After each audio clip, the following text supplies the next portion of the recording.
Good morning, disc golf fans. It is playoff time, and we are here at the iconic Maple Hill Disc Golf Course in Leicester, Massachusetts for the final playoff event of the 2023 season. It's Tournament Central time. Brian Earhart, Nate Perkins, FPO action about to go off. Before we talk about the players and the action, let's talk about what's going on here on the ground. First off, there's a lot of uncertainty in the weather, Nate. Talk about the forecast. How does it look today? How does it look the rest of the weekend out here? Well, today we're blessed with sunny conditions here. It's pretty rare to be up here this time of year and for it to just be sunshine all day long. As we know in previous Maple Hills and Vibram Opens, now currently the MVP Open, that we always are dealing with something up here this time of year. If you look behind us, we've got blue skies, the raspberries are in bloom, the peaches are blooming down there in the player parking lot. Hope you got here early to set up your RV or your van in this lot right here, because the pick and go is pretty fast out there. Well, we see all sorts of leaderboards from years past, all the way back to 2004. And the Maple Hill property, yes, it's expanded, but in regards to some of the infrastructure that other places have had, this place has remained relatively the same. It's incredible that we're able to pack all the players, and then 2,300 spectator passes sold this weekend. Not sure where everybody's going to fit, but the amount of work this team puts in is incredible. And on top of that, we have to talk about what's going on the ground for the fans. Nate, what have you heard of? Well, I mean, this is just the place that you want to be. If you're a fan of disc golf, like, this is one of the premier destinations for the tournament. I mean, look at the energy on that green of hole 18 right there. Look at the 8 holes clapping. I mean, these are some of the most iconic fans in history. You just compared it to hole 16 at the Phoenix Open, where thousands of people gather and wait for that special hole-in-one. I mean, we can just talk about hole 8 in general. I think it's the perfect hole for a gallery like this.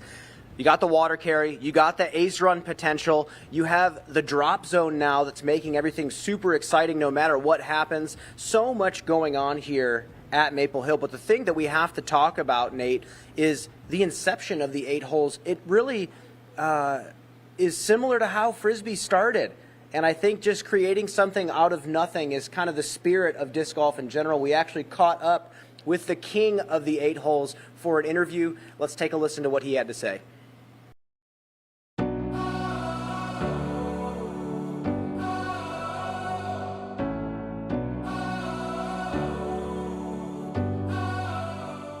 I'm Zach Benson, king of the 8 holes, and I'm here at Maple Hill. New England is like weirdly unique. It's family. I've never seen a group of people who have nothing else in common and don't know each other other than disc golf do so much for each other and to be there for each other. The community here in Massachusetts particularly is unmatched in my experience. And the core foundation of that community has been helping each other out and being there for each other. And that spreads, I think. Now it's just the ethos of New England disc golf. Yeah. Bring the noise!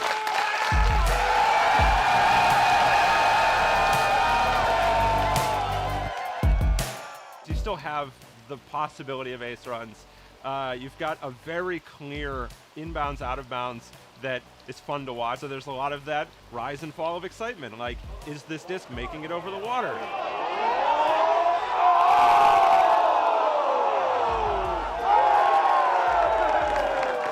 Drop zone change is a 10 out of 10. I feel like it added so much more excitement, and we never expected it to become the thing that it was. Got it. And we're like, what's a good spot that we could sit and see a lot of disc golf without moving? And we ended up picking up hole 8. We're gonna be here from first card of the day, first FPO card to last MPO card every day. Show the same support. We have to make sure that everybody doesn't get upset with us because we're too annoying, which is a fine line. That's the goal, keeping it on that line, making sure that more people are having more fun and that the amount of people negatively affected are as minimized as possible. At At the end of the day, for me personally at least, I want to make sure that every person who comes to Maple Hill, especially who comes out to 8, has the best time. Like, I want to make a memory for other people.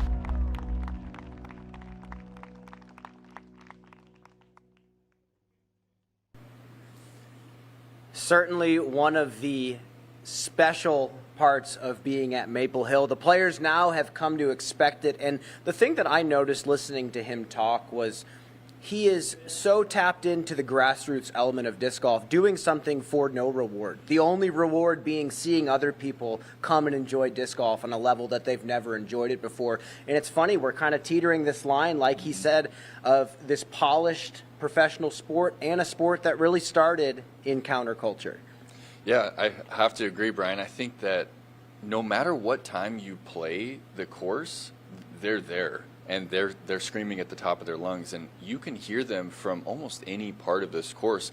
And I know that some players in the past have been like, wait, should they be doing this? Like, should they be yelling while other people are putting, and it disturbs some players? And then other players they're all for it.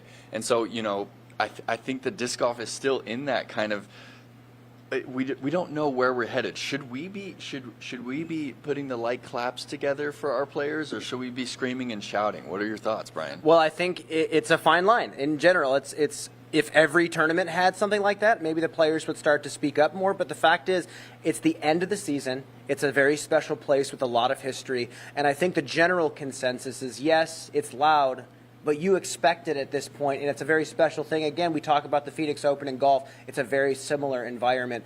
I personally, as a player and as a commentator now, I'm all for it. And another person who's all for it is Steve Dodge himself, the creator of this tournament, really. Let's listen to what Steve had to say about everything. I was talking with somebody yesterday, the day before, and I talked about how Zach Benson, the king of the 8 holes, had, I said, inadvertently changed the sport of disc golf. Before Zach, as far as I know, people didn't just sit on one hole and watch the tournament. That happens in golf, but it didn't happen in disc golf. And in my opinion, that's the future of spectating at events. There will always be a small group that is allowed to follow the lead card. The cost of that ticket will get bigger and bigger. The number of people will get smaller and smaller. And we will teach people that another great way to watch this sport is to sit on hole 2 for a few hours and then jump over to hole 6 for a few hours and then hole 8 and then go to 14 and just get your fill of all of the best players in the world that way, as opposed to following one card. And that's how Maple Hill is going to stay relevant, how we're going to fit thousands of people on this site, because you can't have thousands of people going through the woods. So Zach Benson absolutely changed the game of disc golf, and I'm indebted to him. Well, couldn't agree more with Steve, and let's actually fly hole number 8 to show the new fans of disc golf what we're getting into. Nate, why is this such an iconic hole? Well, you've got this incredible water carry, which is just one of the the signature features out here at Maple. Every year they seem to make this difficult. We used to be sub 300-foot hole, then it was 315. Now that it's back at that 365 range. Most players are throwing a fairway pretty fast. Some players even tone down on a driver just a bit. But the basket, it's only 15 feet from the water. There's OB 40 feet left, 30 feet to the right. It's like Zach said, it's a very clear inbounds, out of bounds situation. And as soon as you get that green flag, they're running, wrapping the basket with the giant flags. It's just iconic. I think it's got a little bit of everything, and I think it's great to have an ace run hole with spectator access on any course on the Disc Golf Pro Tour. It doesn't need to be a walk in the park hole, but it can be a hole like this where when the pressure's on, it's very easy to go out of bounds. We see discs pulled out of that water all the time, but we'll just have to see how the FPO division attacks it today. And one player in particular we're keeping our eye on again, Kristin Tattar, your two-time world champion. We'll talk about Kristin after the commercial break.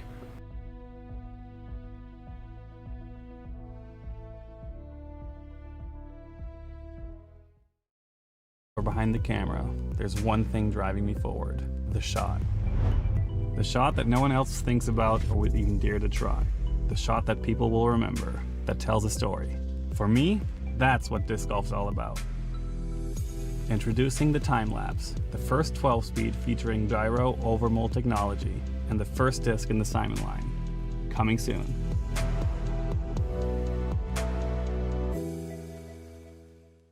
A round of disc golf can be long, and if you're playing in a tournament, it can feel like a marathon. This can leave you physically and mentally fatigued by the end when your shots matter most. With space for your discs, water, and even a place to sit, a cart enables you to bring what you need, helping you feel more prepared and energized without carrying the extra weight. This can help you maintain your edge and save you strokes through every round.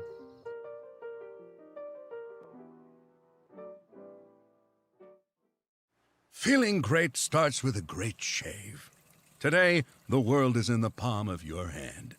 Or at least this can is. For over 100 years, Barbasol, it's a can of can-do.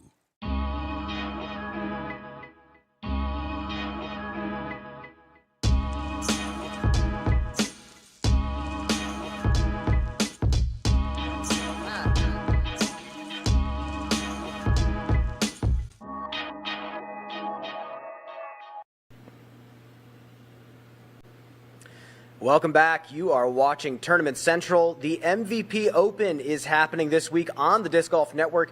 And if you're not already subscribed to the Disc Golf Network, you can subscribe today and use the code MVP Live, all one word, at checkout for a free month on DGN. Just scan the QR code or hit the link in the YouTube description to subscribe today to watch the rest of the disc golf season live as it unfolds. So many great tournaments coming up to wrap up the season. Get your free month now. One of those events that we are going to be able to watch live on the Disc Golf Network is the U.S. Women's Championships in North Carolina. I'm here with PDJ's Hayden Henry. Before we talk about that tournament, let's talk about what's going here on the ground at Maple Hill. Just incredible to be back here year in and year out. So much history on this beautiful property. The fans are filing in. I don't know where they're going to put them all parking-wise, but they're going to get on the course and see some incredible action for this playoff. You know, so much to watch, you know, at the top with Kristin and Ohn Scoggins. Just ran into her in the parking lot. She said she's about 60% today, but like you said just a minute ago, took down an A-tier last week in New Hampshire by 9 strokes after taking the unfortunate DNF at Worlds. Watching that cut line to see who's going to be in the Pro Tour Championships in a month. So what a great deal that is, because I mean, if you take advantage of that, you're going to see some high-quality action over the next month. Well, this is our last chance to get points going into that Tour Championship, and then next week we have another major ran by the PDGA, the U.S. Women's Championships in Burlington. Talk about that event. It's a new course. What do you have for us? Yeah, so excited. You know, we're going to crown U.S. champions at U.S. Women's and the USDGC in the next couple weeks. But Burlington, another record field, you know, 350 players, and registration actually closes tonight at 8 Eastern. So if you're in the area and want to go compete, you still got time to sign up. But yeah, 3 courses on one complex, 24 divisions from FJ8 all the way through, I think, MP or FP80. So everyone, just an incredible event. So go check that out at pga.com/2023 USWDGC. All the details there. Get signed up, buy a spectator ticket, come out and check it out. Well, one of those players that we're going to get to watch at the U.S. Championship is Kristin Tattar, alongside Missy Gannon, who was the runner-up behind her at the World Championships. Let's hear from both of them at the press conference earlier this week. Familiar. I know all the shots. It's all about execution. We'll see how the weather holds up. I think if it's going to be rainy, the tee pads are a little bit slick. So this morning I practiced in the rain, and it made me a little bit more cautious. But other than that, I feel like, I mean, it's the same that it has been in previous years. So yeah, it's all about execution. There are some pretty technical shots in the woods that require some extra focus. Otherwise, you can have some strokes there, unnecessary strokes. But yeah, I feel it's fun to be back here. I like the course. You know, honestly, it's funny. You get up to like hole 4, the shortest hole we probably ever play, especially with the downhill grade of it. And that's just all about execution. We all can throw a putter that far, that controlled, but with all the trees that are in your way, it comes down to doing it when it matters. But yeah, I mean, a lot of these tee shots you can be off by just a little bit and get a nasty kick. There's a lot of big like flex lines. I'm thinking of like hole 3 specifically. I love that shot. When you can pure it, it feels so good. But it could be just as punishing. So again, like I said, this course offers a lot of variety. Well, we watch here Kristin Tattar, who has been on a historic run this season. Nate, what more can we even say? I mean, she's 1 point away from the 1,000 rating mark, which is unheard of for the FPO division. What have you noticed so far? Yes, I mean, she could be the first player to reach 1,000 in FPO. She could also be the first FPO player to win all the majors in a season. And, Kristin, in that interview, she was just keying in on something I think is pretty important out here at Maple, is not just the lines, but the difficulty that you face when the tee pads get wet. And I think one of the deals this morning is you tee off at 8 a.m., those pads are still wet. Even if it didn't rain, it's wet from the morning dew, and Kristin finds herself teeing off at 9:55. The sun's out, Brian. It's going to be dry out there. I think it's a huge advantage to be playing on a dry surface. Well, and she said it's all about execution out there, which is really what she's been saying all season long. She even mentioned more in her press conference that she's been reading a lot of you could call it like spiritual teaching books and sports psychology, and trying to just continue to refine her mindset and how she handles herself on the course. And that, to me, that's scary for the rest of the field. If she can keep her mindset even more consistent, that is, what else can you do at that point? I mean, the only time Kristin seems to make mistakes is when she has a lapse in focus, and she seems more focused than ever before. Yeah, she's super focused, Brian. Did you happen to see the ESPN's post of Kristin at the U.S. Open? She went to the finals. She was in Queens, and yeah, just the fact that she's carrying the torch for not only European disc golf, but just not only FPO disc golf, but just disc golf entirely to make it onto ESPN, just to show that she's there. And I talked to her about her trip over there, and she said that she was she wanted to observe another athlete in their setting, and so it's pretty special that she's there up close watching. Well, she took down the World Championships and even mentioned that she was having some putting struggles and she was having some challenges keeping her focus together. She said she even felt like at one point she didn't even know how to play disc golf. And she still wins the championship. And we're coming into Maple Hill where it's all about execution and staying focused, because not all 18 tee shots are going to be perfect, Nate. So I think, again, far and away the favorites to take down this tournament. But another player that we have to talk about that could catch her is Missy Gannon, who almost caught her at the World Championships.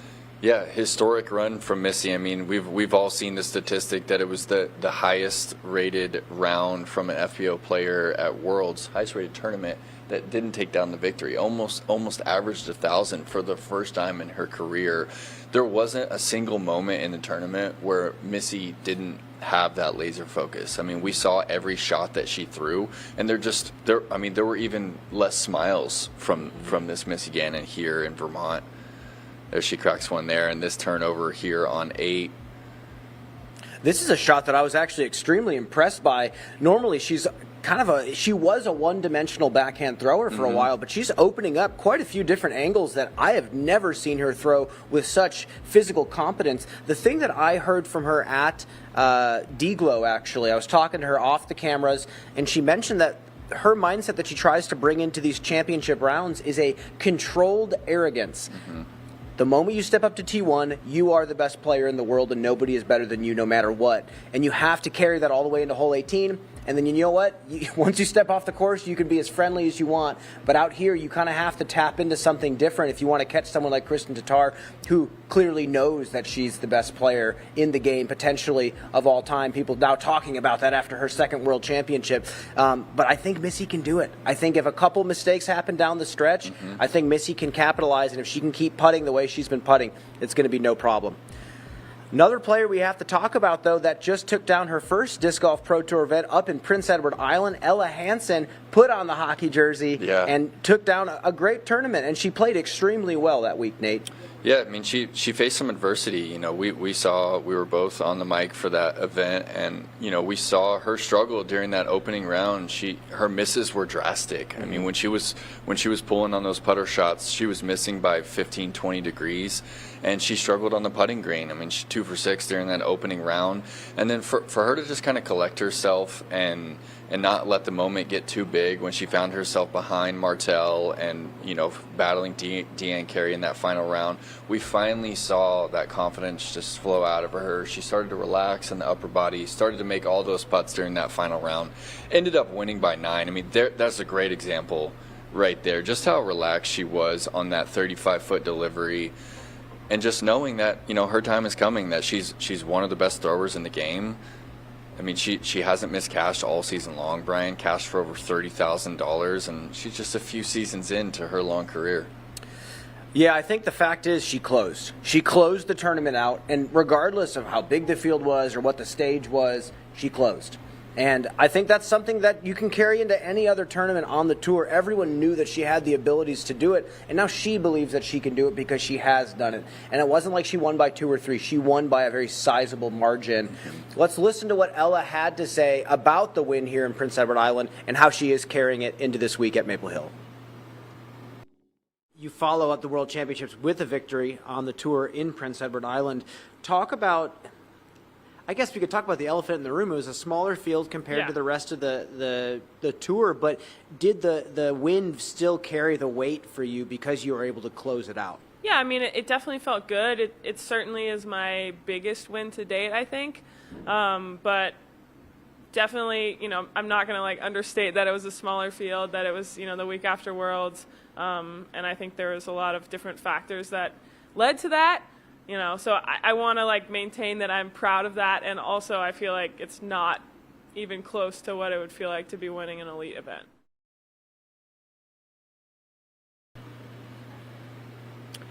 Welcome back.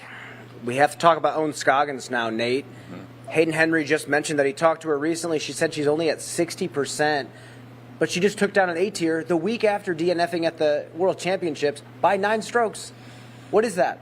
I mean, that's the heart of Ohn Scoggins right there. And, you know, I was actually there when she made that tough decision to pull from the World Championships. Ohn has never DNF'd in her entire career. And she was struggling with tendonitis in the forearm, and she was losing her grip strength. She just couldn't hold on to the disc. And we could see it from her scores. In that opening round, you can see her right there struggling, trying to shake it out. And yeah, Justin, her partner, talked to me and said that this week she has the grip strength back, but she's timid, you know, and we see that sometime with athletes. Even when the injury seems to be gone, it's still there in the mind a little bit, and you start to favor that arm and maybe not throw as hard as you normally would. Well, the thing with Ohn is her style is pretty violent, so she's going to need to use all 60% of what she's got this week in order to take it down. But she just played up in New Hampshire extremely well, and those courses are extremely wooded, and she's using that type of a forehand. The thing we can't take away from Ohn is how good her backhand is as well. I mean, she's able to throw extremely straight, extremely consistent, and clearly it was enough to take down the D-Glow, and she threw some fantastic backhands as well. So I guarantee you, if the forehand starts to fail, I guarantee you she's going to be just fine with the backhand. With that said, we have one more person to talk about, Nate. We have our defending champion here, Natalie Ryan, who is coming back after obviously not playing a lot of tournaments this year. 24th at the World Championships. Can we even really speculate? We haven't obviously seen her much this year. It's one of the United Series events. She is clear to play. What have you heard or seen from her so far this year, that the tournaments that she has played? Well, I mean, she has a lot on her plate. I mean, she's fighting big court cases to even give herself a chance to play. That has to affect you when you come to these big tournaments. And last year was definitely her breakout event. I mean, to take this one home. And, you know, of course, you know, we're not going to see her on the chase card or the lead feature card simply because we're doing it through the point standing. It's a playoff event, and so the top 8 are going to be the top 8 that we see today. Natalie's out there on the course. She's on the back 9, sitting around even par right now. And we did hear from Natalie earlier in the week at the presser. Let's hear what she had to say. always been a fan of this course. It suits my game very nicely. It's one of the few courses where you can kind of step up to a tee shot, pick the right disc, and then throw it as hard as you want. And I've always done well on courses like that, especially on the longer ones. And, well, this one kind of feels like it, you know, I can show up mid-ranges, putters, a couple fairways here and there. You get a chance to repeat and take down another title here. In general, how different does this course look to you now that you've had a year to evolve as a player yourself? It looks about the same, honestly. The couple of different changes they made this year, I'm a big fan of. Like hole 1 being a shorter basket for the women, freaking excellent. It's finally, because it felt like a soft 5 before, or like a hard 4, and now that it's actually a proper 4, and I'm a big fan of the changes they made there. So I mean, I'm looking to attack it like I always have been, and we'll see what comes out of it. And Natalie Ryan is on the back nine, currently 1 over par. We'll just have to see how some of those changes out there in the course affect the scoring. We'll just have to see. We're going to take another commercial break. On the other side, we'll wrap things up and send you out there to the action on the ground.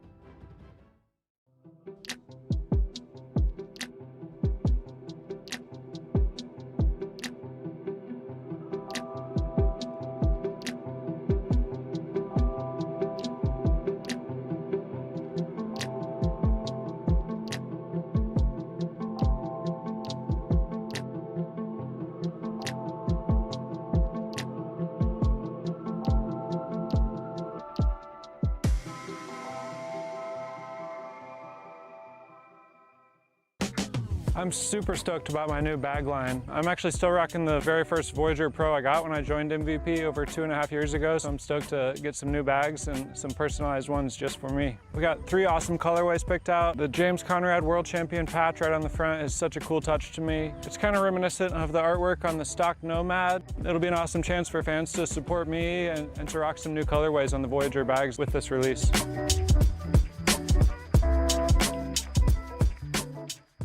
What makes the Halal Guys so deliciously different? You might have heard of our famously long cart lines in NYC fans happily stand in. Today, with over 100 plus restaurants across the globe, we are your place to experience authentic American halal. Enjoy our delicious falafel, Euro sandwich, platters, and sides topped with our famously flavorful white and hot sauces. Order online today and taste how we make different so delicious.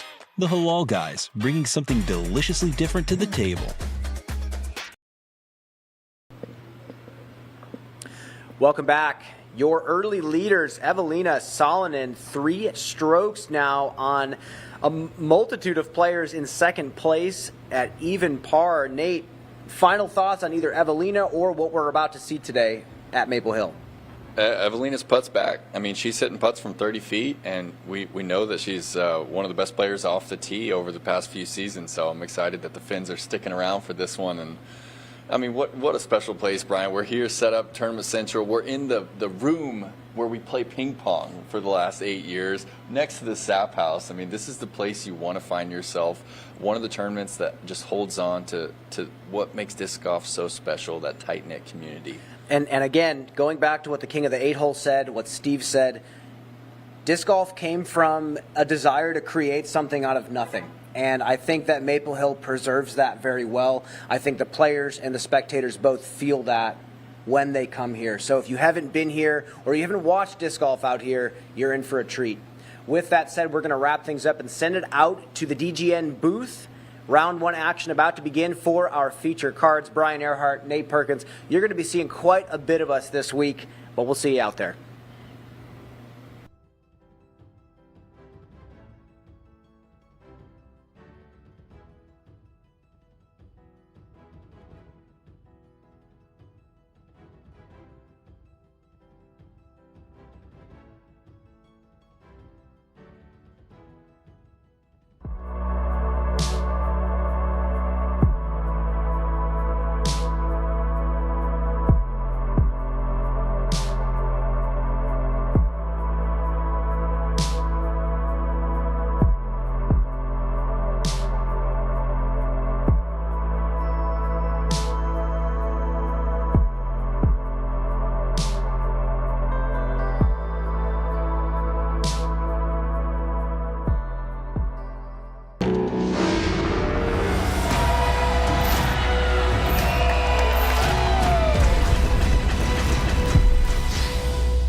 Welcome to the Disc Golf Pro Tour Playoffs presented by Barbasol.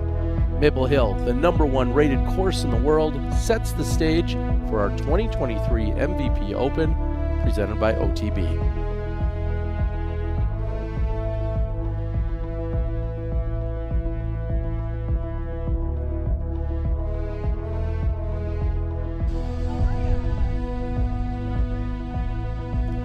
Our now two-time world champion about to take the course, Kristin Tattar, just 11 days ago, crowned world champion and Smuggler's Notch. And welcome in, everyone. I'm Terry Miller, the Disc Golf Guy, joined alongside four-time world champ, Hall of Famer, and mom, Val Jenkins. Val, welcome back, first and foremost. Thank you. How are you doing? I'm doing good. Yeah, I got coffee in me. I'm excited to watch some disc golf, and I know you'll keep the dad jokes going, so I'm going to feel right at home. Yeah, I think that's why they have me in here. Well, it's going to be an incredible weekend. As we were just saying, this is the playoffs. It's our second event of the playoffs. It's also our final opportunity for any players to gain more points or make any more moves. And Kristin Tattar is looking to take on Maple Hill here and bouncing back after a world championships. Let's see what she can do. Yeah, and these are huge tournaments to finish off the season. So every player out here on the course this weekend is going to be trying to claim those titles, but it's going to be tough to get past Kristin. She continues to be dominant. She is so dialed in, and it's all parts of her game. And so I think that's going to be a really great asset to play out here at Maple Hill.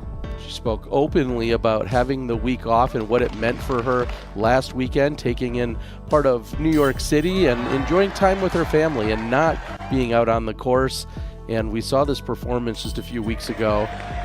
It was just short of perfect, what she was doing, especially in the first couple of rounds, and then to see her close it out to embrace her daughter. Kristin Tattar! What a moment.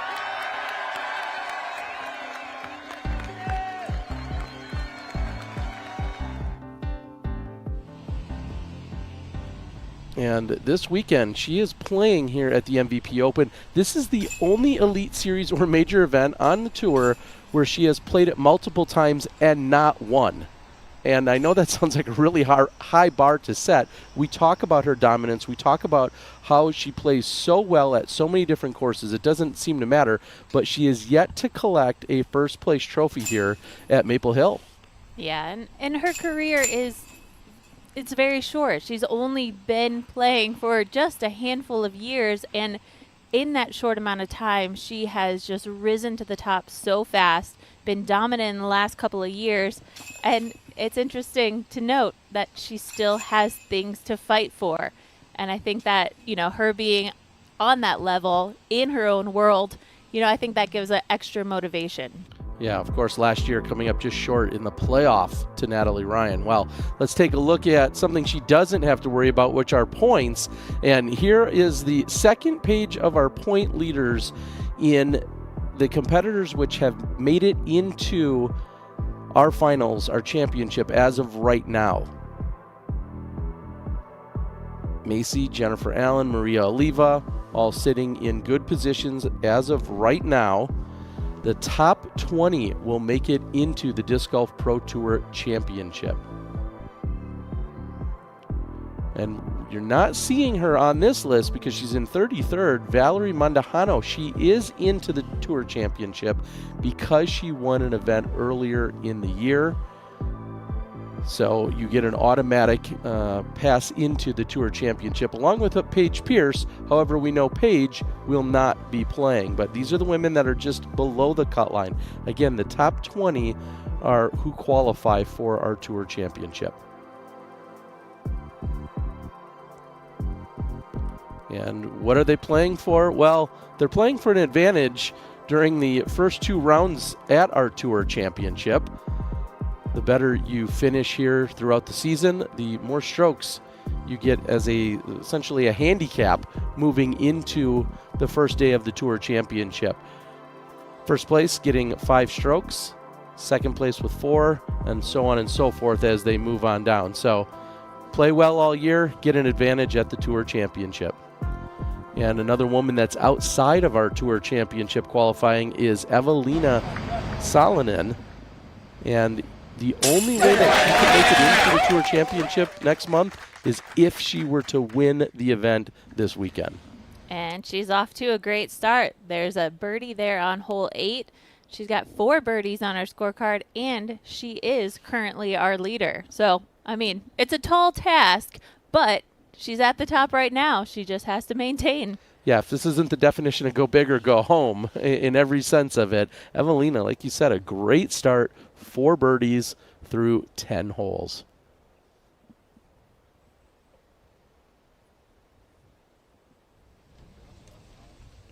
I believe we have our second feature card just about ready to go on the tee.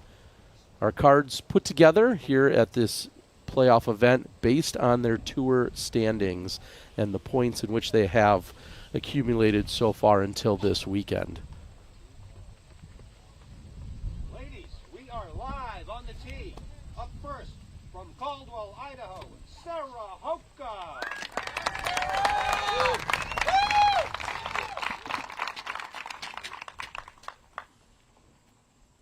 Sarah Hokum is a veteran out here at Maple Hill. She knows this course so well. She knows that you can't force things to happen. You just have to play steady golf. Yeah, she is a 2-time champion out here at Maple Hill. Oh my goodness, Terry. Just a little skip, that's all that's needed to get things started. She's barely showing any emotions, but you know she was holding her breath.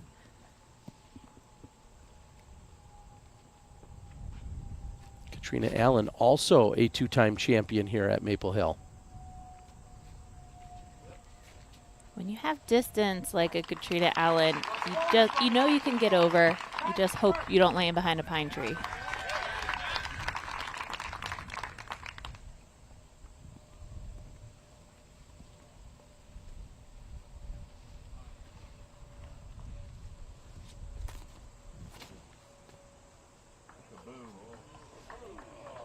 Distance never a problem for Kat Murch.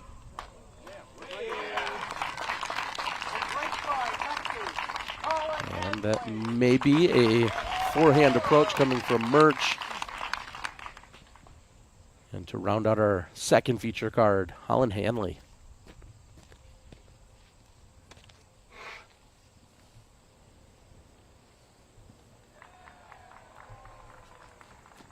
Beautiful overview of hole 1.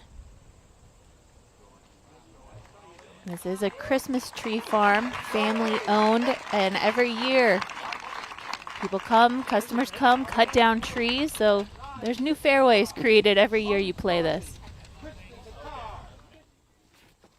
Now we're going to take a look at it on our very first hole, close shave replay thanks to our friends at Barbasol.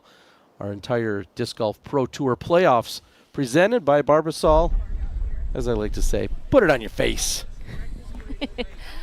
Sarah is happy to be safe after that drive. I mean, talking about being a veteran, I think she knew that the OB line came in really close to the pond there. So skipping it safe.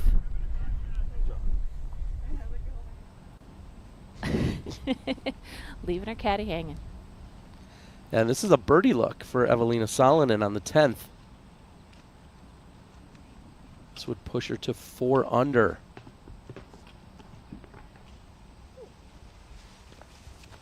That's showing some confidence in Evelina for her to actually go for that putt. It could be very risky, and you can see now she's below the basket, and that's still going to be a tough comeback putt.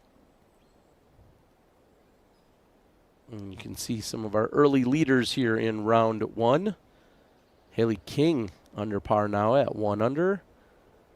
Macy, Stacy, Lisa, and Alexis all sitting at even. Like I was mentioning, you don't necessarily need to force things to happen out on this course. Even par is a solid round. You just have to let the strokes come. You can't force any of those wooded holes for birdies.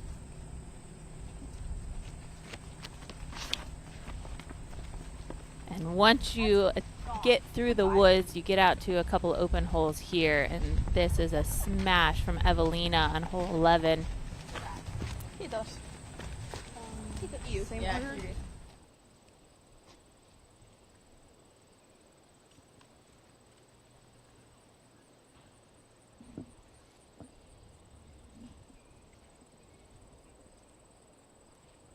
Holcomb going with a backhand approach here. And that sets up nicely for her approach into the green from there. And so you can see landing on that road, you're going to have the clearest second shot. And then the basket is tucked into the woods there. So really on this drive, you want to get it out there. You want to make sure you're landing safe. You want a clear shot for your second. And what we see out of most players is laying up to the edge of that rock wall and then pitching up to the basket. It's so risky to go for the pin in two.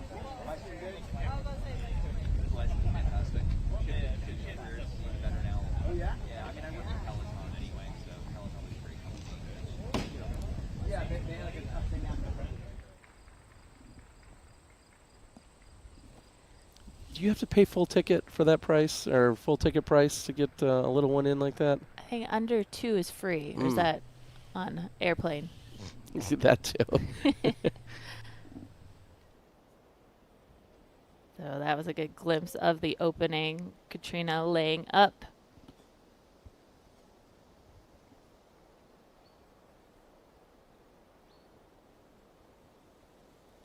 That right-hand side, you can see how many trees have been cut down, and there's a lot more space. So if you throw it out to the right, like we saw Kat Murch, you're likely to have a better opportunity at a clear second shot.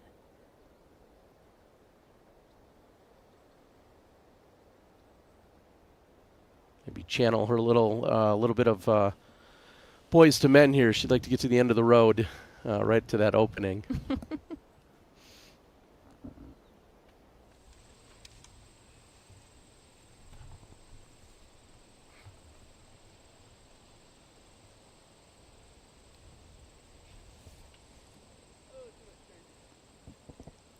Holland leaves it well inside. Oh my gosh, and it's so bad it's good.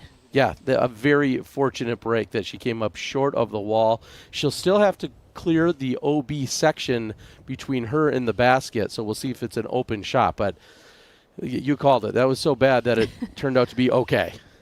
Yeah, that was a shot. She's going for the pin. She needed to throw this 20 feet to the left with how much turn she put on it. And she gets saved by how aggressive that angle was. Yeah, I can't tell if that was a complete misjudge of distance or power or just angle release. There was nothing that looked promising about that drive, or that approach, I should say. And when you get yourself into the position where you can attack, you know, like Kat Murch there, you know, you don't have those opportunities every single round. So, you know, stepping up, getting a little bit of courage and going for that approach shot to possibly get a birdie on hole 1, it's nice to take those opportunities when they come. So she is inside that green. She's going to have a nice look around circle's edge. And where she landed on her drive, that really set her up so well.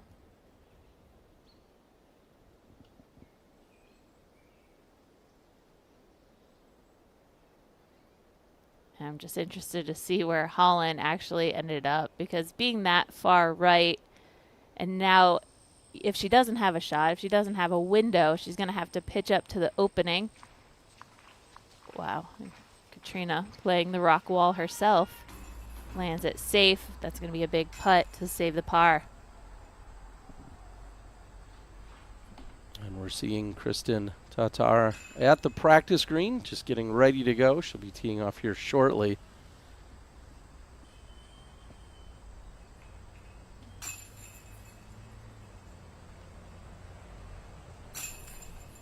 Looks peaceful out there, Val. Calm conditions. It's nice that you see the sun shining. You never know what to expect in the fall You know, hurricanes can come into play. We could see some storms, but hopefully we'll get some nice, calm weather. You don't need to make this course any more difficult.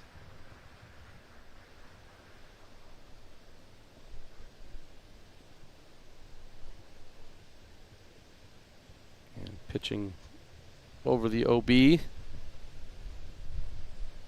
Looks like there will be a window here. No, she's going to just lay up to the mouth. Wow.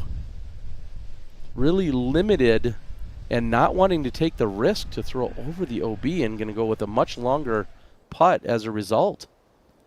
Yeah, I think that's it's a smart play. I mean, think about hitting the tree in front of her. If she were to land that shot out of bounds, she would have to take the next shot from exactly where she threw that one from, and then likely lay up to this spot anyways. So now she's putting the pressure on her putt.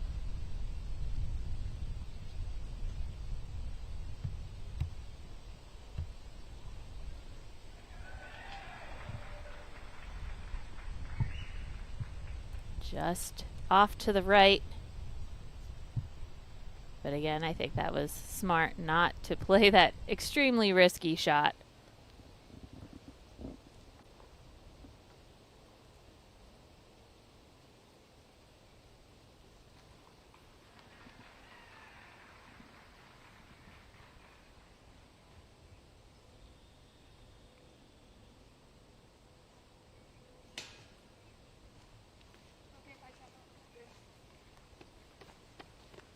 Katrina Allen's effort short, so she's going to tap in for a bogey start as well, just as we should see from Hanley.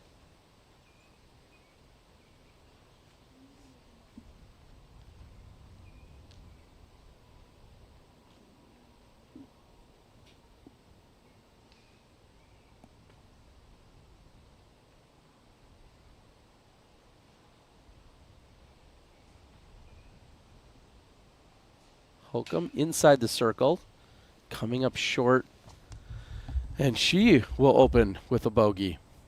Back to Evelina. This is her second shot on 11 after an incredible drive.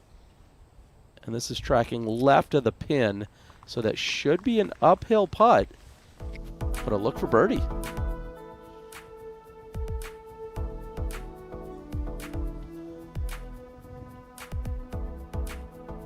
Evelina will need a win here if she wants to play in the Tour Championship. And our Tour leader and world champion, Kristin Tattar, ready to tee off on the other side of the break. We'll be right back.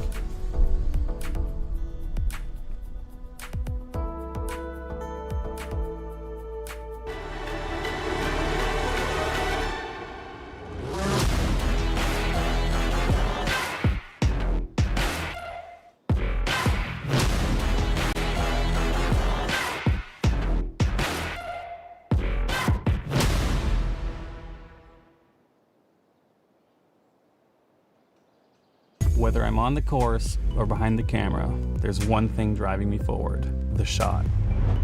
The shot that no one else thinks about or would even dare to try. The shot that people will remember, that tells a story. For me, that's what disc golf's all about. Introducing the time lapse, the first 12-speed featuring gyro over-mold technology, and the first disc in the Simon line. Coming soon.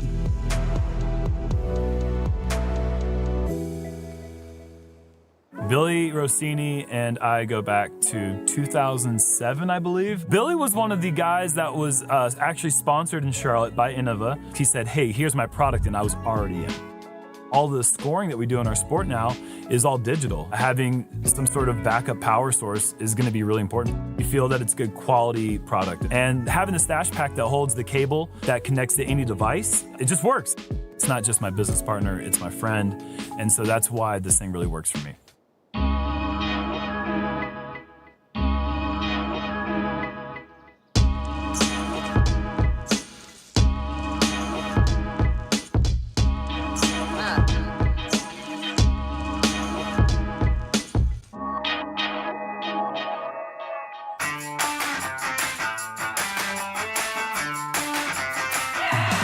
So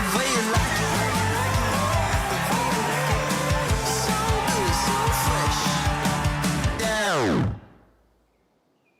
A round of disc golf can be long, and if you're playing in a tournament, it can feel like a marathon. This can leave you physically and mentally fatigued by the end when your shots matter most. With space for your discs, water, and even a place to sit, a cart enables you to bring what you need, helping you feel more prepared and energized without carrying the extra weight. This can help you maintain your edge and save you strokes through every round.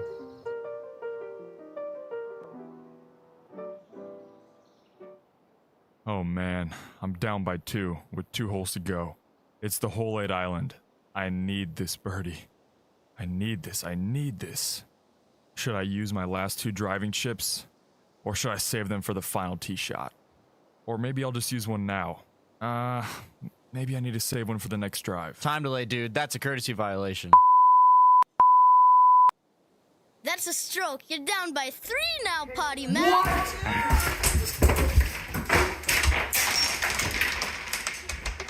Yeah, and talking about talent, here's Jonathan.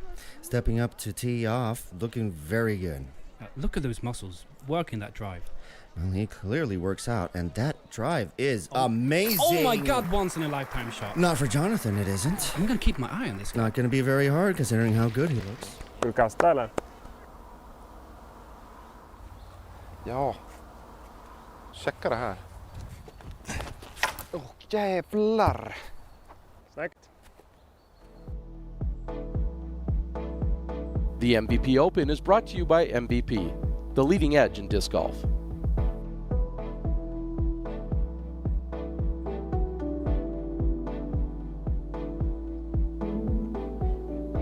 Big Money Missy has been playing great since the Des Moines Challenge a few months ago. And then she's taken down in the past. This year comes up and takes second. Forehand pitch, doing it with both sides of spin. Here she is taking second overseas in Norway at the PCS Open.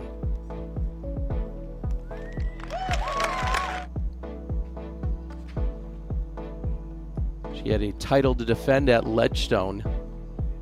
And stepping up with drives like this, also consistent putting throughout the weekend, no problem as she defends the title, becomes a 2-time Ledgestone Open champion.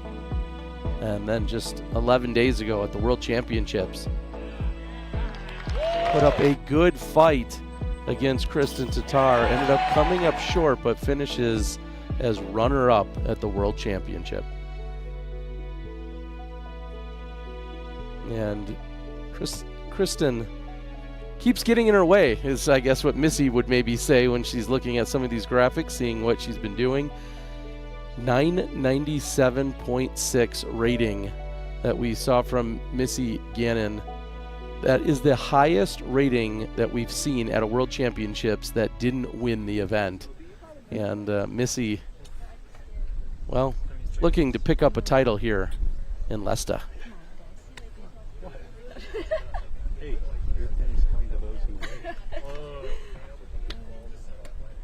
As you can see there, would have won every World Championship except for 2019, 2022, or 2023 with that average.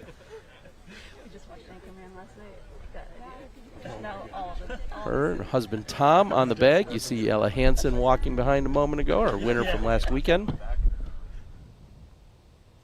And now back with Kat Murch.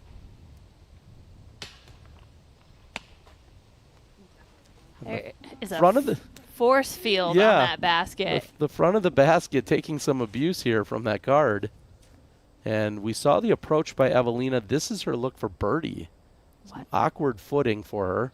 But what a great approach. It was tough to get that close to the basket, and she is in for the birdie. I believe that is the 5th birdie on her scorecard. So that will bring her to 4 under. And yeah, I mean, just that hole right there, seeing how she played that out from a massive drive to a calculated and accurate second shot to a very solid putt. Those are the skills that you need to shoot well here at Maple Hill. It's one of the most open holes that you'll play, but those are the things that you really need to dial in if you want to shoot under par. Haley King getting another birdie. But we've got our feature card. The best players at the moment, the players that are dialing in their game right at the peak of the season. This is when the biggest tournaments are happening, the biggest paychecks. We are live on the tee. Up first, See who from takes Los the title Angeles, this weekend. California, Ohn Scoggins.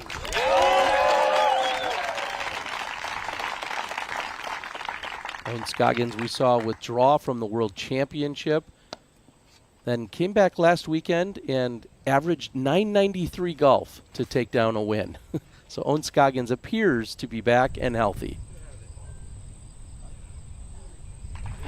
So good to hear. After winning a big event and then having to drop out of Worlds.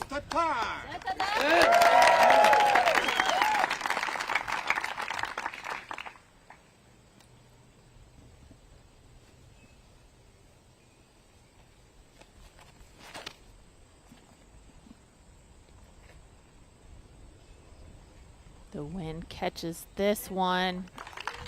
She is very far to the right. Missy Gannon.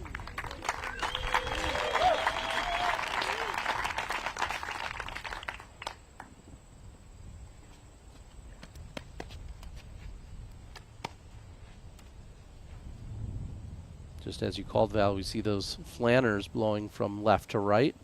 Missy maybe getting more of a wind read from Tattar than she just saw from Scoggins. And she's going to go almost directly over the center of the pond, left center. Boom. Plenty safe. I think it's a nice tree kick to have an open stance. Okay. How close to the opening can Ella get? I want to see her blast this one.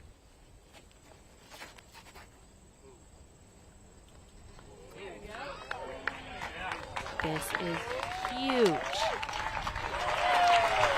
Perfect drive by Ella Hansen. And it looked so effortless. She's just so smooth with those power shots. And our UDisc course close-up shows us Maple Hill out there in Leicester, world's best disc golf course since 2021. Welcome players from 49 states and 15 countries in 2022. 6 daily layouts for all skill levels. If you want to go out, plenty of opportunities for challenge. It's par 60 on our FPO layout, just over 7,000 feet. And we'll see different pins played on holes 2 and 3 during round number 3. And of course, you get to watch the iconic shot over the Christmas trees, over the water, in multitudes of places out here on this beautiful track. UDisc, the app for disc golfers. Go out there and download it today.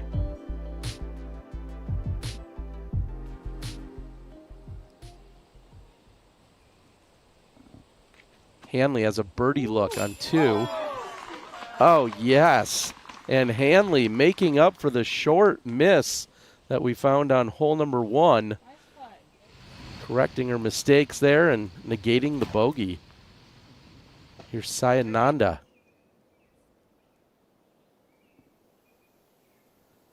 Pulled it to the right and ultimately finds the water OB. On that course close-up, calling hole 8 the biggest score separator hole on this course. It's no wonder there's so many spectators hanging out there all day watching the shots come in. Evelina with a great drive.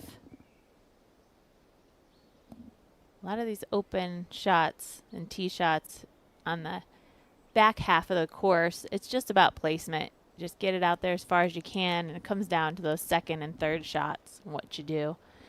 Hole 1, as long as you land safe, and even though Kristin is not in the middle of the fairway here, she's far off to the right, she can still easily save par like the rest of the group.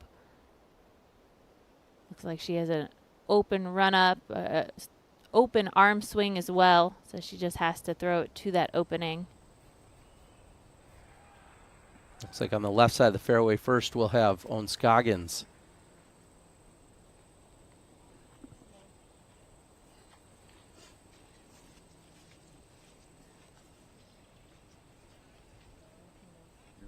Didn't seem like a lot of drama. It's going to be a layup for Ohn. And Kristin here on the right side of the fairway, just trying to determine if it's going to be her turn to throw yet or not. That's the one with this being the most open hole on the course. This is where we'll see players the most spread out after the drives. And it looks like it will be Missy Gannon second.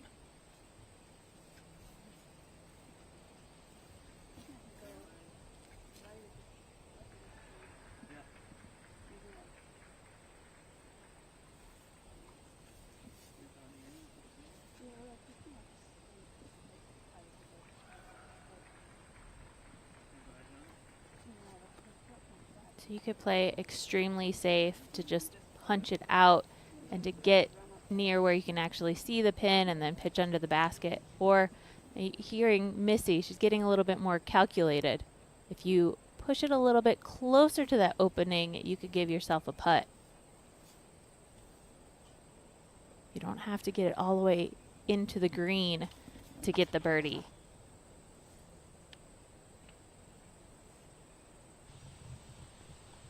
And that's going to be short, but in great position for Missy Gannon. I expect an easy up and down from there.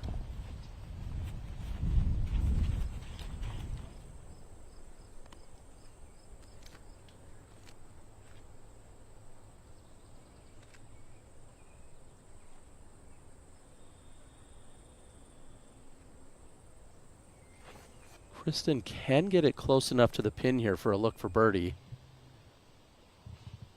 But she's pulled that one left. So similar to Gannon, I expect a relatively easy up and down, but certainly not a birdie start here for Tattar. And with the distance she threw, she might have narrowed the opening for that third shot. It's not going to be the easiest thing, but likely she could save her par. Hanley to follow up the birdie on 2. This is the tee shot of 3, and that's pushing left side. She'll have plenty of obstruction between her and the pin. Now Hansen.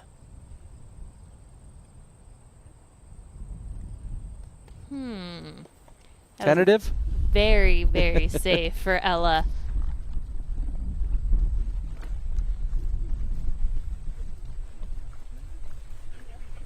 There's probably an element of excitement seeing that you threw such a perfect drive, and then also some hesitation, thinking, don't screw up after this perfect drive. Don't throw it out of bounds. Don't make a very easy or silly mistake here.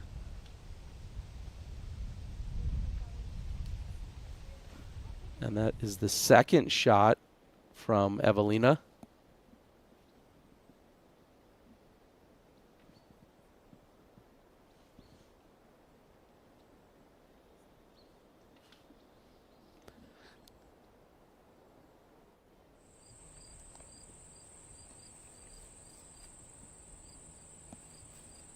Also, Ohn hit early, dropped down.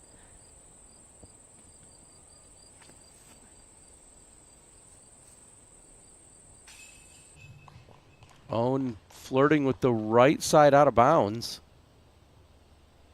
And it looks like she's going to come up short of it. So Ohn will still have a putt to save par.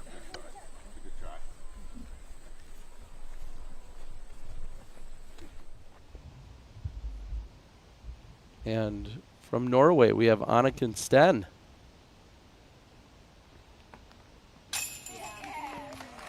Oh, and what a putt.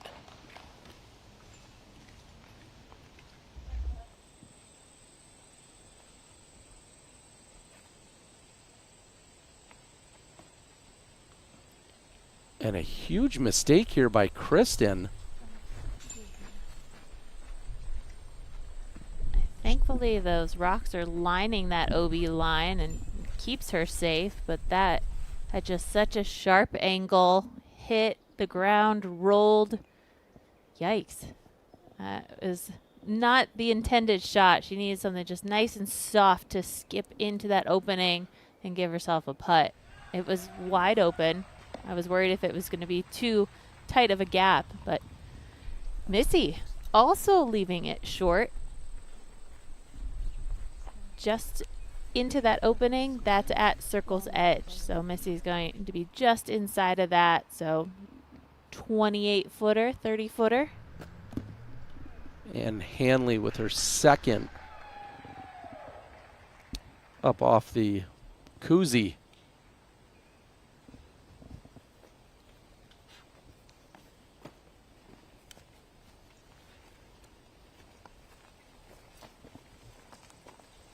I'm just going to say it, Val. Not a lot of fireworks here on hole 1 in our final 2 feature groups. This is Scoggins now. This is a long look to save par.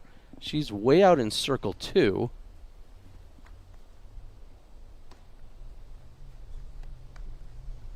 I wasn't going to speak too early. I mean, if somebody's going to show you fireworks, I was expecting that out of Ohn. But, you know, a little bit of nerves, just trying to get this round going. You don't want to see anything too shocking happen. You don't want to get the out of bounds, but these are self-made errors that we're seeing out of this group so far.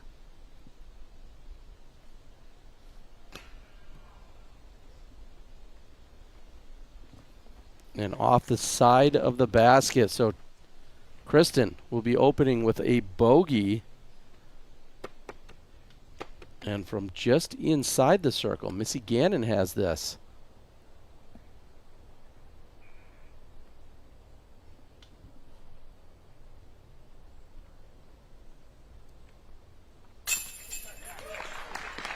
Boom.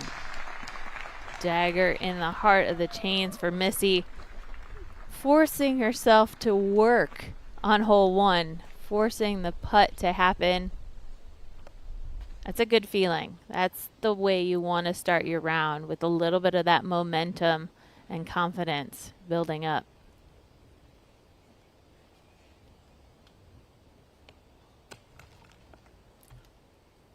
Whoa.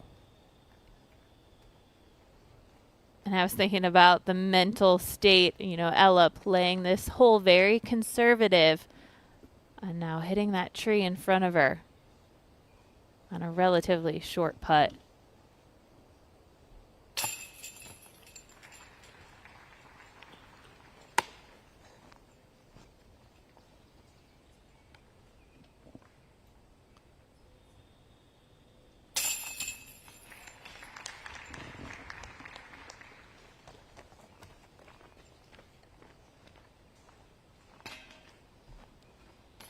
I'm not sure what was in the coffee this morning over there on the East Coast, but it wasn't all the right ingredients. We're going to take a look now. Evelina, a circle 2 look for birdie. And she cans it. Another great birdie for Evelina Salonen. That's 6 birdies on the scorecard. She's 5 under and trying to pull away with the lead here in the early goings of round number 1. That is an incredible round she's putting together so far. And what a great putt. We've got our man, Brian Earhart, out on the ground. He's walking with Missy Gannon. Take it away, Brian. Well, Missy, you canned a great putt just inside the circle on 1. New pin placement on 1. How does that kind of change the strategy? You know, it changes it a lot. I think that it's still difficult with how close the OB is. So, you know, you could still get bitten by being a little bit aggressive. I think in my mind, I'm planning to make a big putt. You know, that's okay. You know, a little off the. I got a 4. Well, grab the par, going on to number 2. Good luck. Thank you.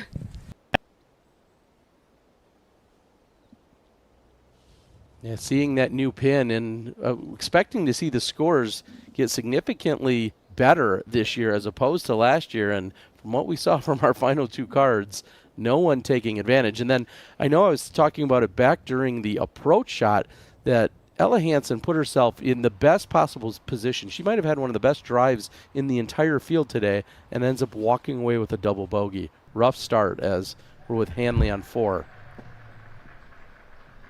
And that was coming in hot, so it's probably good it hit one of those final few trees. Hanley will have a birdie luck. Now the downhill, hole 13 with our leader, Salonen. Turns this over too much. And it looks like she gets knocked down, wasn't able to fight through those trees. And it is so tight on that right-hand side. Hopefully she can find herself a window.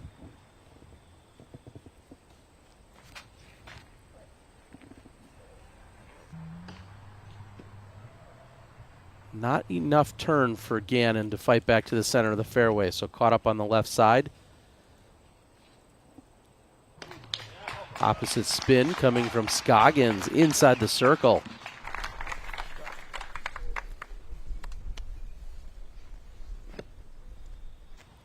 Hole 2 comes down to disc selection, I think, with how confident you can be to go for this tee shot. And Kristin nails it. Do something understable with a little bit of hyzer off to the left-hand side, and it worked to the pin. We have OB over that rock wall on our right-hand side, and that grouping of trees on the left really creates that narrow gap that you have to hit. Just not enough turn there for Ella. And when you hit those trees, you drop down into a little bit of a valley. So putts that land down there, you're going to have this pretty steep uphill putt to come back. We're going to take a look at Kristin and the bounce back drive here. As you called it, the understability, just getting it to flip up, turn over, right to the pin, gets a little kick off a wood chip or maybe a stump or a rock near the pin, keeping her right at the edge of the bullseye. Looks like she should be able to quickly negate the bogey from hole 1.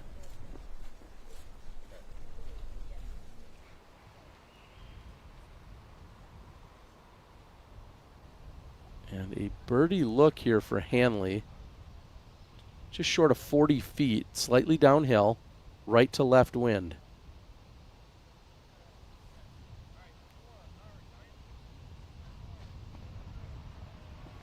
Put it up and gave it a chance.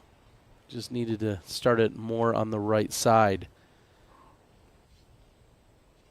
Gannon has a relatively easy up and down look here on 2.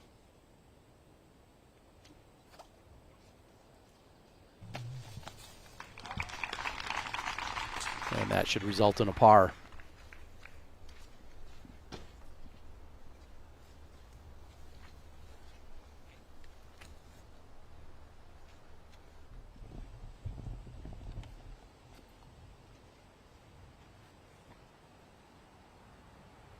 So both an uphill look and some obstruction. And if she doesn't put enough turn on this, this could possibly then hyzer out over the OB wall if she goes with the wide angle. Looks like she's going to try and go up the middle, though. Exactly. It's got to be a perfect shot to get up there. And it is. Well executed by Ella, and she'll take any stress off the putter. That'll be a tap in and maybe reset as she walks over to hole 3 for the next drive. But Ella Hansen coming off her win last weekend, watching her in Canada, somewhat of a small field, but taking down the PEI presented by Discmania, or the Discmania Open, I should say, in PEI. And I like how you mentioned a restart. This course, I feel like, is unlike any other course out there that you play. I think every hole is its own challenge. You can almost have that reset on each tee pad that you step up to. Whereas most courses, you know, you get through little sections of the course. Maybe, you know, you birdie the front 9 and then you have to, you know, play conservative on the back. But this course, every hole you need a certain strategy. It is just, it's a golfer's paradise because you have to really focus on every tee shot and every hole requires something different.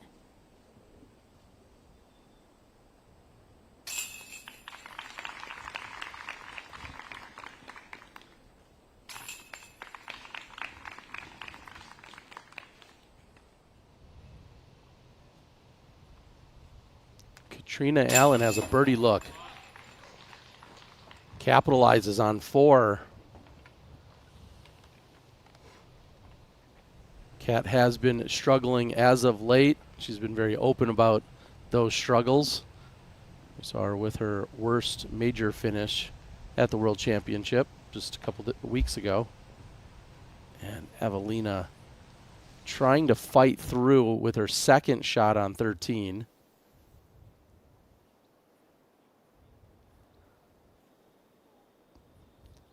Val, we're doing it wrong. The 8 holes out there providing candy. Stacy Ronsley taking advantage, as she should. I'm sure you get candy for any type of shot. If you got the birdie, you get candy. If you got the bogey or you lost a disc, you probably deserve some candy too.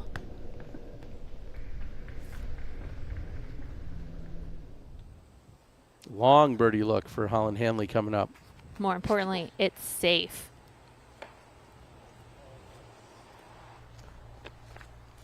Yikes. Not the worst kick ever, but that is going to be so far to the right and in a clump of trees.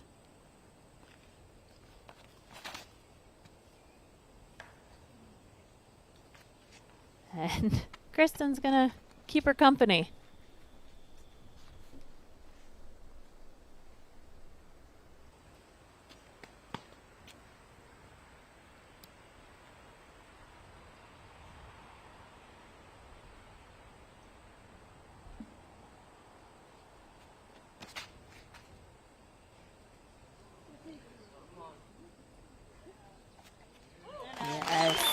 You want to hold your breath until that shot lands, and she even gets a bonus skip to continue climbing up the hill.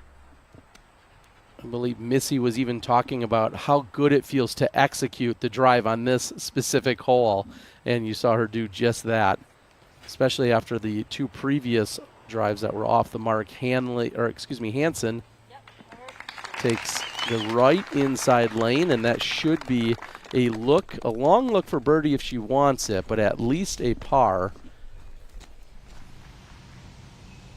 Now we're going to head over to Evelina. This is her 3rd shot on 13. She's trying to get it close to possibly walk away and salvage a bogey. Oh, man, I need that for 9. Hopefully she can get that one back, and maybe not. You heard Sarah Holcomb saying, I needed that one for hole 9. She was trying to go up that right side on hole number 5, but that is going to be punishing for Holcomb.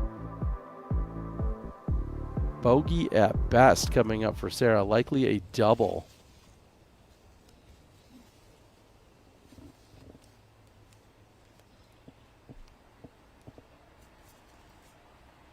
A big uphill climb here for Ohn. She has to throw that technical shot, but have enough power behind it if she wants to save her par.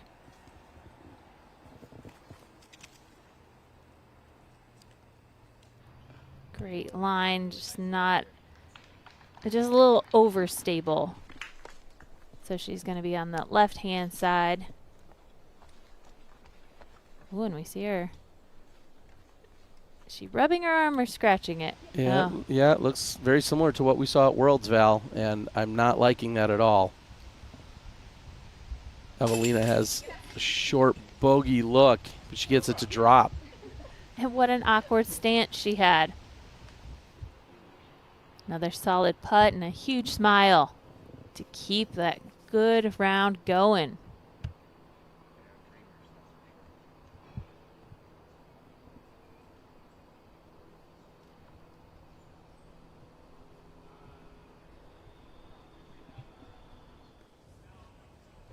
Trying to find both the line and the footing. This is a very difficult shot here for Tattar.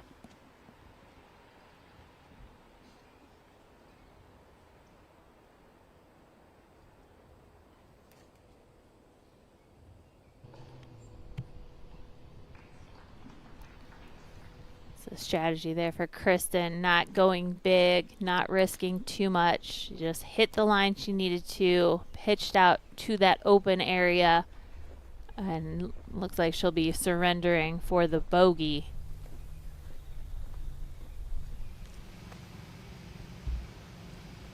Now Salonen moves to 14. She'd love for that just to drop out of the sky and get somewhat of a roll. And she does have a great round going, and we've seen some more confidence in that putt, but I'm still going to guess that's a layup from there. And no one would blame her whatsoever. As Kristin now with her third, looking to pick up her second bogey in the first 3 holes.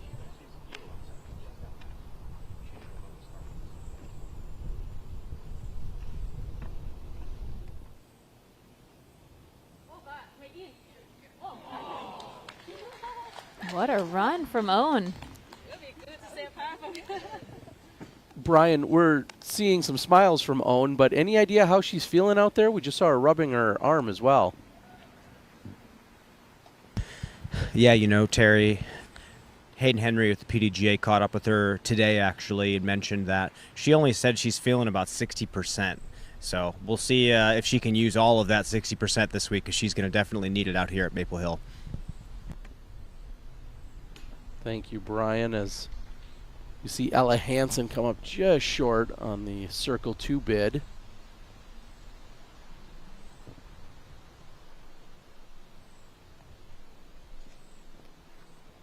At this moment, hole 3 has only seen one other birdie, and that was out of Haley King.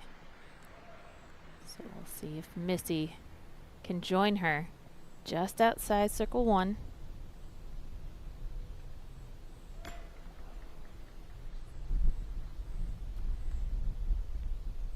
Right on line for Missy, just a few inches higher. But she was talking about this hole. You said this was a hole that she was looking forward to executing well, and what an incredible drive to get all the way to the top of the hill and have a look for a birdie. And Tattar in for the bogey as we see the wind continuing to pick up. This is one of the higher points in the first few holes that we'll see on the course, but still wind coming into play. And you think you're in the woods, that the wind shouldn't be a factor, these holes should be protected, but we'll head to the next hole where the basket's near the water, and that's when the wind can really pick up. It increases over the water and can make putts very interesting.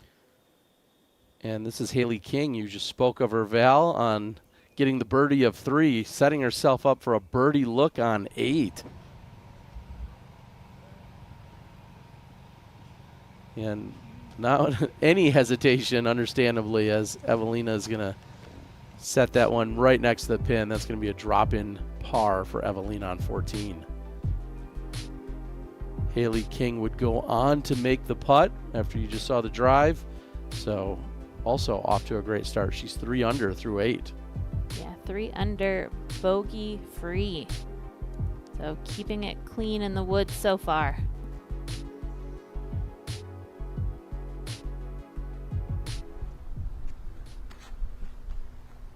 Gannon on the tee of 4. She also spoke of 4 during the press conference, said this might be one of the shortest holes that we play all year. It's downhill. Everybody can throw the shot, but you have to execute. There's so many trees. You have to step up and execute. And we saw her clip a tree there and kick off the fairway. Now, Hansen, forehand standstill, and love the shot by Ella Hansen. She'll have a birdie look from inside the circle.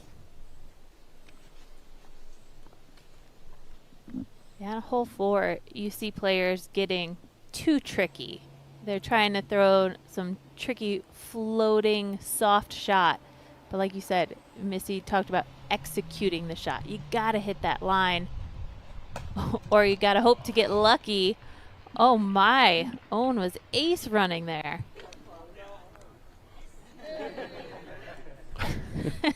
She could have hit any one of those hundreds of trees on the right-hand side, but sometimes you got to rely on a little luck to get you through.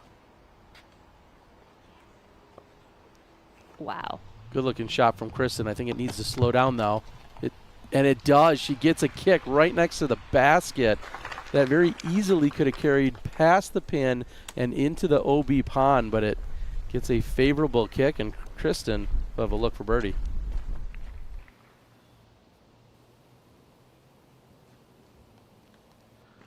Holland wants no part of an aggressive birdie run there, so she'll pitch it up next to the basket. After the par on 14, Salonen, tee shot on 15. This looks piped. Such a fun shot to throw, and when you get it on that frozen rope, you know you're going to have a good look. She catches the last on the left side. So we're going to look at Val's keys here, brought to us by blackinkdisc.com, the premium disc golf store. Well, I think we're seeing all of these keys coming into play. We saw Evelina with that accurate driving. That sets you up for good opportunities.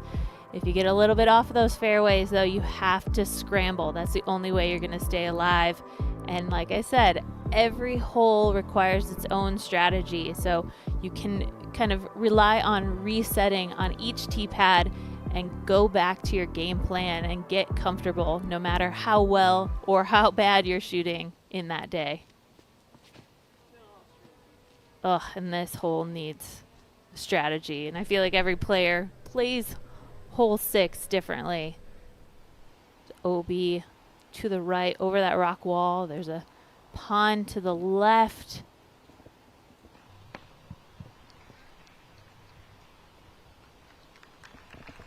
Gannon gets that one to check up just outside of the bullseye.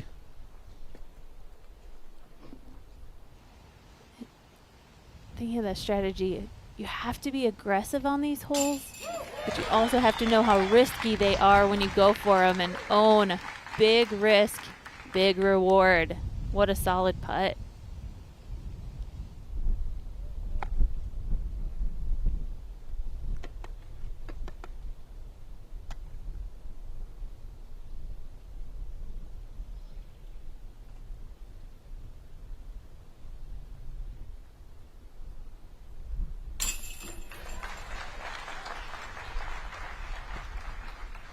Gannon in for the par. It'll make her 4th par of the round.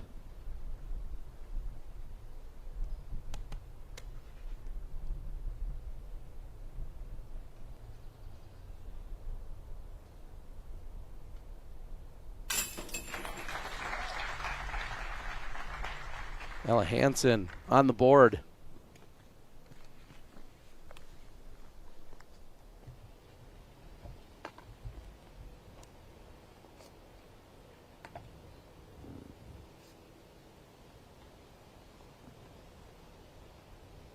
Open uphill look here for Kristin, and she picks up the birdie also on hole number 4.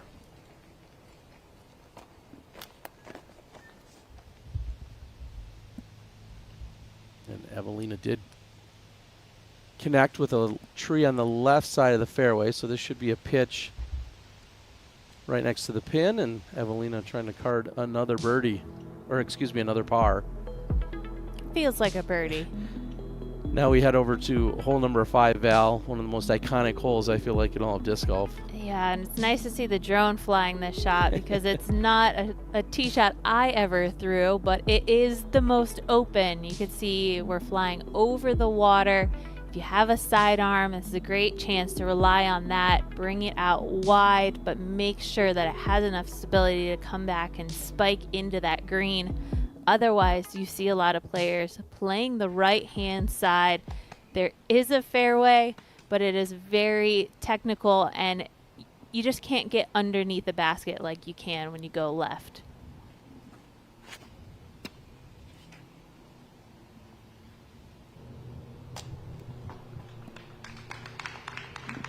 Awesome shot there from Ella. Played it safe, but she's still in a position where she can go for the putt.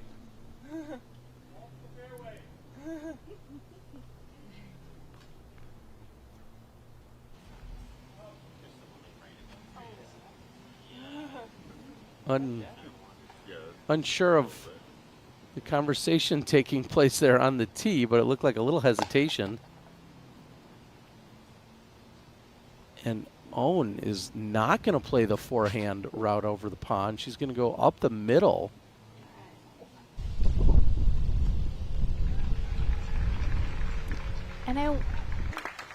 know Ohn's forehand. It's that big angles. She's not the hyzer thrower that you would need to throw off of this tee pad. That tells me a lot about the trust that she doesn't have in her forehand at the moment. Likely all related to the injury. Now Tattar inside the circle. She'll have a look for birdie.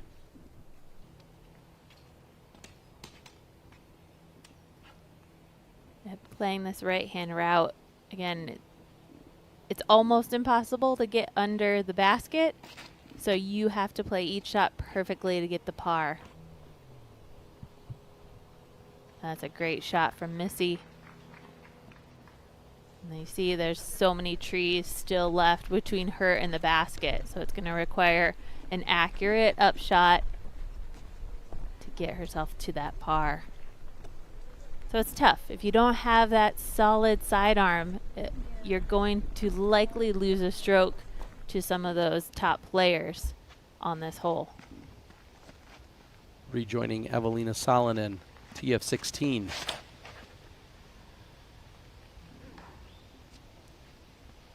That was heading hard right. Gets a kick up to the left side of the fairway. She'll be on top of the hill, and from there, you have a relatively open look if you make it up to the top of the hill as she's trying to push right and down the hill. Here's Hanley after the OB tee shot, and a perfect recovery shot for Hanley. That was the perfect disc selection, the perfect touch, turned over, but then still hyzered out at the end to continue flying straight. That was very solid.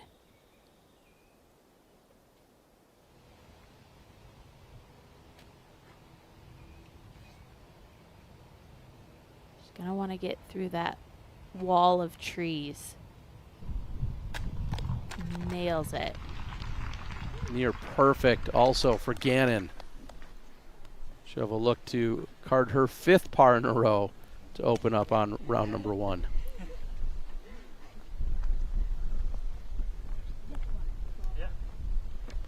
And that's so fun. I mean, you see Missy, of course, always smiling, but she's sticking to her game plan and what she can execute on these holes. And it really does feel like an accomplishment when you can get a par, when you stick to your game plan and you throw the shots that you dream up in your head.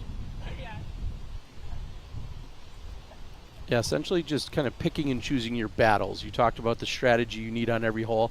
Hole 5 just doesn't play to Missy's strong suit going out over the water, so she was playing it up on the right side. I feel like maybe a birdie would be a bonus to her, but perfectly content with the par. Now here's Kristin for birdie to get to 1 under.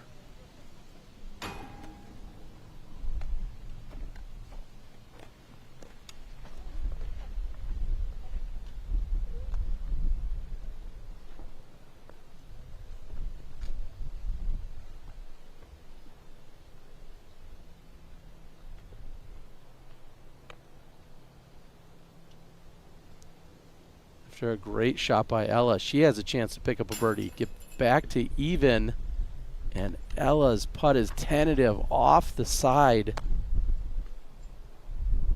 She does stay in bounds, yes.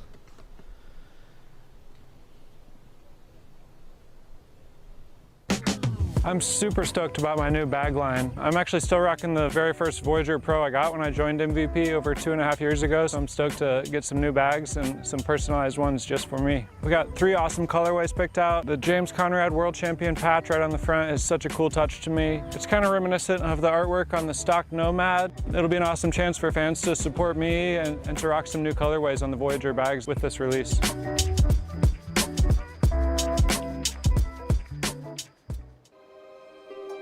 Can you feel it? It's fresh and something completely new.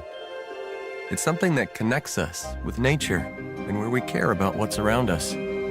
At Pure Disc, we believe that every small step counts. Our bags, made from recycled materials, may just be a drop in the ocean, but we believe this is the beginning of something. Pure Disc golf bags are waiting for you on our website, puredisc.net, with same-day worldwide shipping wherever you are. What people are going to notice when they pick up the Supreme Series is superior grip, superior durability. The inspiration of creating a new disc line for Dynamic Disc was to actually step up the quality even more. Our friends over at Latitude 64 have to have special molds made. And this Supreme line of plastic is truly a premium plastic. It's a premium disc, and you will know it when you touch it and when you throw it, that it's as good as it gets.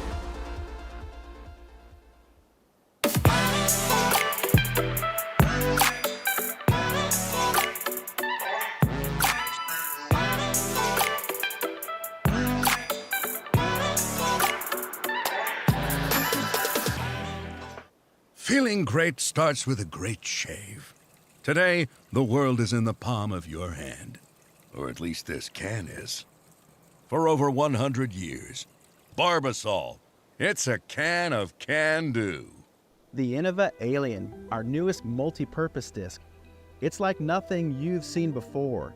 With a pretty beefy mid-range bottom, but a very familiar sonic top, it creates physics-defying stability. From intermediate to pro-level power, backhands to forehands, the Alien. Flying to a dealer near you. TeamDiscraft.com. All the team favorites on one site.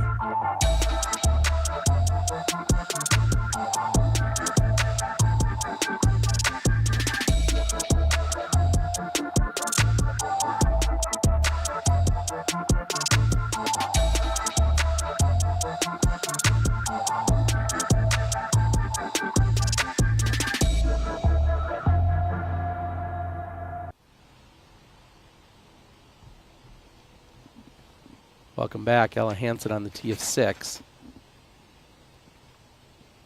She's pulled it right. Can she avoid the kick? And Ella Hansen flashing just past the pin. Let me pick my jaw up off the ground. That has to be one of the best shots ever. I've never seen an ace run like that. Most players trying to keep it low and avoid a possible kick over the right side wall. That's what we just saw from Scoggins. I mean, most of the time this hole scares you into throwing into the ground. It's slightly downhill. You know that OB is on the left and the right hand side. So you just want to go safe. Kristin, even closer than Ella. What a great drive. The flexing forehand puts her inside the circle.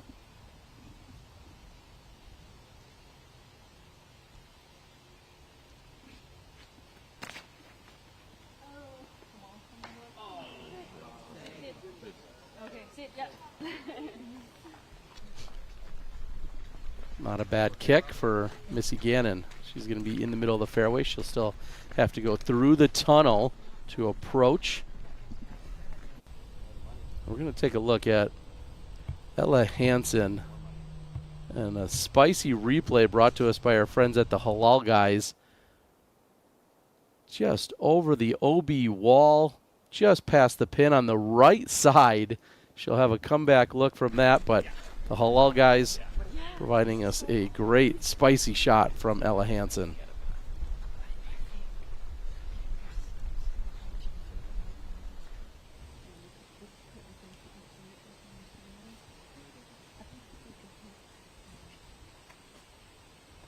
They just made this hole look so simple. I mean, of course, required a little bit of luck there from Ella to get through those trees, but to land inside the circle on this hole is incredible. I think most players are ecstatic when they can get a par.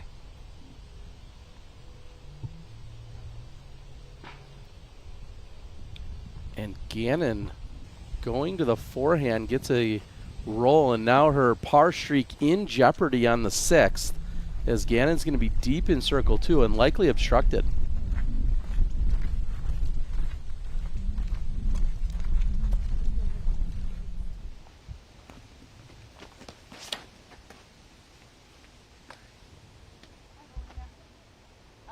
And she got the par on 16. Here she is teeing on 17. And a great shot. A big smile by Salonen.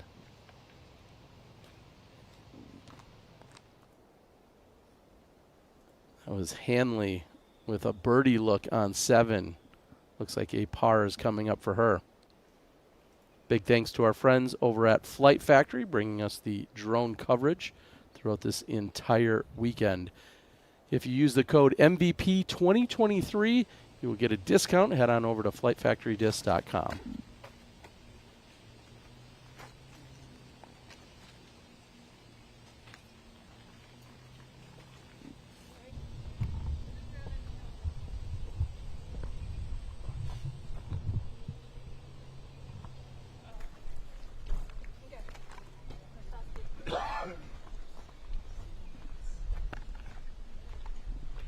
Ohn has a great strategy on this tee shot, throwing it down the middle, but then allowing it to hyzer out. If you throw it far enough, you can have this open look. Taking the applause ahead of time. We hear the 8 holes excited as they're maybe watching from across the pond. Scoggins with her birdie look on 6. Make them cheer, Ohn.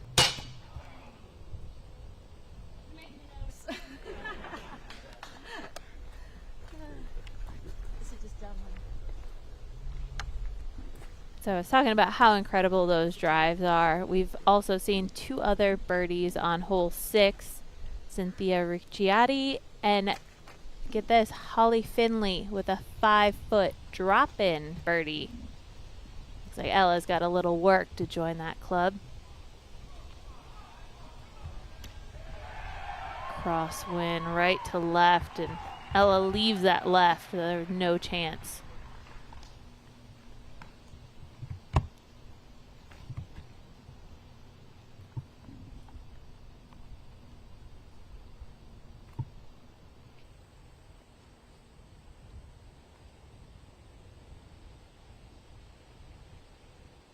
Tattar for birdie.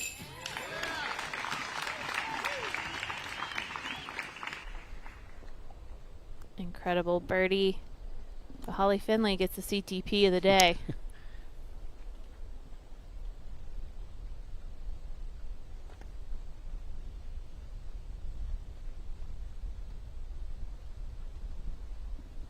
We haven't seen a lot of confident putting strokes from Ella Hansen.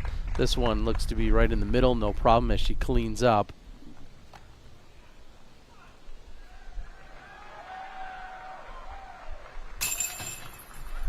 Missy Gannon will put her first blemish on her scorecard.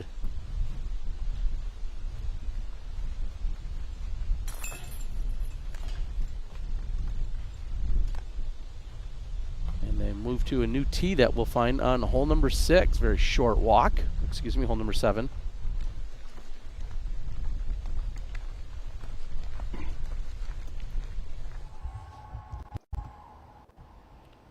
Now Evelina with her second shot on 17.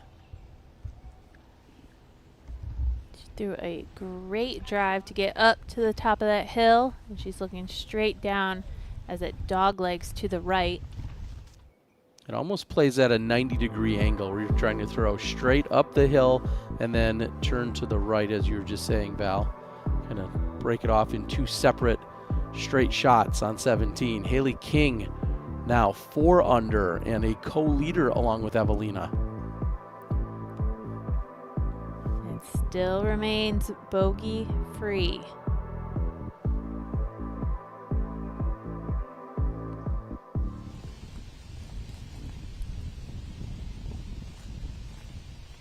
Kristin, tee of 7.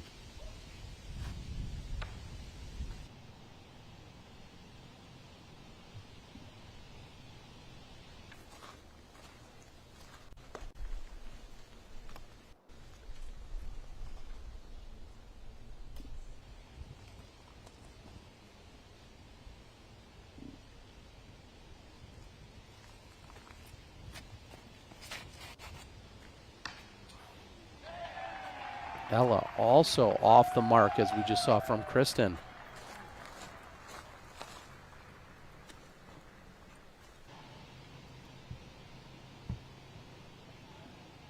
Short left side, very punishing when off the fairway. So is the right side.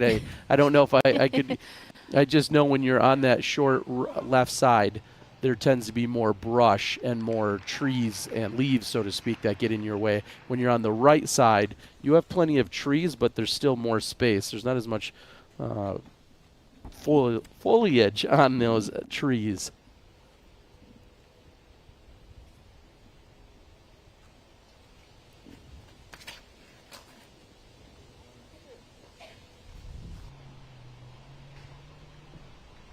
Big skip for Missy Gannon. That's going to give her a look from circle 2.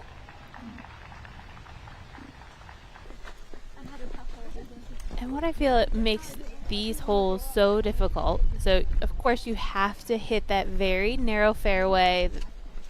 Not, it's barely wider than that road, but it's the elevation on these holes. So your release point is a little higher, and you really have to commit to the lines.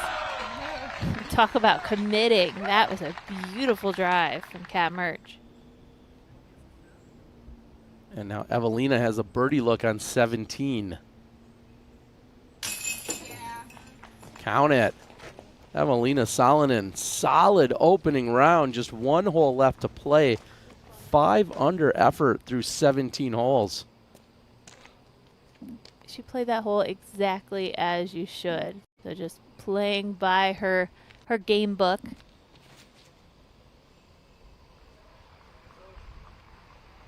It's leaking left. Does it have enough power? No.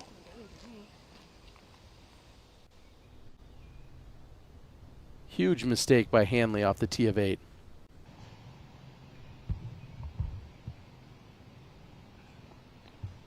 Some creativity coming from Ella Hansen.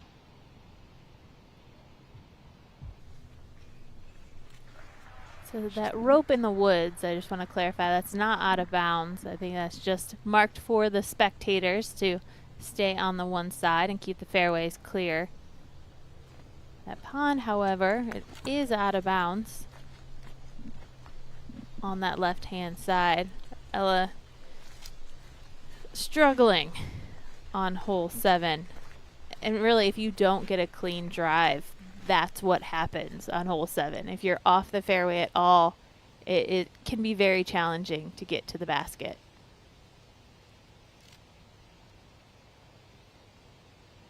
Let's see what kind of tricks Kristin has.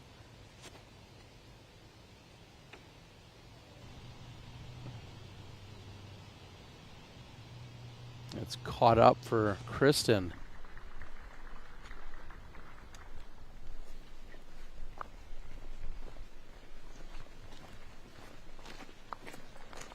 Slow going here for our 2-time world champ.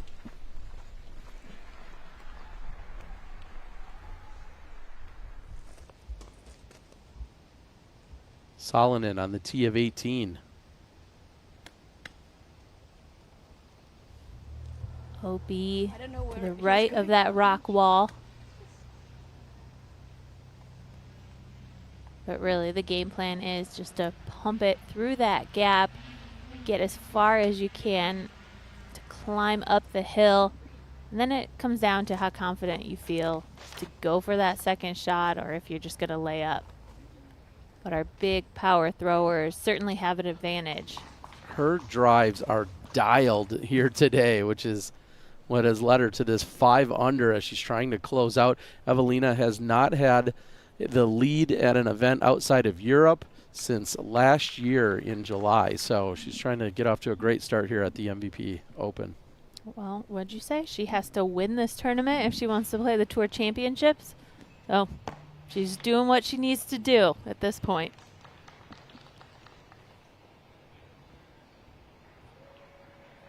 And we saw Ohn Scoggins just lay up a moment ago. Brian, we saw Missy's disc almost get to pin high. Does she have a look?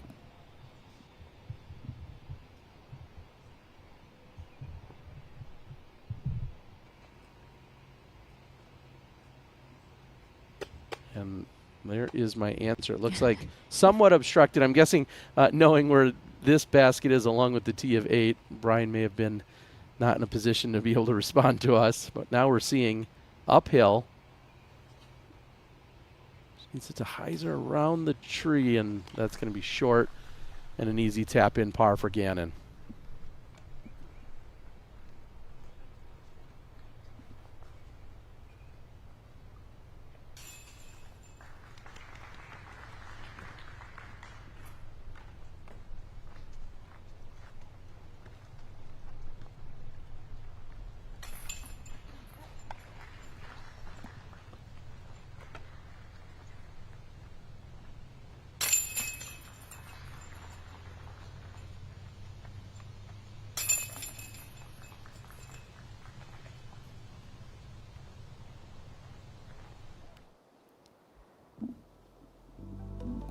So Ella was out of bounds off of that tee shot, took the shot to the right, laid up, and that's a double bogey.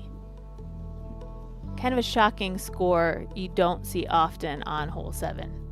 No, in fact, a few years ago from the slightly shorter tee, we saw Haley King ace it. We're going to take a quick break on the network, and we're going to be right back.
Hello, we're Kenna.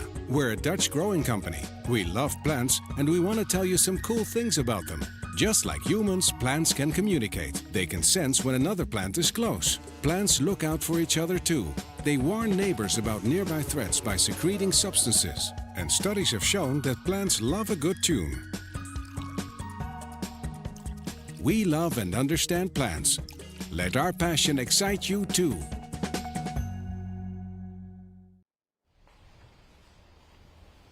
Welcome back. Ohn Scoggins on the tee of 8. You were mentioning an ace right before we went to break. Ohn just barely clears the water inbounds.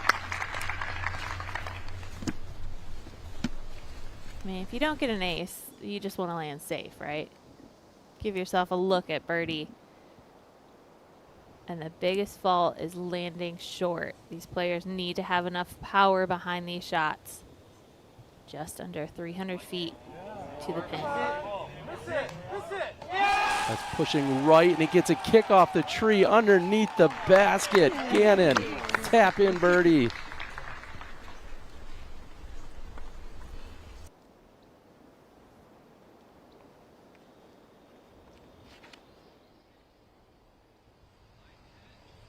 Good height by Kristin. This is pushing left. Does it have the distance? It doesn't. So Kristin, OB on 8. I love the height too, just not enough forward penetration to get clean. Again, it's just 300 feet, so this isn't a full power drive from these players, especially Ella Hansen. Likely throwing a mid-range there, but just completely offline.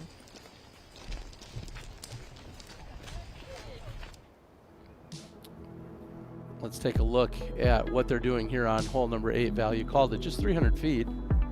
Just gotta get over the pond. So probably 280 some feet to clear the pond. But if you throw aggressive and you keep it on that line, you have that hillside that can slow your disc down, because we do have out of bounds right behind the pin at about circle's edge. So you do want to make sure it checks up. Kristin off right side chain from the drop zone. She's going to pick up another bogey. And the OB is so close behind the basket. So to be aggressive on this drop zone putt.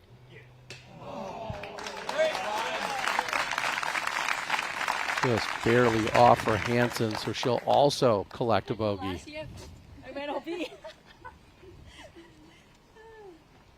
You hear Ohn. I do remember her making that drop zone putt with the crowd cheering behind her, but making it a lot easier on herself this year. Well, round 1 at least.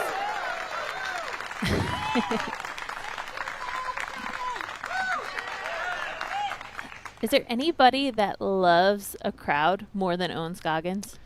She certainly rises to the occasion. Always providing us with entertainment. A tap-in birdie for Gannon.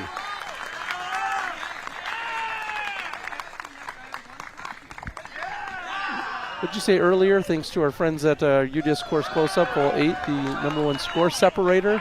I think we just saw that here. A pair of birdies and a pair of bogeys. And today, 53% of the field carded a bogey or worse.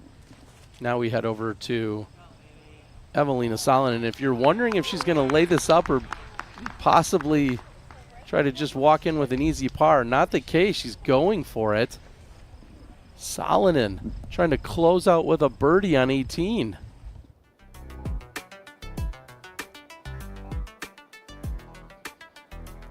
That's a solid play. As I mentioned, you have opportunities when you are a big power thrower and you can throw it so far down the fairway on 18. It makes that second shot shorter. I'm not going to say easier, but if she's practicing that shot now, if it comes down to the final round and she's in that same position, she's going to feel more comfortable going for that shot again. What a putt and what a finish for Evelina Salonen, closing out 17 and 18. She shoots a 6 under and is your leader so far here in round number 1.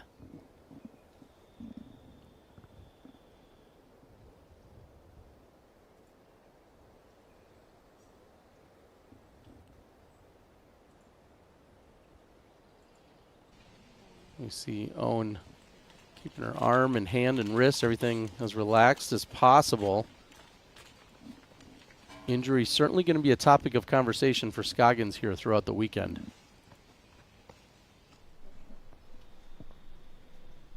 She talked about the tough decision that it was to withdraw from the World Championships a few weeks ago, saying she's never withdrawn from any event in her life, and she didn't want to do so at the Worlds, but ultimately did as she struggled in the first couple of rounds. It was after 2 rounds where she had withdrawn, and then comes back last weekend and shoots 993 rated golf over 3 rounds to take down an A-tier victory. And to come off that huge win where she looked so dominant in Michigan, leading into World, you know, we always talk about momentum, and I'm sure that's what was on Ohn's mind.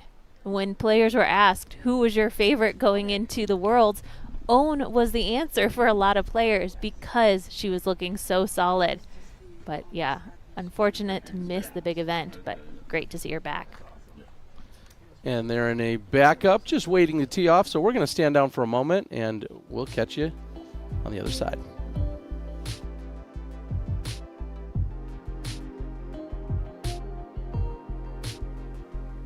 What makes the Halal guys so deliciously different?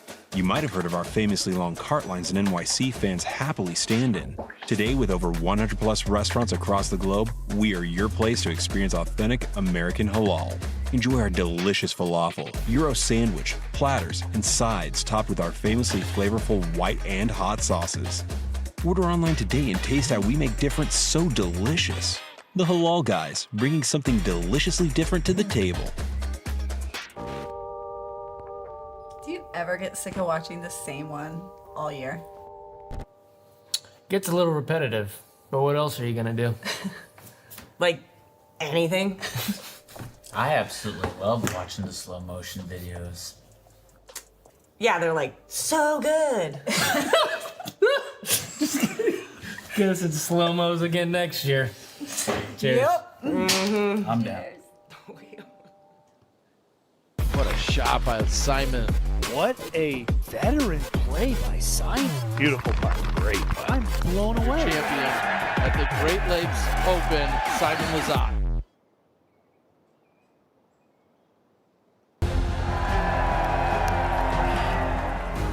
It just feels incredible. 2 majors in a year. I didn't think it was possible. I didn't think it was going to happen. But yeah, here we are.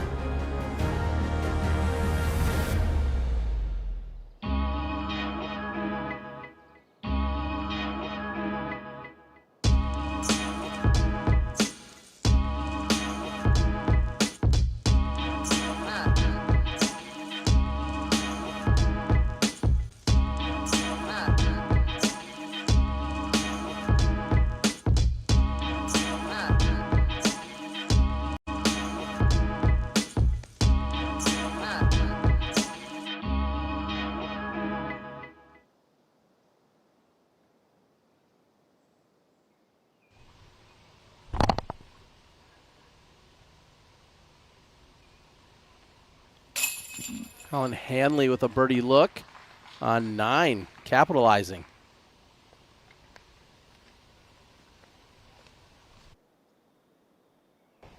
Hanley with some struggles so far. Now 2 over, back with Ohn Scoggins, who's on the tee of 9.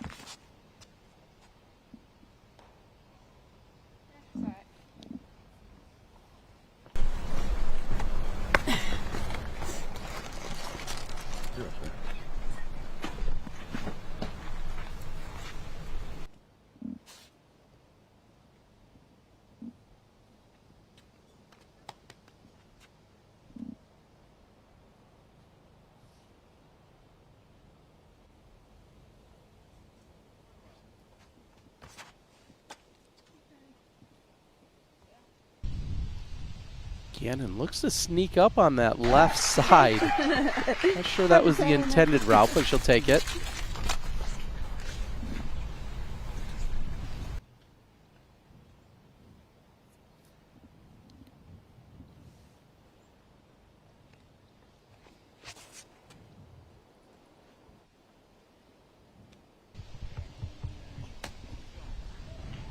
And Kristin not only gets over the hill, but starts fighting down on the right side. I'm expecting another forehand approach into the green from there.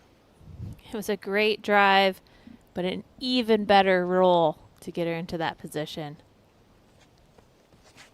Kristin with just 1 par so far in the first 8 holes. And that's what you typically see right there out of Ella's drive. You climb the hill, you get to the top, and then you see those backhand shots going off to the left, moving away from the basket. Hanley on the tee of 10. Riding that right-hand line, but she stays to the right. She is in the thick of those pine trees, likely. It's going to be a tough second shot if she's over to the right too far.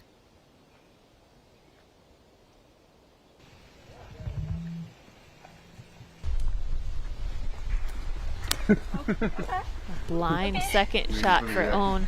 I know, I'm like, is that? That was smart. That was smart. That was smart.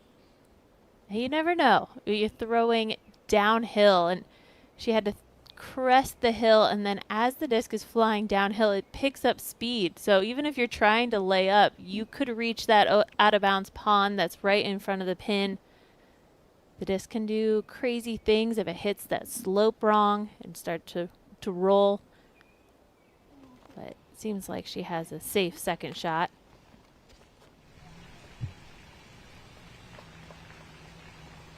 And Missy will roll the rest of the way down the hill. That should be an easy approach across from there.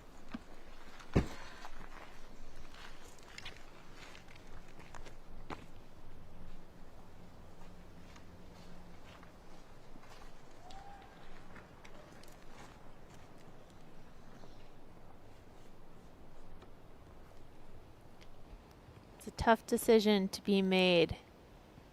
You know, Ella, she's in a great spot to go for the pin, but sometimes you have to just surrender. And she will lay up, so looking just to play for the 4.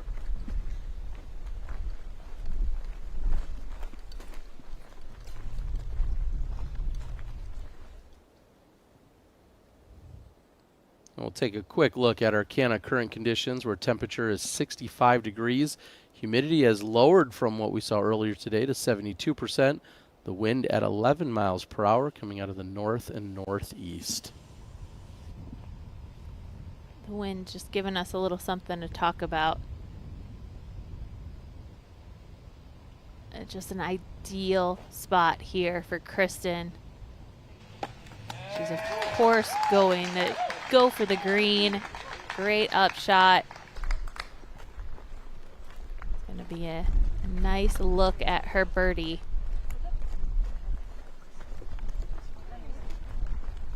And normally, Kristin's been so automatic with all parts of her game that normally we would give that to her. But today, the game's not looking 100%. She's been struggling a little bit. She's got several bogeys on the scorecard. So she has to get that confidence back. She needs a little bit of momentum. But so far, she's playing hole 9 great. And speaking of getting things back, it looks like her disc on 8 was just returned back to her. So that is good for her as Missy comes up short.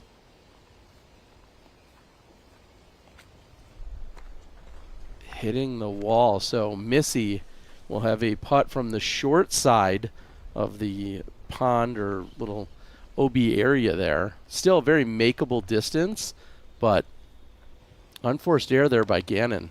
Wondering if maybe the wind pushed it down at the last moment.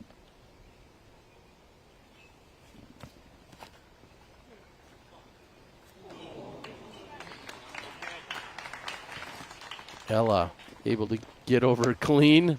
Doesn't land the dismount, but able to get over there clean, and she should have a short putt for par.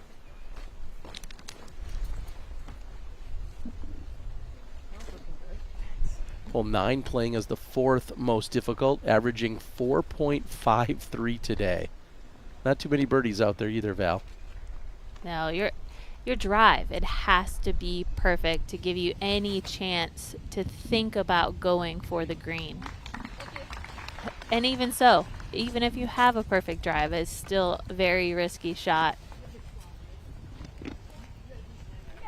So Ohn was very far to the left. No wonder she was guessing if she was safe or not.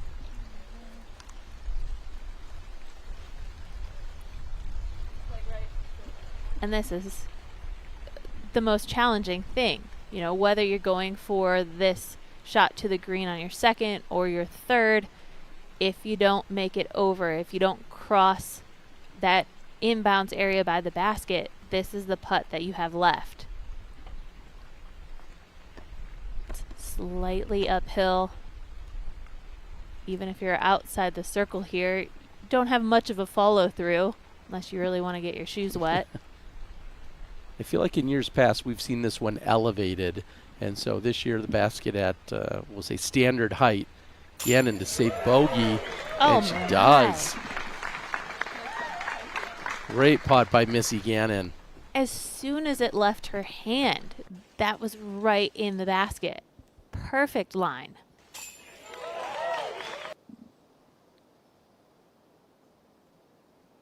Missy Gannon relying on the putter. No surprise. And that's huge. You know, being a great putter out here is also like you're scrambling. You know, you're not underneath the basket. You're putting pressure on the putts, and that is very important to continue to score well. Tattar for birdie. On track, and what a great bounce back from the bogey on 8. She says, hole 8's too easy. Give me something more challenging so I can get the birdie. She joins a very small club of 5 other women. And Ella will tap in for the par. They've got a long walk over to hole number 10, so we'll be right back.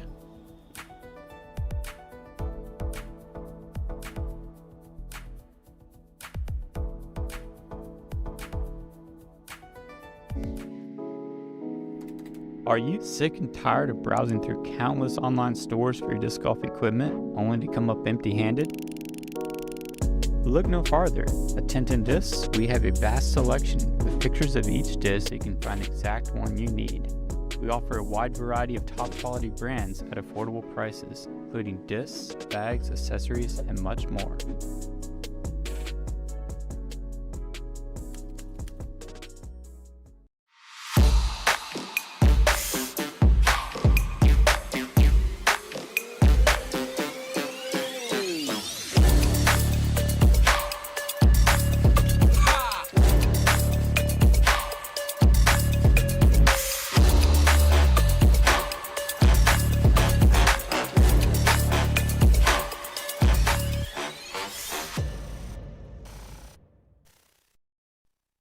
Whether I'm on the course or behind the camera, there's one thing driving me forward: the shot.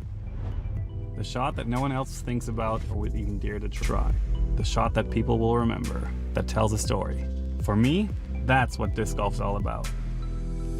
Introducing the time lapse, the first 12-speed featuring gyro over mold technology, and the first disc in the Simon line. Coming soon.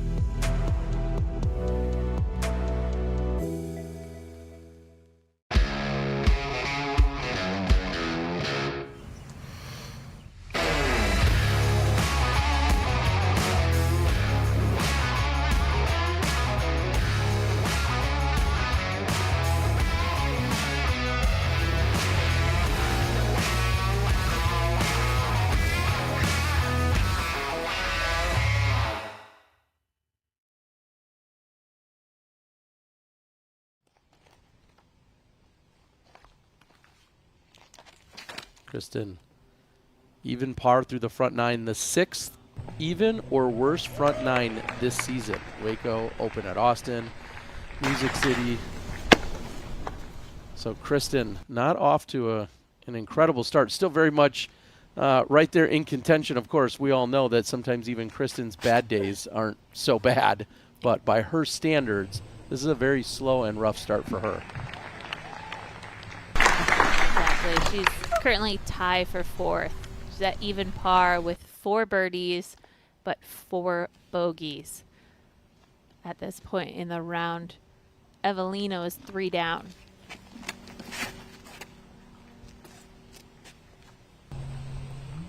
A lot of height underneath this one. Wow.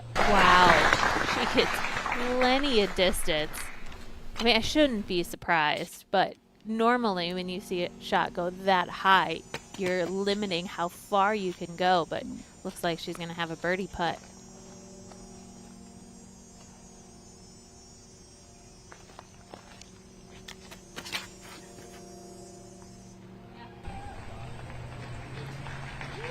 And that's exactly what a player with a distance like Missy Gannon has. Just get it down the middle, keep it clean. She has a chance to go for the putt there, but we'll see how confident she is. And 1 month free with the code MVP Live. Scan the code or hit the link in the description.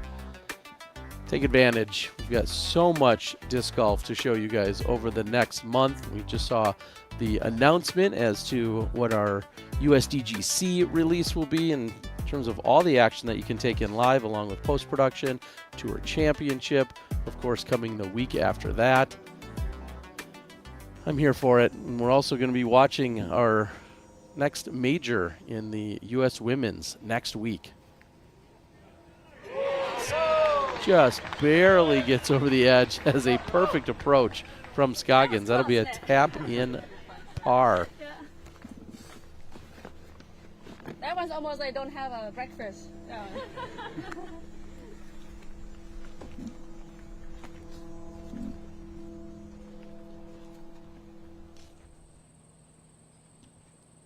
Hanley, tee of hole 11. I always say, if you've been frustrated in the front 9, this is the time to unleash some of that anger on the tee pad of hole 11. Great line from Ella.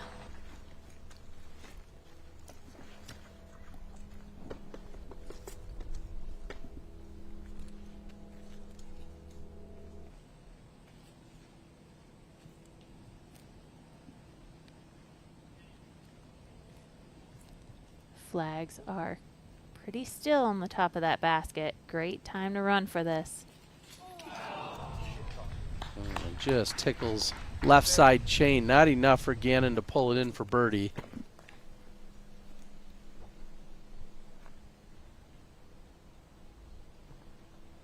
Kristin from inside the circle.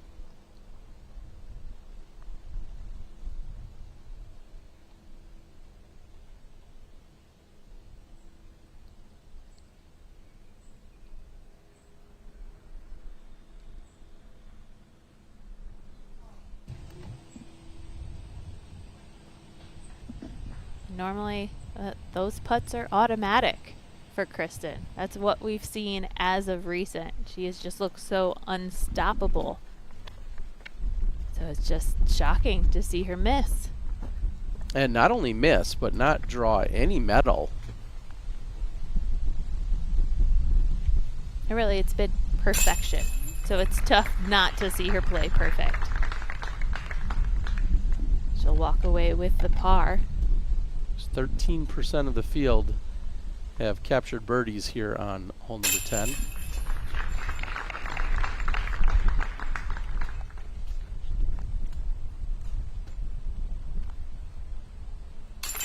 we should see 4 birdies from our final feature card. Pars. Excuse me. We should see birdies. Yes. No, I don't know. The hole is 266 feet. On paper, it seems like everybody should birdie it, but it is so steeply uphill that it's tough to get close.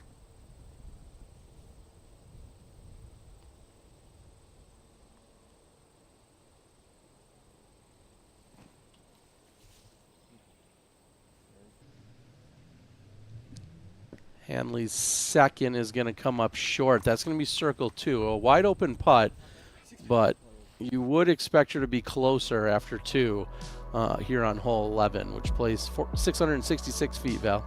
Yeah, we saw where Holland landed. I mean, she didn't have that many choices. She had to throw up and over the pine trees, so it can make it very challenging on your second shot.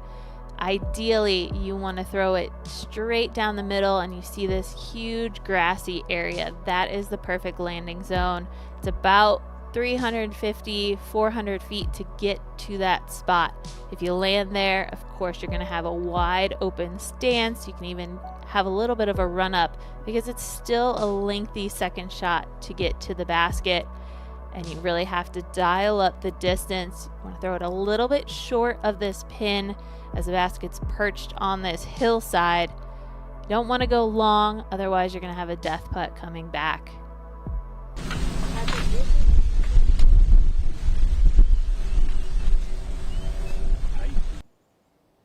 And we are seeing a little breeze at the top of the hill. And at the top of the hill, Katrina Allen, big birdie putt on 11. A very, very rough start in the front 9. Let's see if she can possibly turn it around. She's got a long way to go to fight herself back to even. Kat's struggles continue here in the latter half of the 2023 season. And it's crazy. I mean, we saw how well she played at the Preserve. I mean, she was at her best. She was putting incredible. She was standing up to Kristin, who was playing so well at that point. And, you know, the battle was on, and that was the Katrina Allen that we saw from years ago when she was, you know, such a force to be reckoned with. And now to see kind of take a sharp right turn as we finish up these last few events.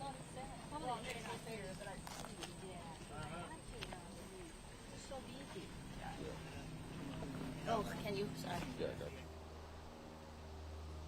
And up ahead on the green of 11 now, Hanley.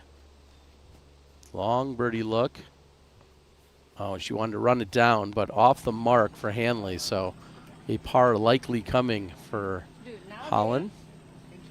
Nowadays you have to practice early. Yeah, if you want to get. Even then though, I get out there. I used to be the only one out there, and now it's like now that people are waking up at 7:30. Everybody know the secret. Even FPO. We saw Rick out there. I know Rick was out there. Everybody out there. I'm like, God. Well, because otherwise, if you go in the middle of the day, you cannot throw practice mud. Because people will be looking at you like, bro, we're waiting. You know, sunset rounds seem to be a good time. You know, we've gone a couple of times. Yeah, people are hungry right now. Yeah. Like 4, 5 o'clock. Oh, like later. Yeah, like later. Yeah. 5:30. Well, because people are fetching the sun. You know what I mean? Yeah, you start then, you're. Have you ever played pyramids in the street? Discussing the practice rounds, and Missy talking about how she's usually one of the first and the earliest to get her rounds in for her practice, and now it sounds like everyone else is picking up on the trick and getting out there earlier to get their rounds in. We saw some rain roll through in the last few days, and hopefully for the next couple of days we're going to be okay. I know a lot of people are talking about what is in store. We may not have as pleasant of a weekend as we're going to get here in the first couple of days of competition. Kristin, tee of 11.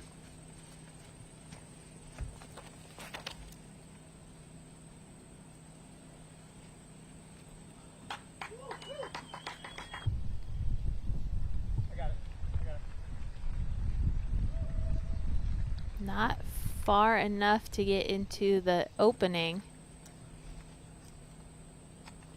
There's some very large Christmas trees right around where Kristin landed.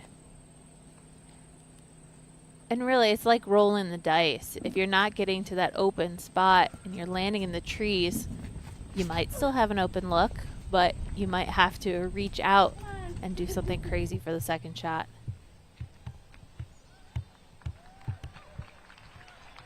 We're seeing that one push hard right. Ryan is out on the ground, tells us that there is a left to right wind that the players are feeling, and we've seen a few of them push that way. Let's see what Hansen can do off the tee. And thankfully for a player with the power that Ella has, she can throw something overstable in these conditions and still reach that landing zone. But it was a little overstable, and she's going to be on the left-hand side, maybe 20, 30 feet from that open spot. But again, throwing something more overstable, she can control it more.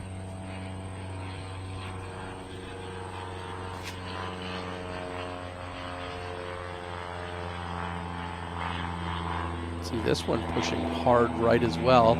Does it get all the way to the opening? And it does. Short grass for Missy Gannon. Missy has some sneaker distance.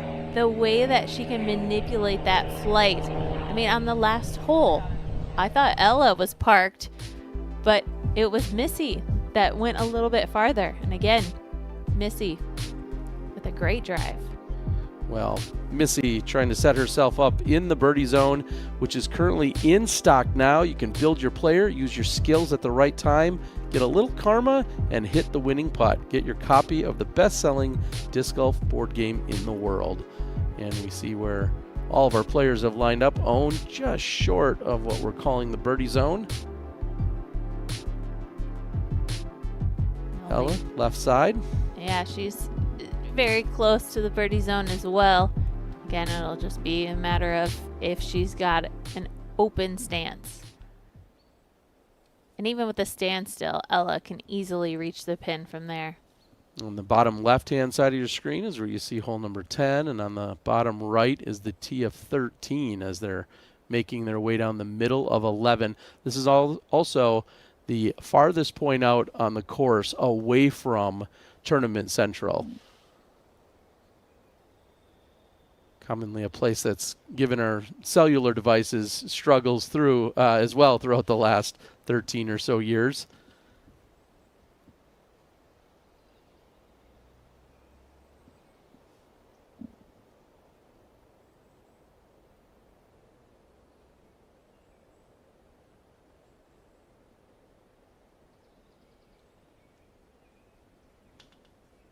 This and hole 1, really the two most open holes on the course, Val? It depends on where you land, Terry.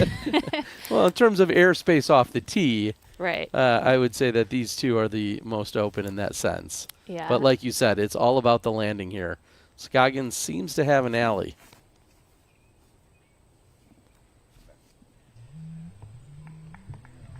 That is trying to flex back. Great throw. Gets out into that next opening. I always joke on hole 1 and here on this hole, you know, sometimes you land in the tree like we're seeing here from Kristin, and maybe she comes back in a couple months, needs a Christmas tree for her home here in the U.S. if she ever gets one. But you can get that revenge. Come out here, cut down your own Christmas tree, and hopefully you don't have to land behind that tree ever again. Yeah, the ultimate revenge. You're going to see a patent pending stance here from Tattar. She get over on it enough. It doesn't appear that she did, and this is going to fight out hard to the left side, and she's likely still going to be obstructed with some trees over on that left side.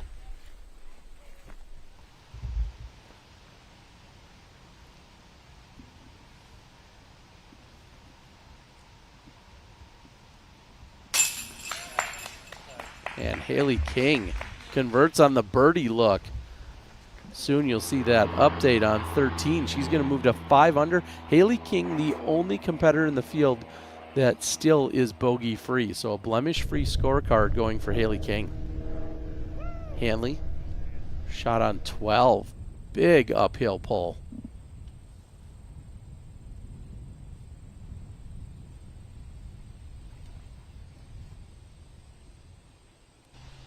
Ella had a clean arm swing. She was able to follow through.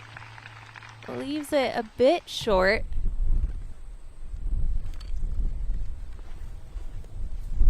She's going to have to work on that putt. I think she's still inside circle 1, but it's not a drop-in. Now King on the tee of 14. Plenty of height and hangs it out wide enough. That's very similar to where we just saw Evelina Salonen. And I'm wondering if we're going to see a different mentality when it comes to going for that putt. I'm guessing we will. Can't imagine Haley King laying up from there. I wouldn't blame her if she did, do not get me wrong. But just doesn't seem like her style. Yeah, Here's Gannon. I don't know if I've ever seen her lay up. I'm going back in my memory bank. That's not a Haley King game plan.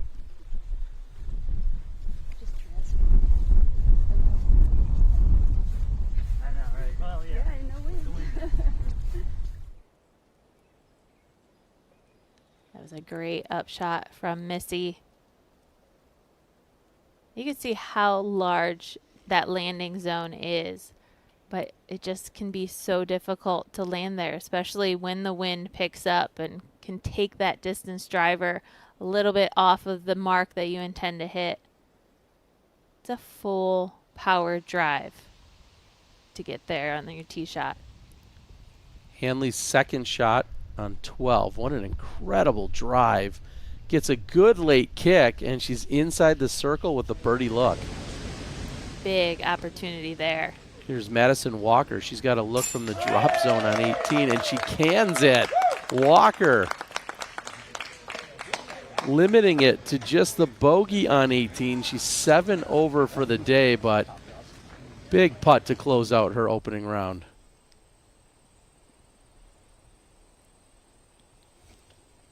Kristin obstructed.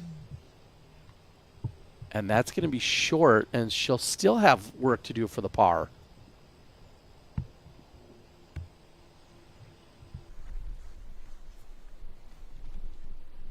She really hasn't been in the worst positions, but she hasn't had that great shot yet on this hole. Just struggling all along. Wow. Well, that doesn't seem fair as Ohn connects with some metal and gets a terrible roll away almost all the way out to the back of circle 2. Oh, yeah.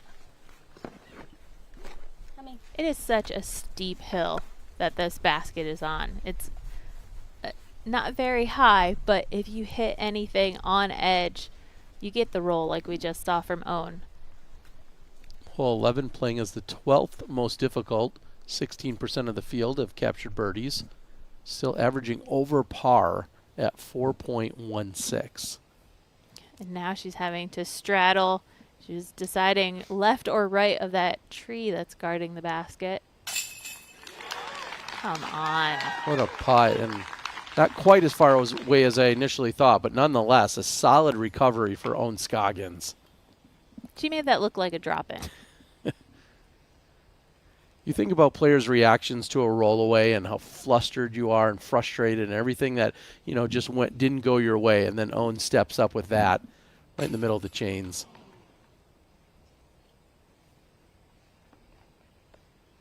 Hansen's putter has been slow today, not on the mark, so she's going to walk away with a par.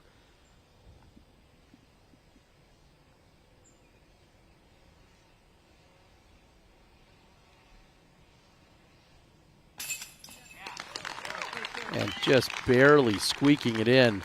We saw Kristin walk away with a 4 on hole number 11.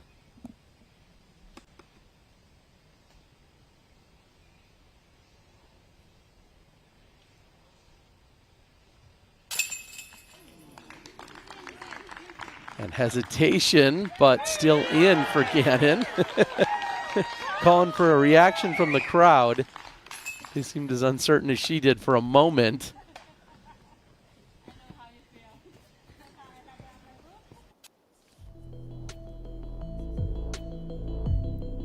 Unsure of it, but we're more than halfway through the opening round. We're going to take a quick break. We'll be right back.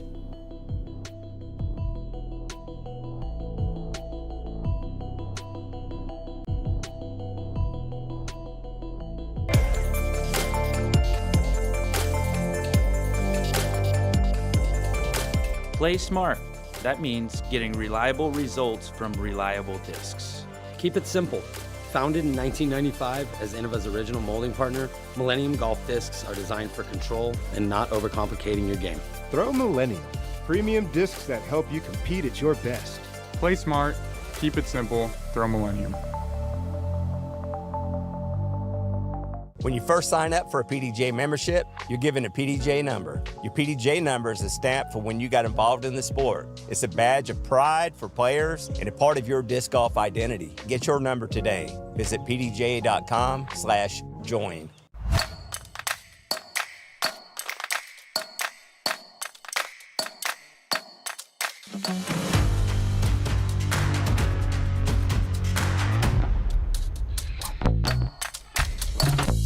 I just think the plastic is very premium. It's a high quality material. The way the disc feels in my hand. I think it's the quality of plastic. It's unlike any other plastic that you'll find in the industry. The quality is better than any other company out there. Again, just consistent plastic. It's something I can consistently trust on every single throw. There's so many discs to choose from, and I guarantee if you tried every disc in the lineup, you're gonna wanna put multiple discs in your bag. It's extremely high quality. You can only say so much, they have to eventually just try it themselves and see.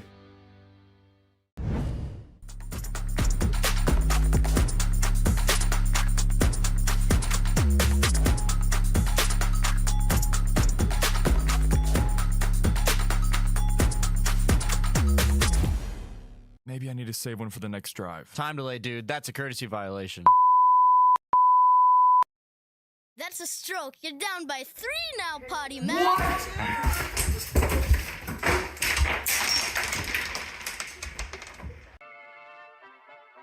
What's up, guys? Welcome to Grow Generation. Today we're in Redding, California at one of our flagship stores. Let's go check it out. We are the largest hydroponics retailer in the country with over 60 locations nationwide. At Grow Generation, we carry thousands of products, from personal home gardens all the way up to large-scale cultivation facilities. So head over to growgeneration.com where you can find the store closest to you, or order online. Use the code DGPT for 10% off your next order.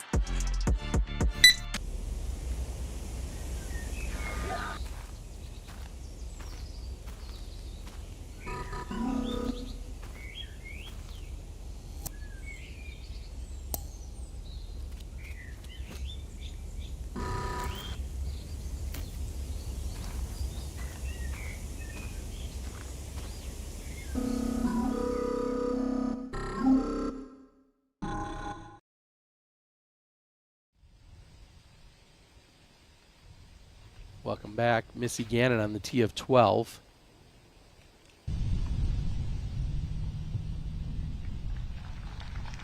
Awesome shot. Again, it requires such big distance. These spots that we continually see Missy Gannon landing in. Oh, and just a shank there by Kristin. That is pulled way to the right and nowhere near the position that she needs here for a birdie.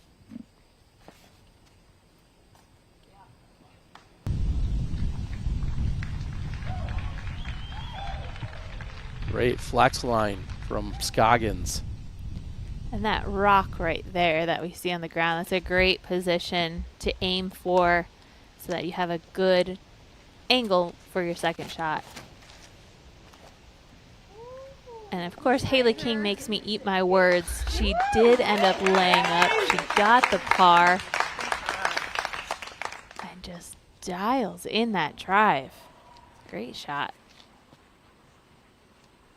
The downhill for Holland Hanley, TF 13. This is starting to fade over to the right or push to the right, but gets a great kick from there, likely an easy up and down.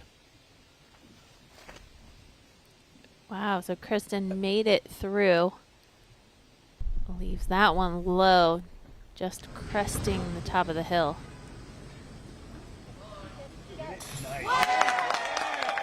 Hey, Line, also from the drop zone on 18.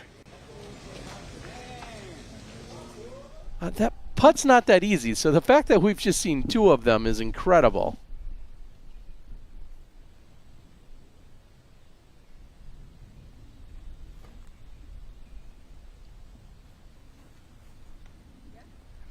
Standstill.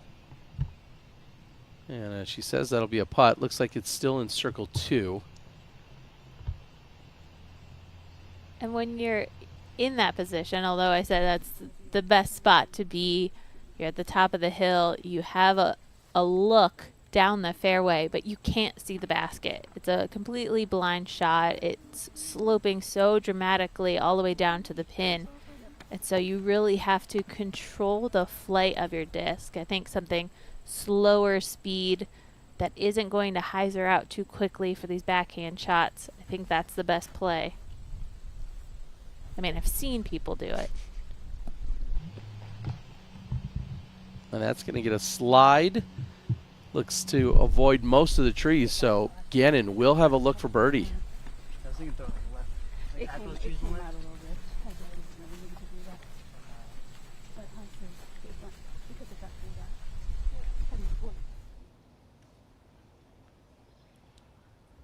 We saw the drive by King. This is for birdie. And that will tie her with our leader in Evelina Salonen. That's fantastic. 6 under. Bogey free for Haley King. We'll see that update in a moment once everything gets logged via UDisc. But through 15 holes, Haley King having a great opening round. And I looked back on the scores from last year to see what the hot round was, and there were several 5-unders. It wasn't every round. There was a lot of dramatic scoring, even for our leaders, but 5-under, 6-under, I'm going to assume 6-under is some of the best that we've seen, and with the course changes, this could be a new course record.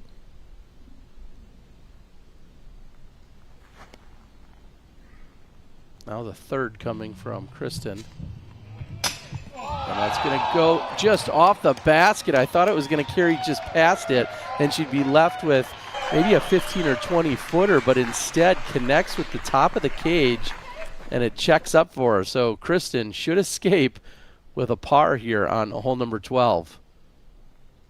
I mean, how do you even get it to the pin? She throws it high, extreme angle. It hyzers up just perfectly, and that was absolutely dead center, top of the basket.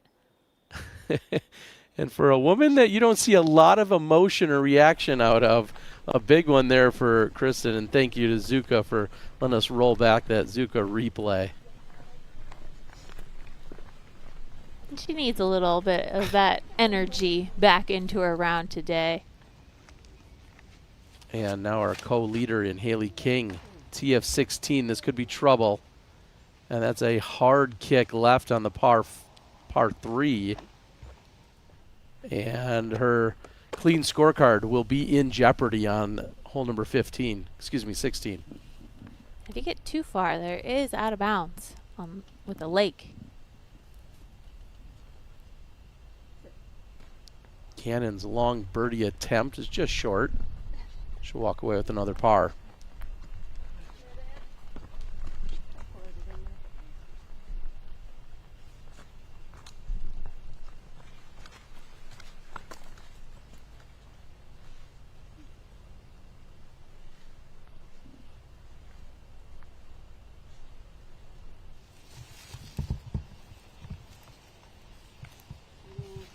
Just beyond the pin, there's a ditch, maybe 10, 15 feet behind the basket. So if you don't catch any metal or you don't rest next to the pin, it could be a tricky comeback putt.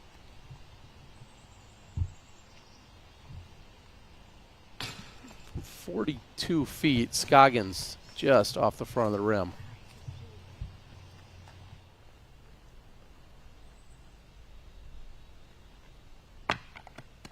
Hansen now will have a birdie look.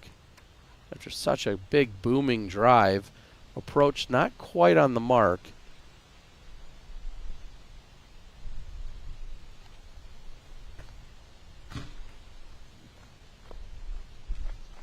Tentative. And for the exact reason you probably just stated, Val, with that ditch directly behind, just adding a little more difficulty to a comeback putt. Here's Holland Hanley. That's exactly what she needed. Land it nice and safe underneath the pin.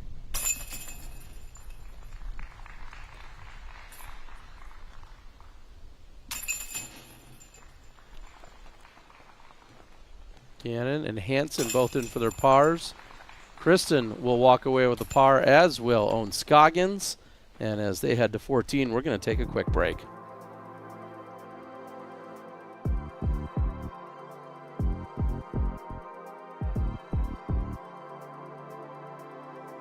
So the slammer, it doesn't fly as far as the harp, but that's exactly what I designed it for. It was designed for me to be able to throw hard with the real severe angles, a lot of flex shots, and it's a unique spot in the bag. So that's why I think it's becoming so popular. With a smooth, clean shave, every day is a clean slate. So who cares if you put all your money in crypto and called your boss an idiot? Barbasol, it's a can of can-do. My name is Garrett Gerthy, and I'm the founder of Double G Craft Jerky. I love the fact that it's resealable. I can just get a little bit, keep my energy levels up, but not eat like a half of a meal in the middle of my round. My favorite bag is the smashed cracked pepper. That's my perfect salty snack. This is my go-to, the Saxon sweet and spicy. If this bag gets open, there's no need for the seal because I'm gonna eat it all. The National Amateur Disc Golf Tour is dedicated to bringing fun tournaments to amateur players across North America. We provide competitors with unique player pack options and prize fulfillment through discgov.com. While offering a path for players to break into the pro ranks, we understand that for many of us, having fun and competing with friends is more important. Our events are a great way for players to support their local TDs and even qualify for national level tournaments. We're confident you'll love our events and hope that you'll come play with us, even if you plan on keeping your day job.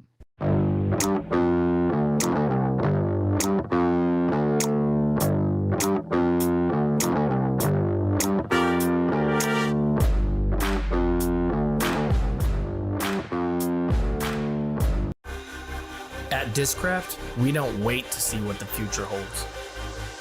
We build it.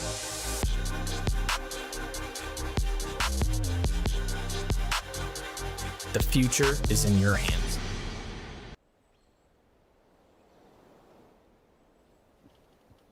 Welcome back. Taking a look down at the tee of 13. Back up at the top of the hill. This is another tee shot that requires an accurate, straight drive, but you have to deal with the elevation and how that affects your discs.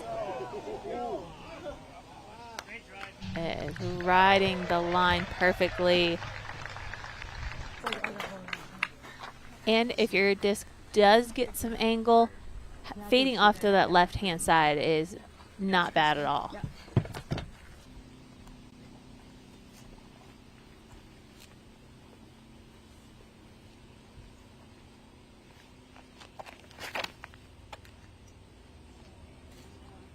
And this is turned over by Tattar, and that could be trouble. She's going to stay on the edge, but that is not going to be an easy approach from over there.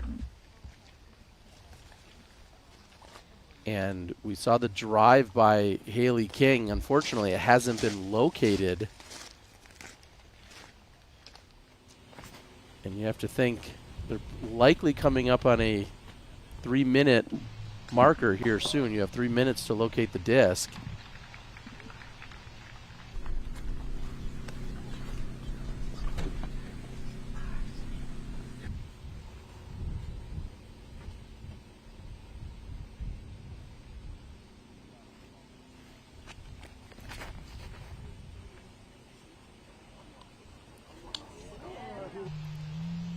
This hook up at the end for Hansen. It looks like it's trying to fight through. Almost pin high for Ella Hansen. It's going to be an obstructed putt from circle 2, but still closest to the basket.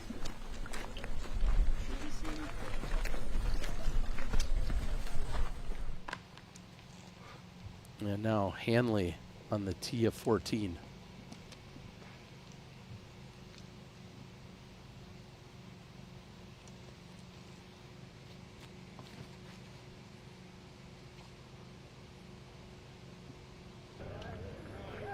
I love the move she's put on this. Does it check up quickly? It does. She'll have a decision to make as to how aggressive she wants to be. And now Haley King will receive a 1-throw penalty, and she's back on the tee after a lost disc. So this is her 3rd shot.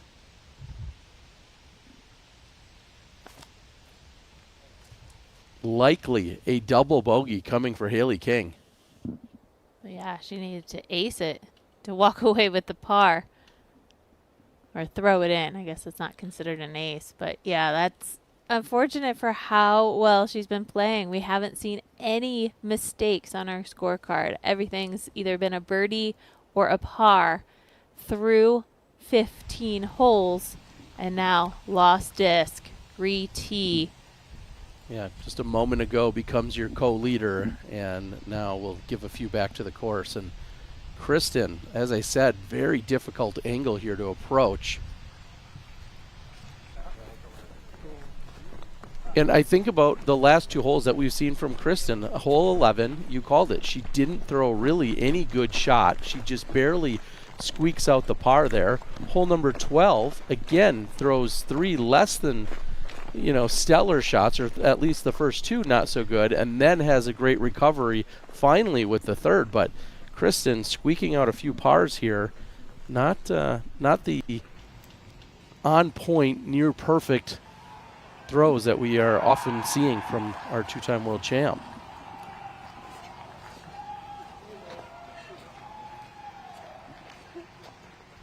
Ohn's hearing a loud eruption from somewhere off in the distance, likely the 8 holes.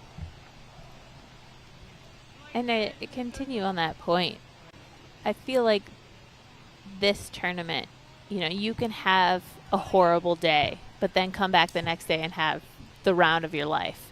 You know, it's just a matter of how strong your mental game is and how much effort you want to put into, you know, talking yourself up and encouraging yourself up with that positive talk. So you can turn things around very quickly, or if you're on that sour end and you're doubting yourself, things can go downhill very quickly. Kristin's look to save par.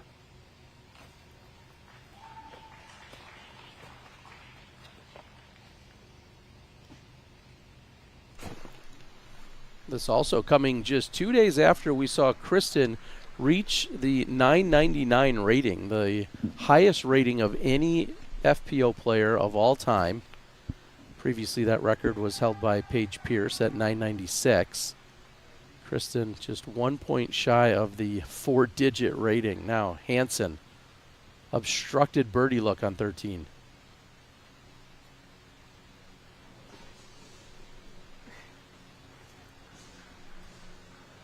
It doesn't connect with metal, so she's going to have an uphill putt coming back. There's really such a small landing area around this basket. It's perched up on kind of a ridge, drops out behind the basket, and there's a drop off in front of it. So these putts are challenging if you're not landing next to the pin. If you're flying past, you're going to have a big comeback putt.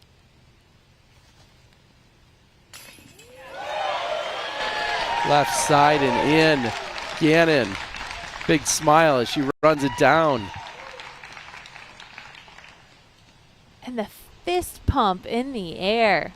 Love to see it because she throws it up and just lets the disc find the basket. And of course, we're going to tag that as our Sunstein patented putt from Missy Gannon. If you need anything in terms of intellectual property protection, you could reach out to our friends at sunsteinlaw.com.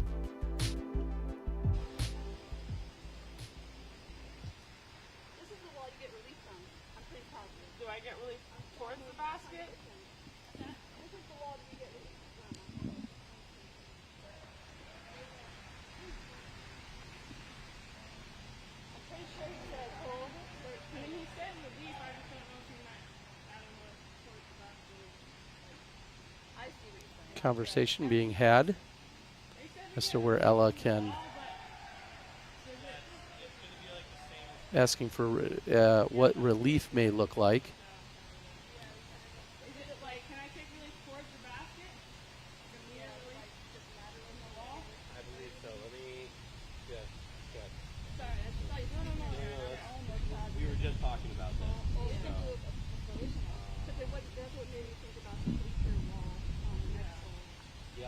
Line of play towards the basket. Okay.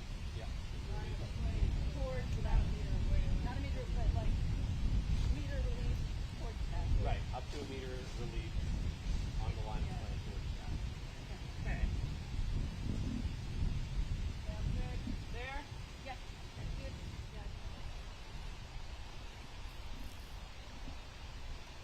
Yeah. And Val, that is a new wall that you nor I have physically been there to see, as it's been just constructed in the last few years. And Ella's putter off the mark. I'm not seeing it on the course map either. So it is a very new wall, and right now it just says OB to the pond, and that's far down to the left.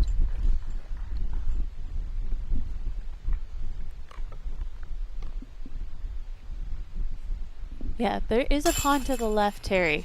You might not have seen it, but it is a, well, not so secret anymore, but it was a swimming hole for the family. I've heard about it. Never been down there, but I've heard people getting close to the pond. You got to get through a lot of trees, though, to find that OB. And Haley King now throwing her 4th on 16. Oh, and Haley connects with a tree. Holland Hanley has a birdie look. And if you don't drop next to the pin, you find the water, and we see the ripples.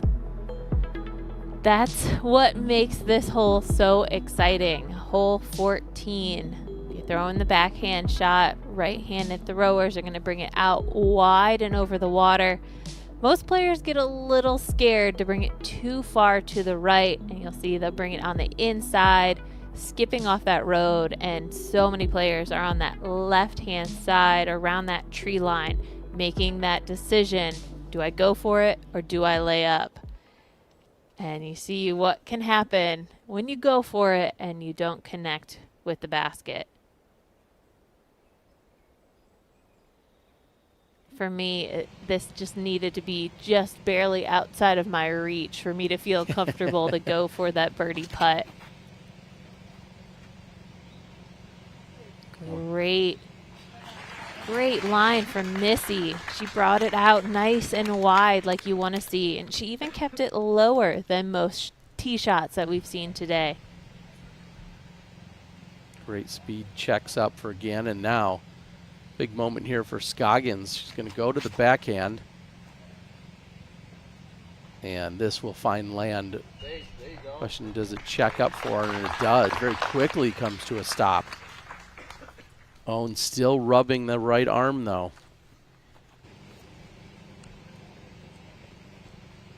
Hate to think there's so many rounds left in this season. Just hope she can get through it without injuring herself too much worse.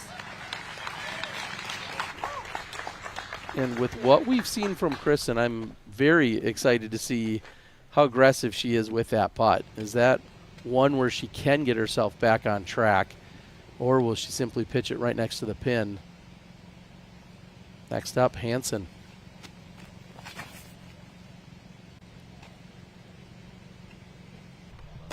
Wider than the previous 3, but no problems finding land.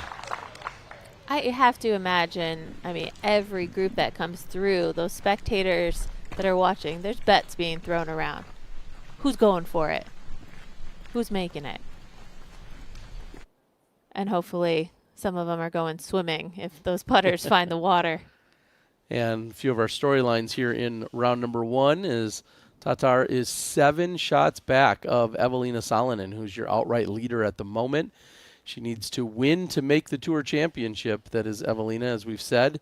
And the return of Haley King.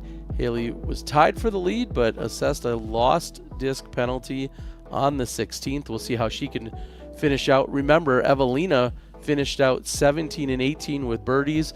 We'll see if Haley King can possibly bounce back, pick up birdies on 17 and 18 as well. After the double bogey on 16 that you guys witnessed, now we are with Haley King, tee of 17. Woo! Barely makes it to the uprights, flirting with the left side goalpost. But King, great position to attack from there. And although Haley had a rough hole 16, you know, when you think about what she's been shooting today and to narrow it into just one single hole so far, she's got a couple holes to play yet still, but one single hole that she needs to improve upon, I mean, that is just outstanding. It's very difficult for players to go through this course without having a little bit of struggle or having to scramble at some point, because you have decisions like this you need to make. Yeah, to see her take this much time, this is full send for Tattar. And she cans it. Kristin in for the birdie. What a great bounce back from the previous hole. I feel like the harder the shot gets, you know, the more focus that Kristin's going to have when she steps up to it. That was a great example.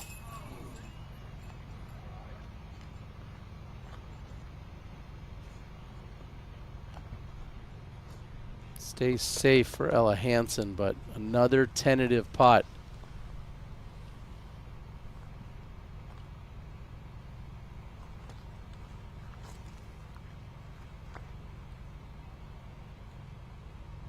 Gannon to answer with a birdie of her own.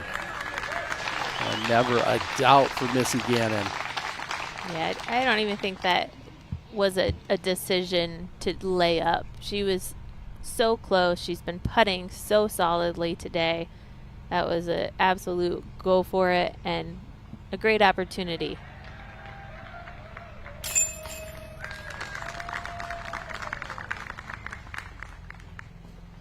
So Hansen will walk away with a par.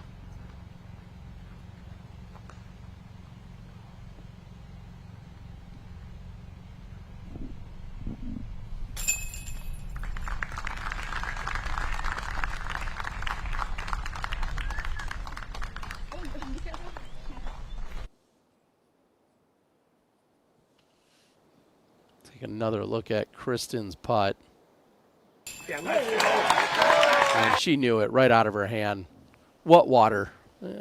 No fear whatsoever. As long as the basket's going to catch that putt, there was no doubt. Let's take a look at your keys for closing, brought to us by Black Ink Disc, the premium disc golf store. So we've got some very difficult holes to close out this course. And, you know, it's been a long round, so hopefully these players have that mental endurance. Hopefully they haven't talked themselves out of the round just yet. You need to have confident power drives to set yourself up in good positioning on these finishing holes. And you got to have a plan for hole 18. Will your drive go far enough up the fairway to give yourself a good look at a second shot? Are you going to continue to play that game plan every single round? Or do you have that game plan if it comes down to winning the tournament? Can you go for it? Because sometimes that's what it all comes down to, that final shot on 18.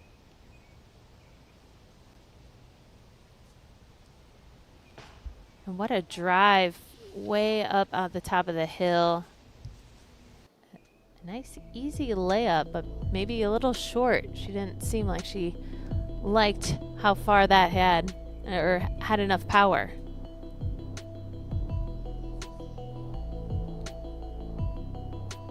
And although we've seen a lackluster day here from our two-time world champ, she still finds herself in 5th place. She's fought back to even par. Not exactly what we expected here in this opening round, Val. Oh, it's making things quite interesting. And I'm thinking of Haley looking at her score 2 back of Evelina. She can still get a birdie on 17. If she makes this putt, she can birdie 18. So she can get back to that 6 under and be in the tie for the lead. Yeah, she'll have a look from circle 2. So exactly as you were saying, Val, not her best approach there as we look at hole number 15. 15 is a very narrow fairway, and you want to make sure you hit the line. If you hit any of these early trees, you end up in this valley or get kicked off, and it's very difficult to climb back to the top of the hill for your par. So a solid drive to get yourself over the valley. If you have a look at a birdie, I think that's incredible, because it's a very powerful shot to get all the way up there. Not a bad kick. She does miss the initial trees, catches one about halfway through, and then stays relatively center with the fairway. It's an early tree kick that then puts you down into the left. That's where the big trouble is on this hole, but Kristin not worried about it here in round 1. She's going to have a look from inside the circle.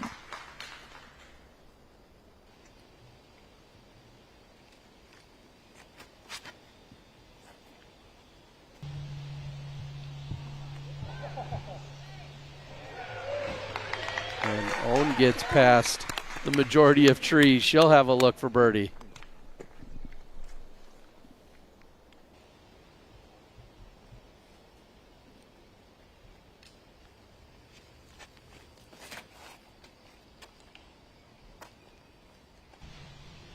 And that's more of the trouble zone I was just talking about. If you hit early and kick down into the left, you're not usually able to see the pin, and that's one of the most difficult places to recover from. Now Haley from circle 2. Just leaves it short, so King will walk away with a par on hole number 17 and a drive that she couldn't have put in a better spot. So that's going to be very disappointing for Haley King.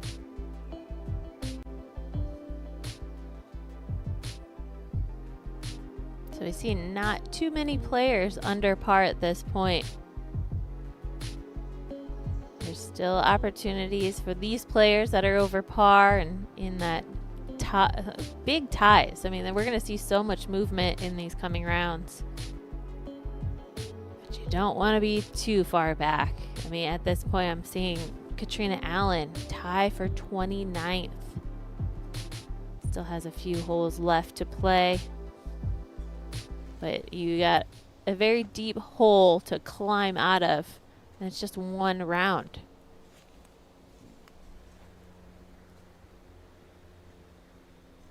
Let's see what Ella can do from this left-hand side.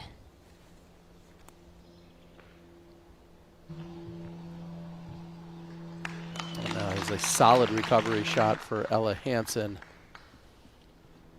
Not quite as punishing as I've seen some of the other ones in years past. So Ella hopefully will be able to get up and down, save the par.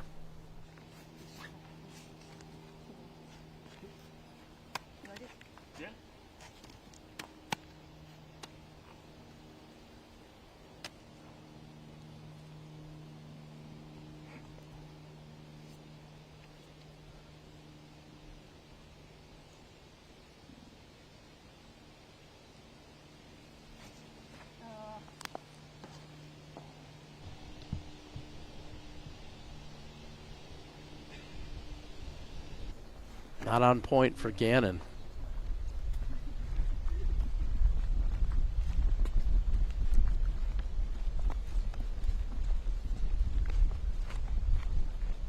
Fifteens average 3.19. 13% of our field have found birdies. And big money Missy is going to need a big putt here just to try and save par. We've been talking about how solid her putting has been, but there's a slight slope behind this basket, so being too aggressive could go sailing past, and then can you make that putt to come back? Yeah, she's still considered in the fairway. She is outside of circle 2. About 68 feet or so for that attempt. So Missy going to be adding a bogey to her scorecard.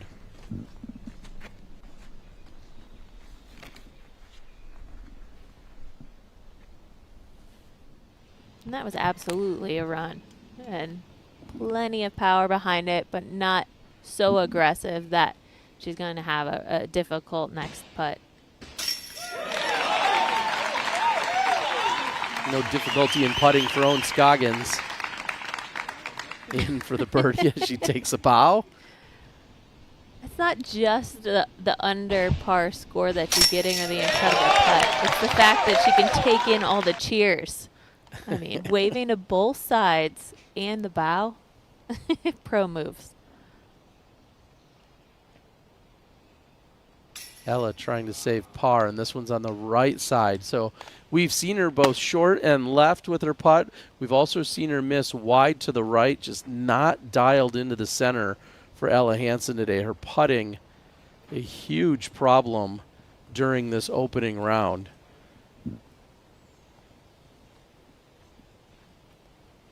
And wow, look at how far she went past. Yeah, this is not an easy tap in, slightly uphill.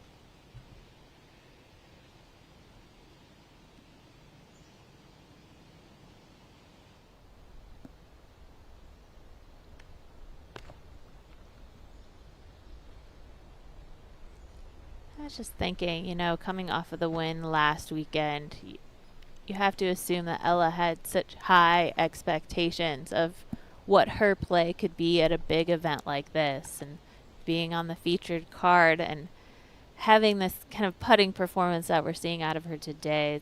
It's disappointing, and hopefully she can recover from that. It's just a mental block, really. Kristin for birdie, and she gets it. So just when we are surprised by Kristin and a struggle she might have, whether it's a poor tee shot or a poor approach, then she turns around and bounces back with a birdie on the very next hole. I guess you could call those world champ things. Kristin will move to 1 under now. Hansen just rattled on the green here today, and she's going to walk away with a double bogey.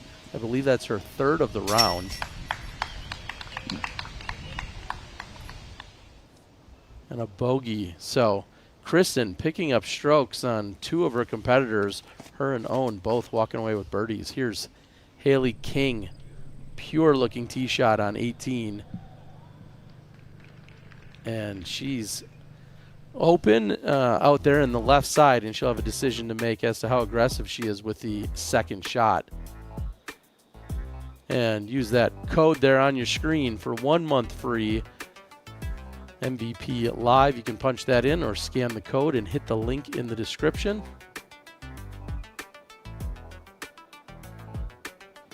Thank you to all of our friends out there taking in the action on YouTube live today. It will not be for the next 3 days, so hope you guys will consider joining us on the Disc Golf Network.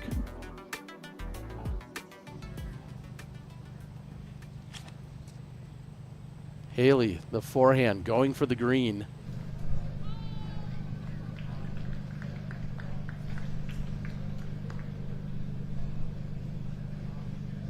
I don't know what happened there. That was a huge shot. I believe it came up short. Now, Kristin, tee of 16. And what a shot by Kristin. Oh my. Absolutely beautiful. On line the entire way. It didn't waver from, it had about 2 feet that it moved as soon as it released her hand. I mean, it was dead straight the entire time.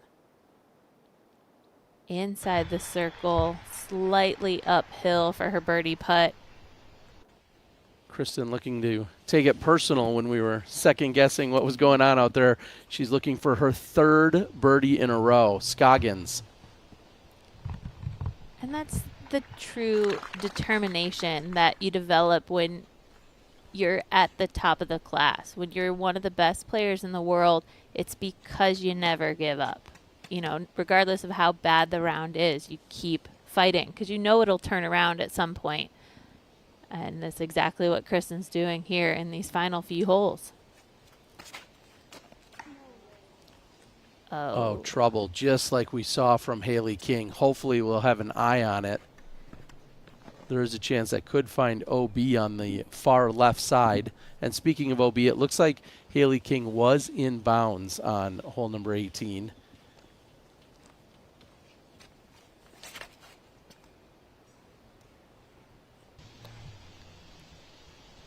And that's pulled right, gets a gentle kick to the left side, taking birdie out of question, most likely for Hansen. Ella struggling. We're going to take another look at this one from Haley. She has so much power behind that. Great height. See the spotter move into position and ultimately kind of gives a uncertain sign with, usually that's what that's marked as. But we're seeing on UDisc that she is putting for birdie from circle 1.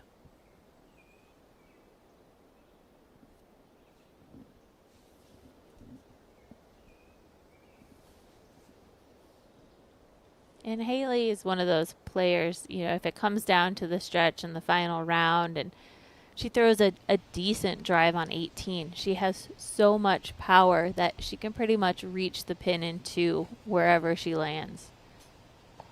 So she is going to be one that you can't count out if she's a stroke back. All right, well, Missy found her disc. That's a good thing.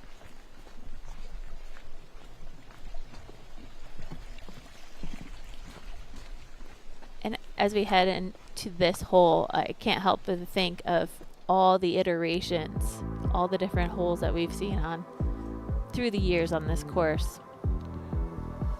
And these are the live standings brought to us by our friends over at Statmando as they're giving us real live updates as the round continues and taking a look. Everyone that's in bold here on the screen, their name is bolded. They are in the Tour Championship. So as you continue to look down, Juliana Korver making a move up 3 spots after last weekend's Discmania Open.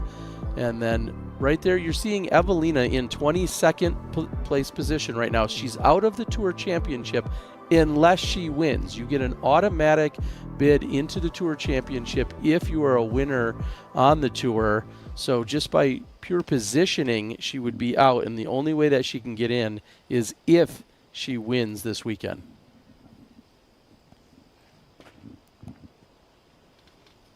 And we saw Paige Pierce. Her name was in bold. But unfortunately, Paige is still recovering from that ankle injury. And not likely we'll see Paige at the Tour Championships. And Haley not able to capitalize on the birdie look. So stalling out on holes 16, 17, and 18. Haley King will likely close out with a 4-under effort, all but guaranteeing her a spot on the lead card. But Haley King, a double bogey, kind of derailing her as she tried to close out today. That was on this hole number 16. Missy hits that one final V tree. Smacks her about 25 feet away. And Ohn right next to the pin. That should be a tap-in par.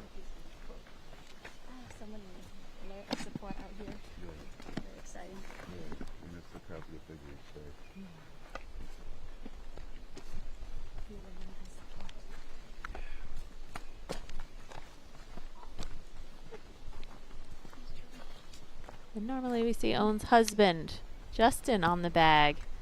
Got a different caddy this weekend, but still providing her plenty of encouragement, lots of fist bumps, and it's paying off. Yeah, and normally I'm going to have to do some research. That gentleman, I believe, has been on the bag for, I want to say, maybe the last 3 or so events. I know he's been out there frequently with Ohn, and we'll have to get some updates. Normally know all about the caddy details.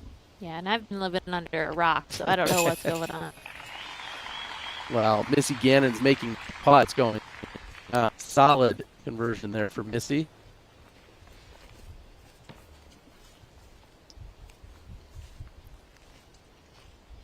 And one of the best drives we've ever seen on this hole. This position was just implemented a few years ago for our FPO division, and incredible to see.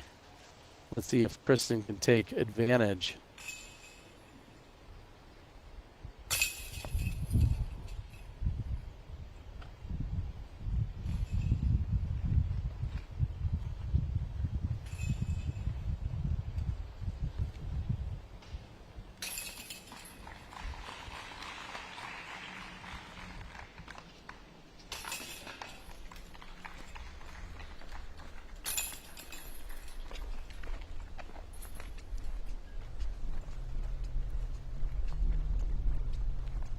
And they'll move on to hole number 17.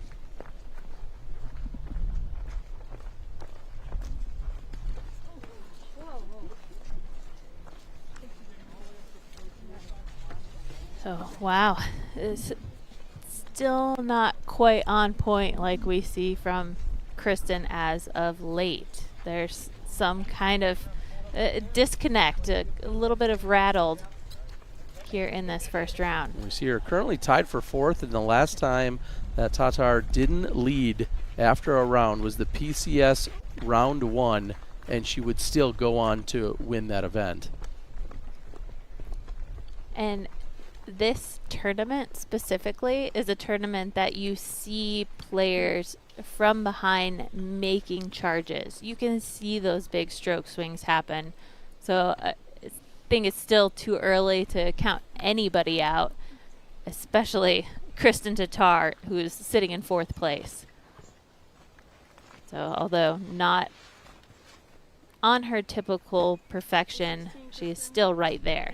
And that's not bad. Most players would have to pinch themselves to find themselves tie for 4th at a huge event like this. And this is Kristin Tattar on a bad day.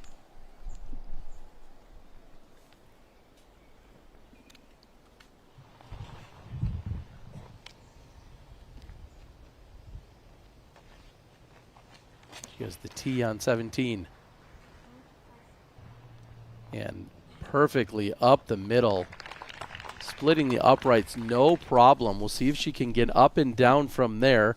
Has opportunities to close out with 2 birdies potentially. If so, she'd get to 3 under. That would still be 3 back of our leader in Evelina Salonen. Great shot by Scoggins.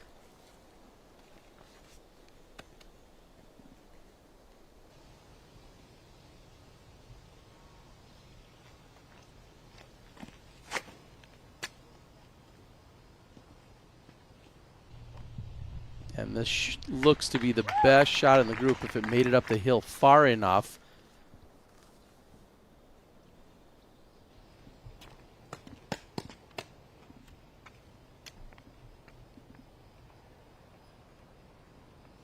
Gannon sits at even.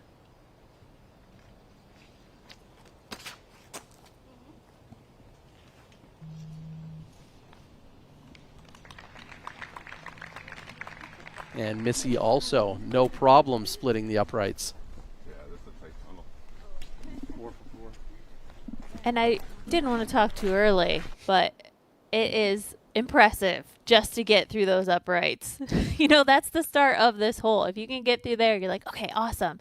And then you deal with the rest of this hole. But great drives from our group. Yeah, and kind of holding their breath, the players, the caddies, just thinking exactly how punishing it is if you were to get one of those 2 early disappointed you become, work that it is to try and save par. So great to see that. In fact, it looks like everyone's been going through those uprights, at least from what we've seen here today.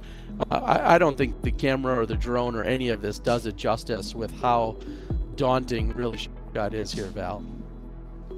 Yeah, not only getting through that, you have to throw a powerful drive to get up to the top of the hill, and it really is a full power drive for all the competitors to reach that ideal landing zone. Once you get there, it doglegs immediately to the right, tunnels in as the trees line either side of the fairway, and then there's a drop off behind the pin, so you can't be too aggressive, otherwise you're going to have a huge birdie putt back to the basket. We're seeing as we round the corner, it's a touchy second shot to get up to the pin, and again this year they have the basket elevated and it's right on the edge of this slope.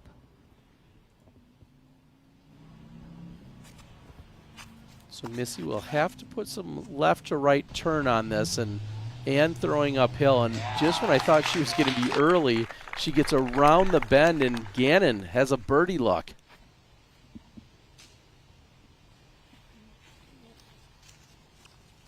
Very quick to throw for Kristin.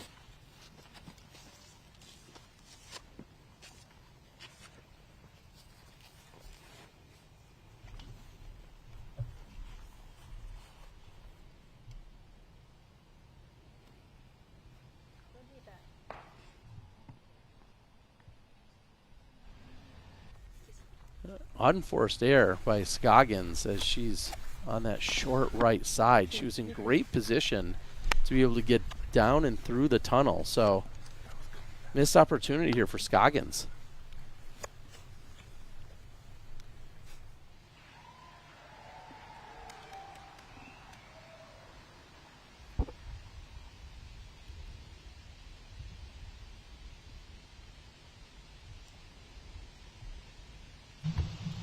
play this short onto the tunnel and then hope to get some skip toward the pin. So that will be short and right, somewhat obstructed as well for Hansen.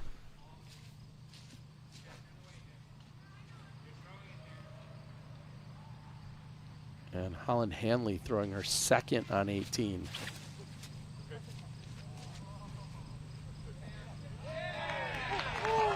And the green flag. She's on the green, trying to close out with a birdie.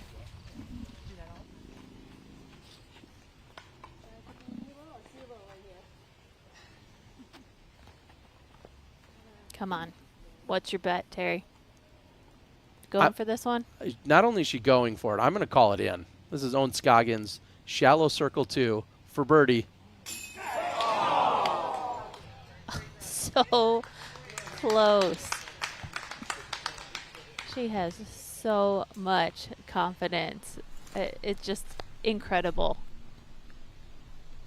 And this looks like it's going to be a forced layup for Tattar. And she's going to do just that. Pitch it up next to the pin, and she'll be settling for the par.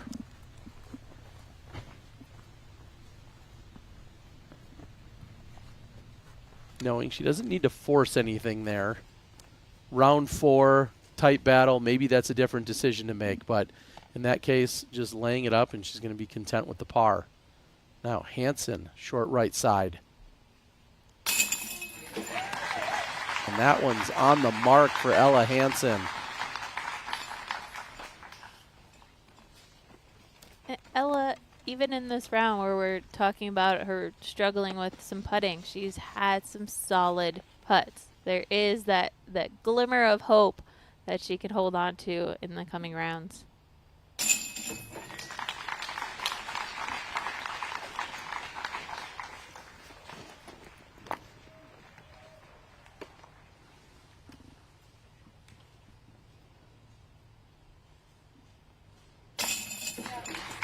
Gannon will move to 1 under.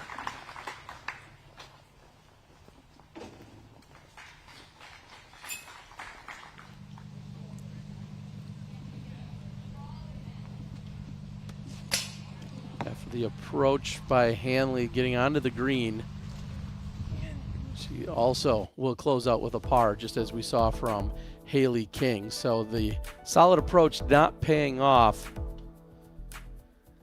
And Evelina Salonen, we saw her come in very early into the round.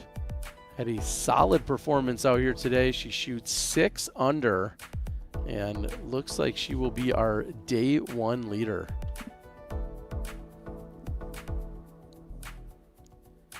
Haley King sitting at 4 under. Will also be her first appearance on a lead card since we saw her back at the Dynamic Disc Open back in Emporia a few months ago. Ohn Scoggins sits at 2 under. Kristin and Missy both sitting at 1 under.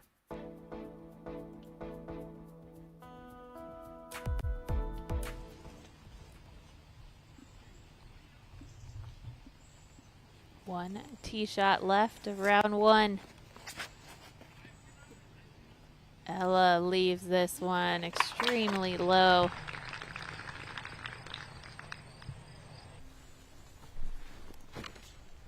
And that's tough, leaving it low and not allowing the disc to climb up the hill for one thing, or just be off to the left. Those two things can give you the best angle to go for the green on your second shot. Missy got the height, carrying off to the left. That's the spot I'm talking about. We'll see if Missy goes for it.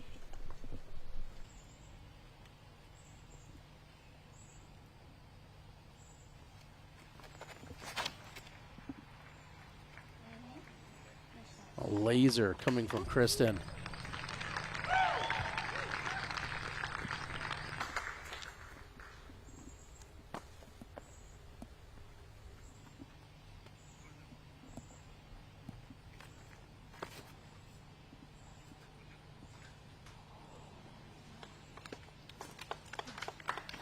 Scoggins, maybe the only competitor we'll see go with a forehand off the tee here on 18.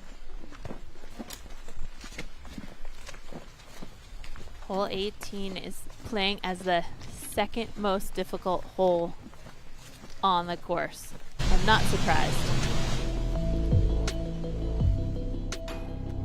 Take a look back at Kristin's day today. Short miss on hole number 5 when she had the birdie look. Hole number 8, she came up short. She went to the drop zone where she almost was able to convert, but doesn't get it to drop, so she walked away with a bogey there. Here on hole number 13, the downhill, that turns over hard right out of her hand almost immediately. And a very colorful scorecard, not what we're used to seeing. Usually it's almost all birdies and maybe a mistake or 2 at most. Kristin today coming in with 5 bogeys through 17 holes so far. Yeah, and here's some stats we don't typically hear from Kristin.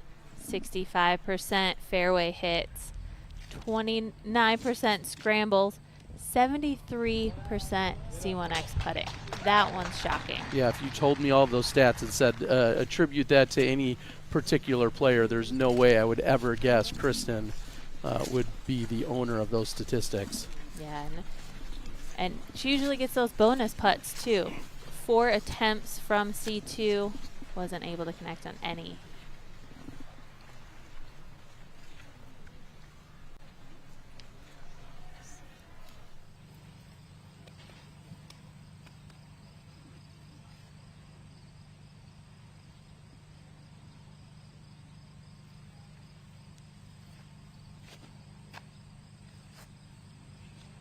Really far off to the left.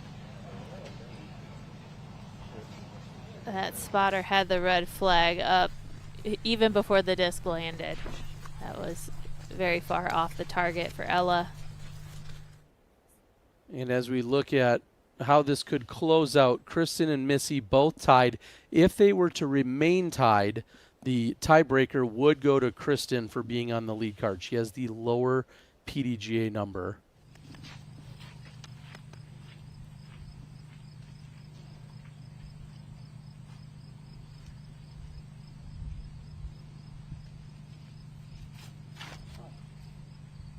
Oh, Gannon slips. Pulls that. Does she get a favorable bounce? No. Gannon out of bounds.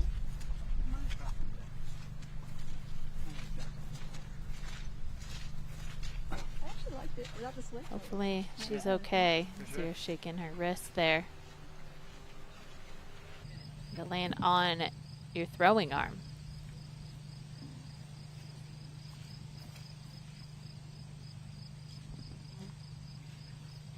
And as you're seeing, the last time Kristin wasn't on a lead card was round 3 of the DDO.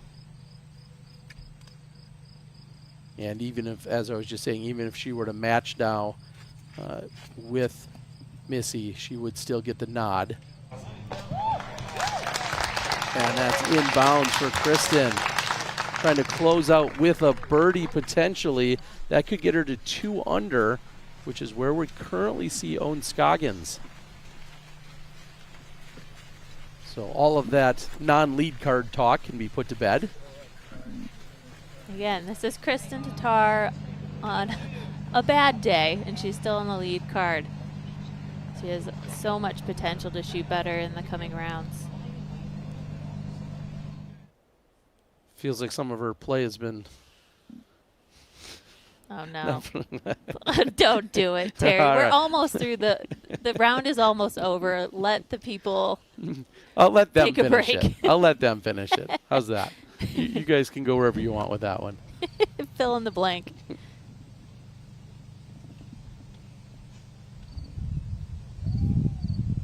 Scoggins. Off the rock wall and in. So trying to close out with a par.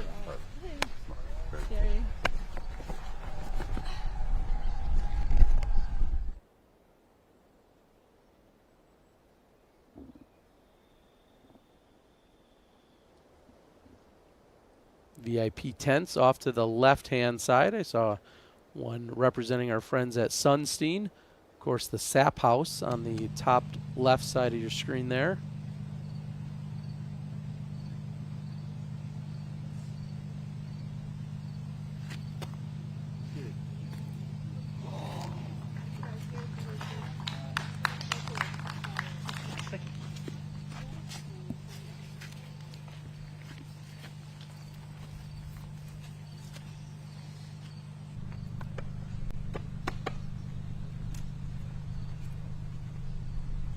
we've seen 2 connections from the drop zone. Missy Gannon would love to make it a 3rd.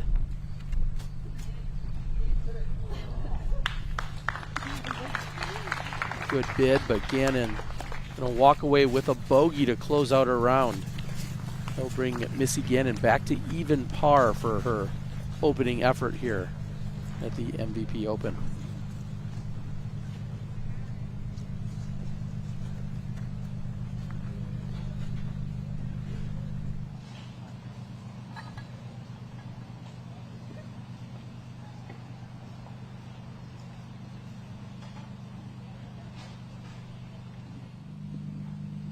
Kristin to close out with a birdie.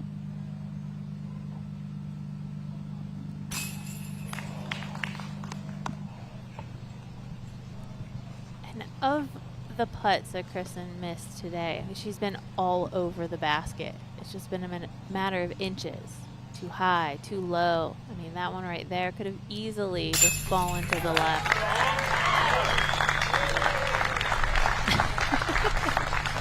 A true show woman.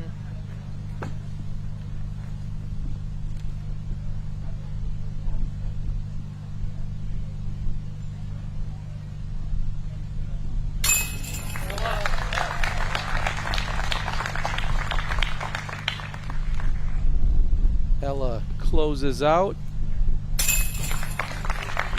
And Missy will pick up a bogey as well.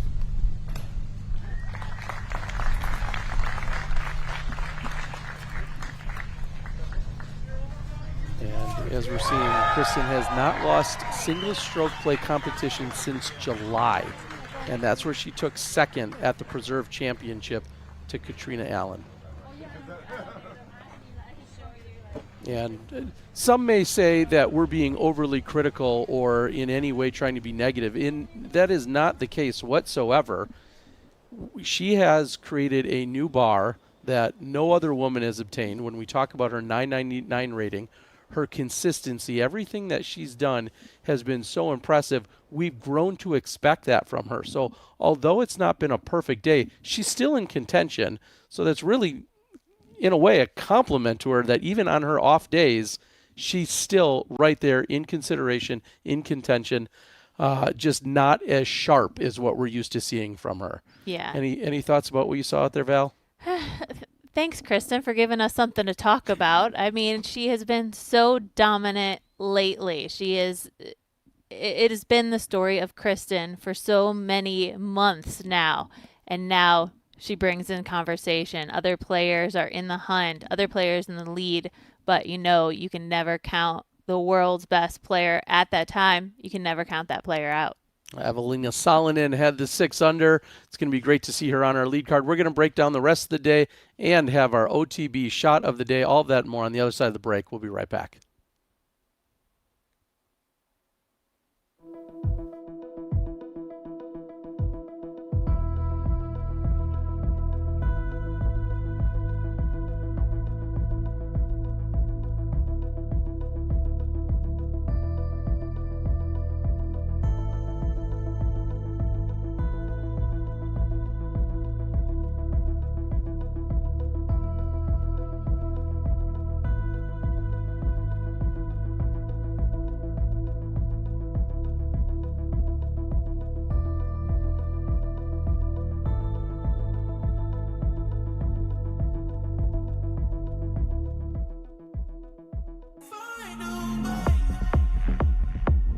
Introducing Disc Raptor, the best way to clean and dry your discs on the course. Make short work of mud, moisture, and dust in a quick spin. Made of quality materials that are built to last. Compact revolutionary design with synthetic turf and high surface microfiber cleaning surfaces. Lightweight and easy for travel. It's there when you need it. Welcome to the future of disc golf.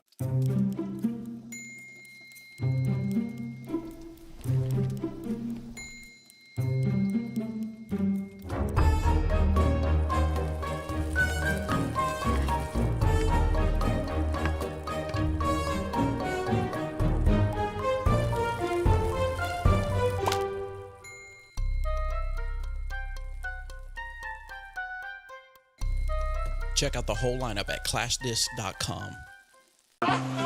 Whether you're out playing a tournament or just hanging out with friends, don't let your grip cost you strokes out on the disc golf course. Eric, try this. When you have a better grip on your discs, you have the confidence to perform your best with each throw and every putt. Whale sacks are whale-shaped grip bags designed to dry your hands so you can trust that you have the best grip on your disc. Get a whale sack, because better grip means better confidence.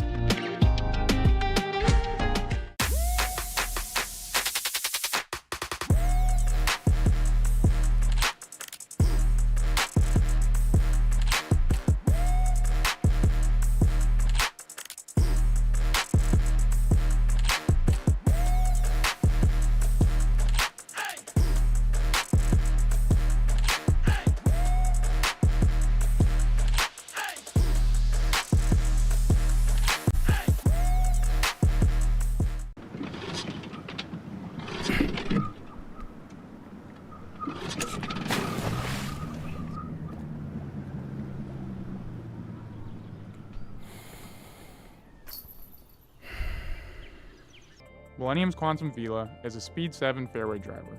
It's great for hyzers out of the box and seasons into a straight disc. Play smart, keep it simple, throw Millennium. Get yours at golfdisc.com.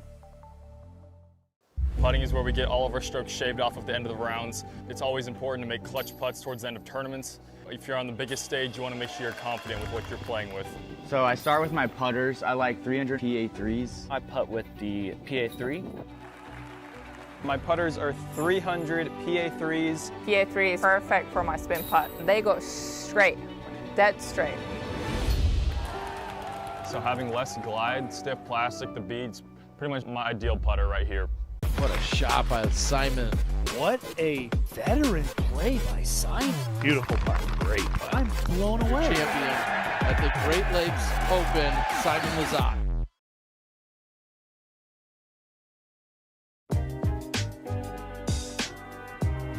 Been rocking these polos all year. I love the breathability and comfortability. They've allowed me to perform at a high level.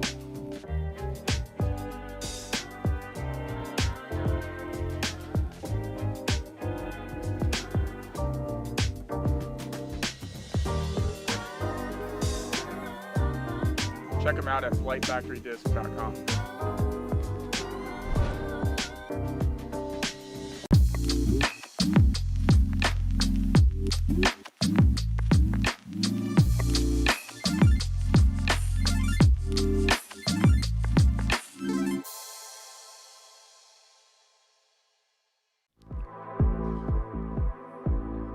And welcome back as we are taking a little look back at what we saw here in round number 1. Kristin opened up with a bogey. A less than great tee shot and a second shot from her is what resulted in that. She struggled with a tee shot on 3. Hole 5, she had a look for birdie, but wasn't able to capitalize.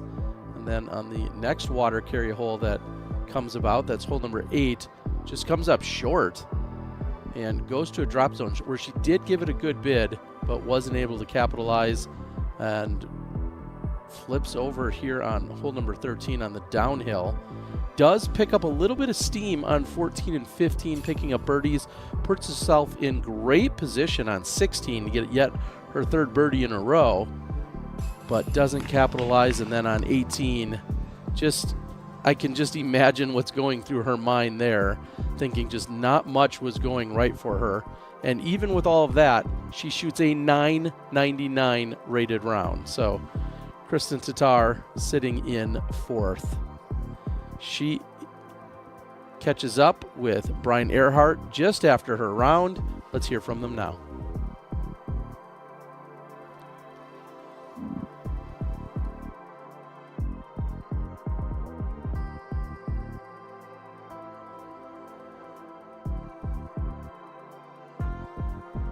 Joined here now by Kristin Tattar, solo 4th place, 1 under on the opening day here at Maple Hill. Kristin, how'd you feel? No, Not too good. I feel like something was off today. Some of the drives were really off, missed a couple of putts. It was like the focus was on and off, I felt like. It wasn't constant. I don't know why. It was a bit of a up and down round. As I was walking through the woods, I felt a lot of weird wind coming off the water and seeping through the trees. Was it hard to get wind reads out there today? I think I was overthinking one of the putts on the forehand hole. I was just overthinking. At first I was thinking, okay, it's windy, you have to take it into consideration.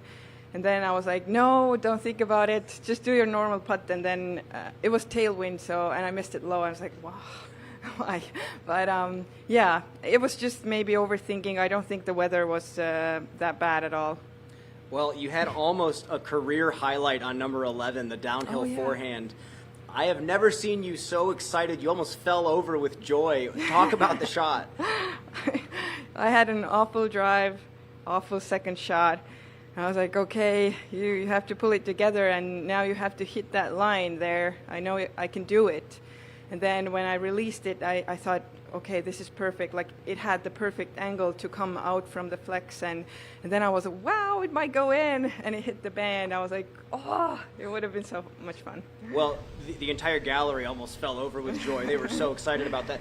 What is it like playing in front of a crowd that's so excited out here at Maple Hill? Yeah, I mean, the crowd is very excited about disc golf. Love to play in front of that kind of crowd. I'm looking forward to the next 3 days. Well, thank you so much, Kristin. We'll see you out there tomorrow. Thank you.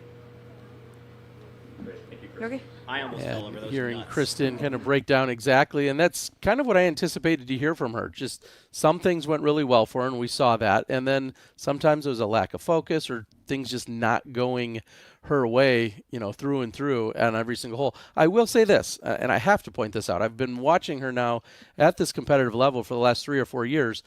That is the most energetic and responsive that we've seen her with expressions in almost any other interview. I mean, she's won world championships, and I felt has been even more subdued than she was just there. And it wasn't even, the best round that she's ever scored. So it feels like a slightly different Kristin than what we've had in the past. It was just something I noticed. Yeah, and I'm not going to read too much into it, but yeah, I mean, it was a roller coaster type of round for her. I mean, from hole 1, starting off with a bogey, and then hole 2, she parks it. Like, absolutely perfect drive. I mean, I'm thinking of the missed putt on 5, and then parks hole 6. Literally one of the toughest tee shots you can throw. I mean, it was so up and down that I'm sure that's how her emotions were, and we got to see a little bit more emotion from her today.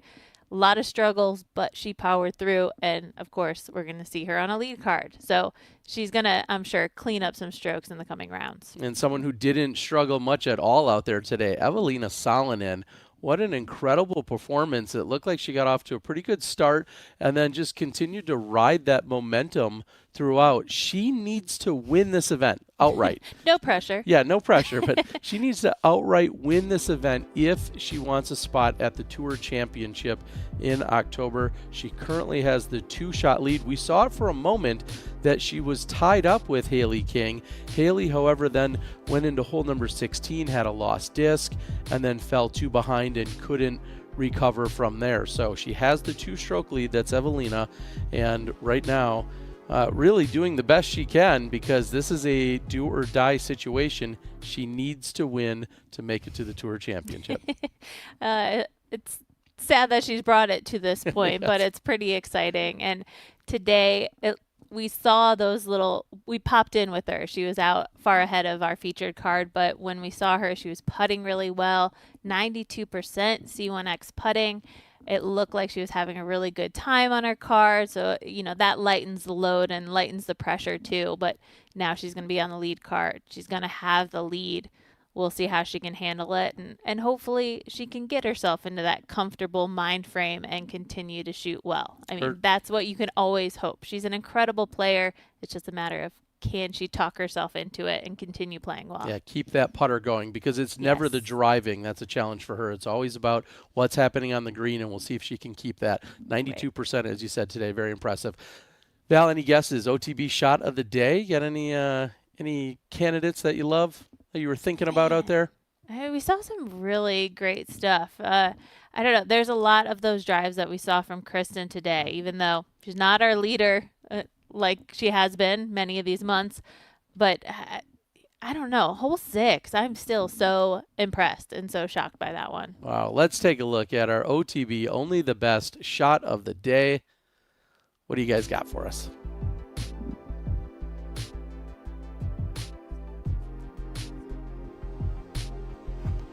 And going with Kristin's approach. Off the top. She said it. I didn't throw a great tee shot. I didn't throw a great approach. And I needed to hit the line. I needed to put it on the angle.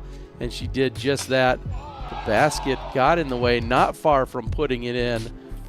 Think about how many basket hits she had today. I mean, we talked about with the putt being just so ever so slightly off. I mean, and then from this distance, tagging the basket dead center. Our OTB shot of the day. We've got more action.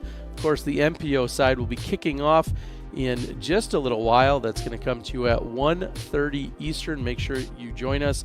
We'll have Tournament Central, Brian Earhart, along with Nate Perkins out there doing work. Val, welcome back.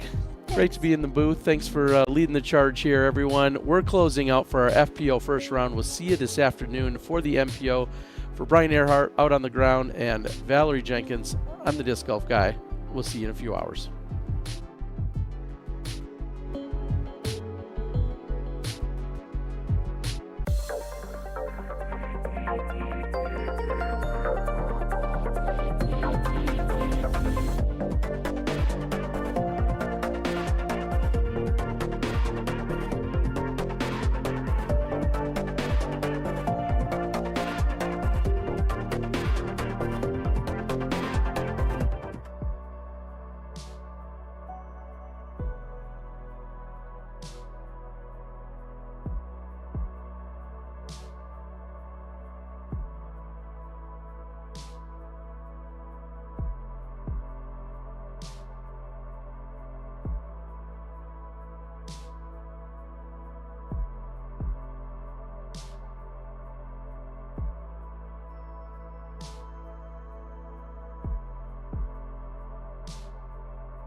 And with that, round number 1 for the FPO division of the MVP Open at Maple Hill is complete, and we are back here at Tournament Central. Brian Earhart, Nate Perkins. Quick wrap up here. We got the MPO action coming up very soon, but we have to talk about your current world champion, Kristin Tattar, not in first place. Kind of a slow start to the round, Nate. Yeah, she seemed just a little off, and you know the thing about the front 9 at Maple Hill, it's been challenging for years. It's relatively unchanged over the years. Just a few tee-pad adjustments here and there. They moved that FPO basket up on 1, but it forces you to hit lines early. Now, on 1, it forces you to throw that big shot over the pond into a wind in front of the crowd. There is that layup zone, but it really puts it out there that you have to throw 400 feet off the tee. And then, of course, when you get into the woods, 3, 4, 5, and 6, it really will show you if you're online or not early. Well, yeah, we saw quite a few early releases from her early on. She mentioned that in her interview that aired on the broadcast. She just wasn't feeling it today. So, some of the shots felt good, some of the shots didn't feel good. That happens here on the disc golf course. What I'm actually interested in seeing, especially after this splash out right on the final hole, she could feel pretty good going into tomorrow. She's the underdog now. Target's gone. Everyone's got the eyes on Evelina Salonen right now, who just had a great day in the putting green. Kristin can kind of sneak under the radar and pop off with a great round and still be at the top of the leaderboard going into the third day of competition. We do have to talk, though, about Ohn Scoggins, Nate, she went into the round saying that she felt 60 to 65% on her game with this injury. And it's just inflammation. It's just really, really bad tendonitis from over practicing. But 60, 65%, and she shoots a 2 down. She's on the lead card again tomorrow. And you wouldn't know that she's dealing with an injury as well. I mean, she's kind of skipping her way over here to get that interview. And, yeah, she said that the tendonitis is in the top of her forearm toward the elbow. And so she's really leaning on the forehand because the forehand is not putting as much pressure on that muscle group as the backhand is. And that's exactly what we saw Ohn do today. I mean, normally she does throw the forehand quite a bit, but we talked about it this morning in the pregame show that she's really been shaping the backhand well. And so to see her shoot that 1,000 rated 2 under par today with pretty much just the forehand, it's impressive, and I really like her chances moving forward in the event. Well, what's scary is when you have that type of inflammation, the mindset you have to have when you're on the putting green is, I have to make it hurt to go in. You act to actually fully extend and release the putt how you want to release the putt, you're going to aggravate the injury. And I've had the same kind of injury. I've met many players who have dealt with the same kind of inflammation. It's awful. So for her, it's going to be a grind of the putting green, and clearly she hit some good ones, but there is some room to kind of shape up. With that said, she greeted us with all smiles after the round today. Let's hear what she had to say. Welcoming into the clubhouse now, Ohn Scoggins, solo 3rd place, 2 under on the day. Ohn, I heard earlier in the day that you were not feeling 100% still with your arm, but you played last week in New Hampshire. Can you just talk about overall how you're feeling? So overall my game probably 60-65%. Backhand and putting still like quite affect, especially backhand is kind of every throw is kind of painful. Side arm was not bad at all. Side arm was like not hurt me much at all. So last week, thank God, in that 2 course was a lot of side arm. So I'm probably throw like 4 or 5 backhand around on that last week. So this morning I'm probably throw like 4 or 5 or so backhand, so I can deal with it. Yeah. Well, then out here, you look great. You shot 2 under par. You're 3 off the lead. How many sidearms do you feel like you had to throw out here? Ooh, I think I threw a lot of sidearm today. I try to throw a sidearm the most I can, not looking for a backhand much, because I know when I throw a backhand, it's kind of like cause me hurt, and then I don't want to make it worse. So after this one, I have to put the ice on, and hopefully it should be like another like 2-3 weeks for me to be completely done with my Well, 3 more rounds out here starting tomorrow. Any changes to the game plan tomorrow? Any more forehands than backhands tomorrow? You know what, depend on the wind.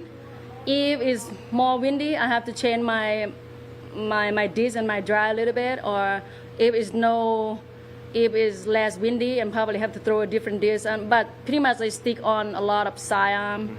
Try not to throw backhand. Try not to hurt my arm too much, and because I have a lot of tournament waiting for, and I'm done with DNF. So.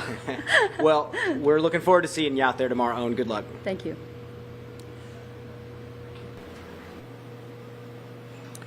Well, Kristin and Ohn are chasing down your current leader in Evelina Salonen. Nate, she finally puts it together inside Circle 1, 10 of 11 in C1X. That is fantastic. And everyone's been saying it for so long. If she just knocks down her Circle 1 putt, she's at the top. And look what happened. I mean, She's been the best in the last 3 seasons at that Circle 2 in regulation percentage. Today, 72%.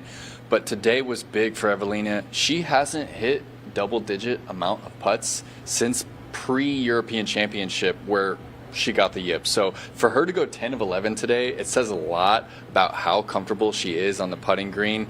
And when we ask her questions about that, it's like she never had the yip. She's like, well, what do you mean? This is just like what I do. I'm just having fun out there. Well, I think that's the big thing about having the yips. You read about it across the sporting world.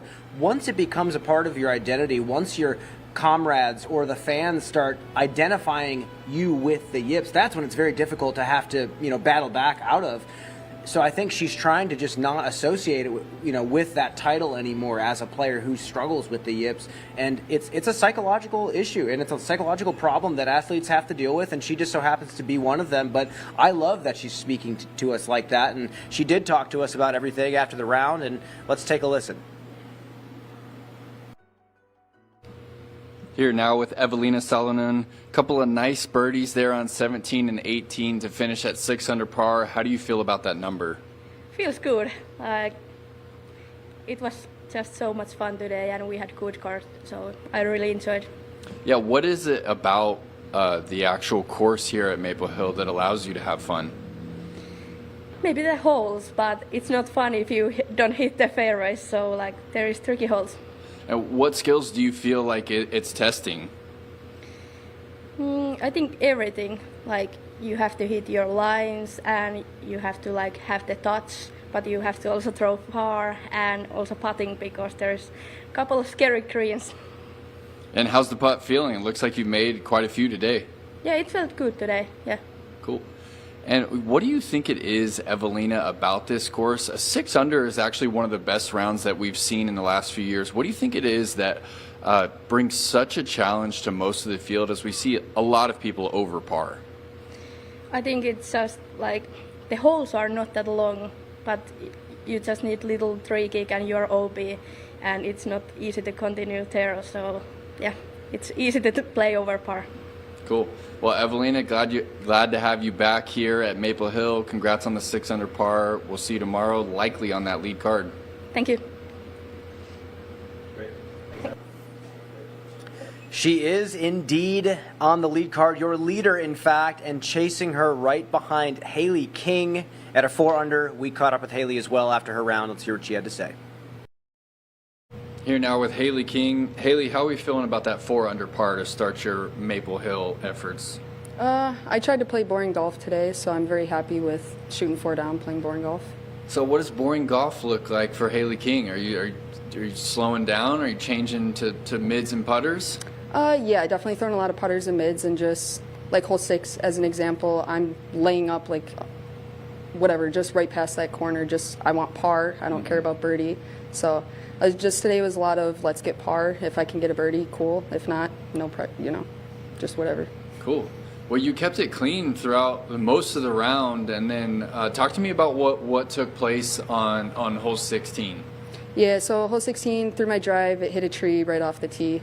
Kicked left, and there was a spotter on the hole, but I think he was too far to see where my disc actually went. So my group, we put the 3-minute timer on, and then we couldn't find it, so we just decided re-tee, because nobody really saw where the disc went. If it went OB, if it was safe, we didn't know. It just disappeared, so we just figured re-tee, and yeah. Wow, yeah, that's a tough situation. I feel like it's a gray area whether or not you should have taken it where you guys last saw it kick or re-tee. Yeah. Unfortunate situation there. And so looks like you got yourself in the game. You're sitting 2 back at Evelina. 4 down's a really good round here. As the tournament progresses, are we going to see you get a little bit more aggressive off the tee? You're going to stick with that same safe game plan? I think I'll stick with the safe game plan, just because after watching the previous MVPs, it's whoever can stay closer to par on the negative side is going to win the tournament. So I don't need to play aggressive out here. I don't need to get every birdie I can. I just need to keep the pars going and keep the double bogeys out of there. All right, well, congrats on the 4 under par. You got the rest of the day ahead of you. What are you going to get into? What do you like to do in the area in your spare time? I'm just going to go eat food and probably watch Netflix and stretch. Cool. Haley King, everybody. Well, it was a solid opening round here for Haley King, and to hear her talk about playing golf out here this week, that's scary for the rest of the field. Earlier in the season, she said she was addicted to playing aggressive disc golf, so the discipline is very, exciting from our perspective. Nate, I do have to ask you, on 16, she had the lost disc, and situations where you can't even see where the disc is kicking. Yep. It's such a gray area in the rules, and it's a really tough situation. I know you alluded to something, from your perspective in that interview. What do you have to say? Yeah, it's a really tough situation. Obviously, if you lose your disc in the woods, you have to take a stroke, and then you go back to where you previously threw from. In Haley's situation, there's OB. There's a big marsh over there on that left side, and there's not a lot of space outside of that marsh to lose your disc. I feel like as a card, they should come up with a decision to say, hey, we last saw it flying that direction. We think you're OB right here. She takes her third shot from there. Maybe it saves her a stroke. But I also see the other side of that argument being that maybe it didn't kick OB and it is just lost in the... Exactly. And I think that's the gray area, and that's the really frustrating part about it. And when you're a card mate, when something like that happens, you're not going to have the perfect answer sometimes in the moment, because you're like, oh, did I see it kick out of bounds? Did I not see it kick out of bounds? You want to trust the spotter, but at the end of the day, the spotter doesn't officially have ruling. It still goes back to the card to trust what the spotter says, and because the spotter said he didn't get a good read on it, that's just one of those tough situations. And the fact is, she was shooting hot going into that hole, so luckily she still gets out with a 4-under par. She seems satisfied with it. It's going to be dangerous for the rest of the field with Haley King playing golf. With that said, we have way more disc golf action coming up, including the MPO pre-show. We have lead and feature cards going off soon. For Brian Earhart and Nate Perkins, we're going to see you again very soon.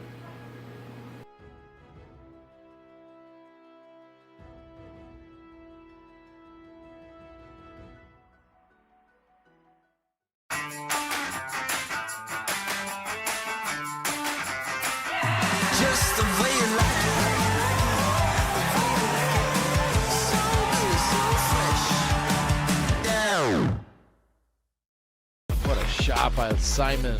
What a veteran play by Simon. Beautiful putt. Great putt. I'm blown away. Champion at the Great Lakes Open, Simon Lazat. Billy Rossini and I go back to 2007, I believe. Billy was one of the guys that was actually sponsored in Charlotte by Innova. He said, hey, here's my product, and I was already in. All the scoring that we do in our sport now is all digital. Having some sort of backup power source is going to be really important. We feel that it's good quality product. And having the stash pack that holds the cable that connects to any device, it just works. It's not just my business partner, it's my friend. And so that's why this thing really works for me. Join the Paul Macbeth Foundation's Builders Club to help bring sustainable disc golf experiences to people and communities around the world. For a small monthly donation, you can help us make a real impact.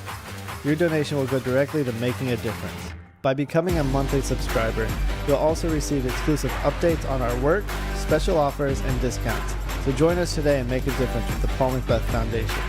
Together we can make a big impact, one small donation at a time.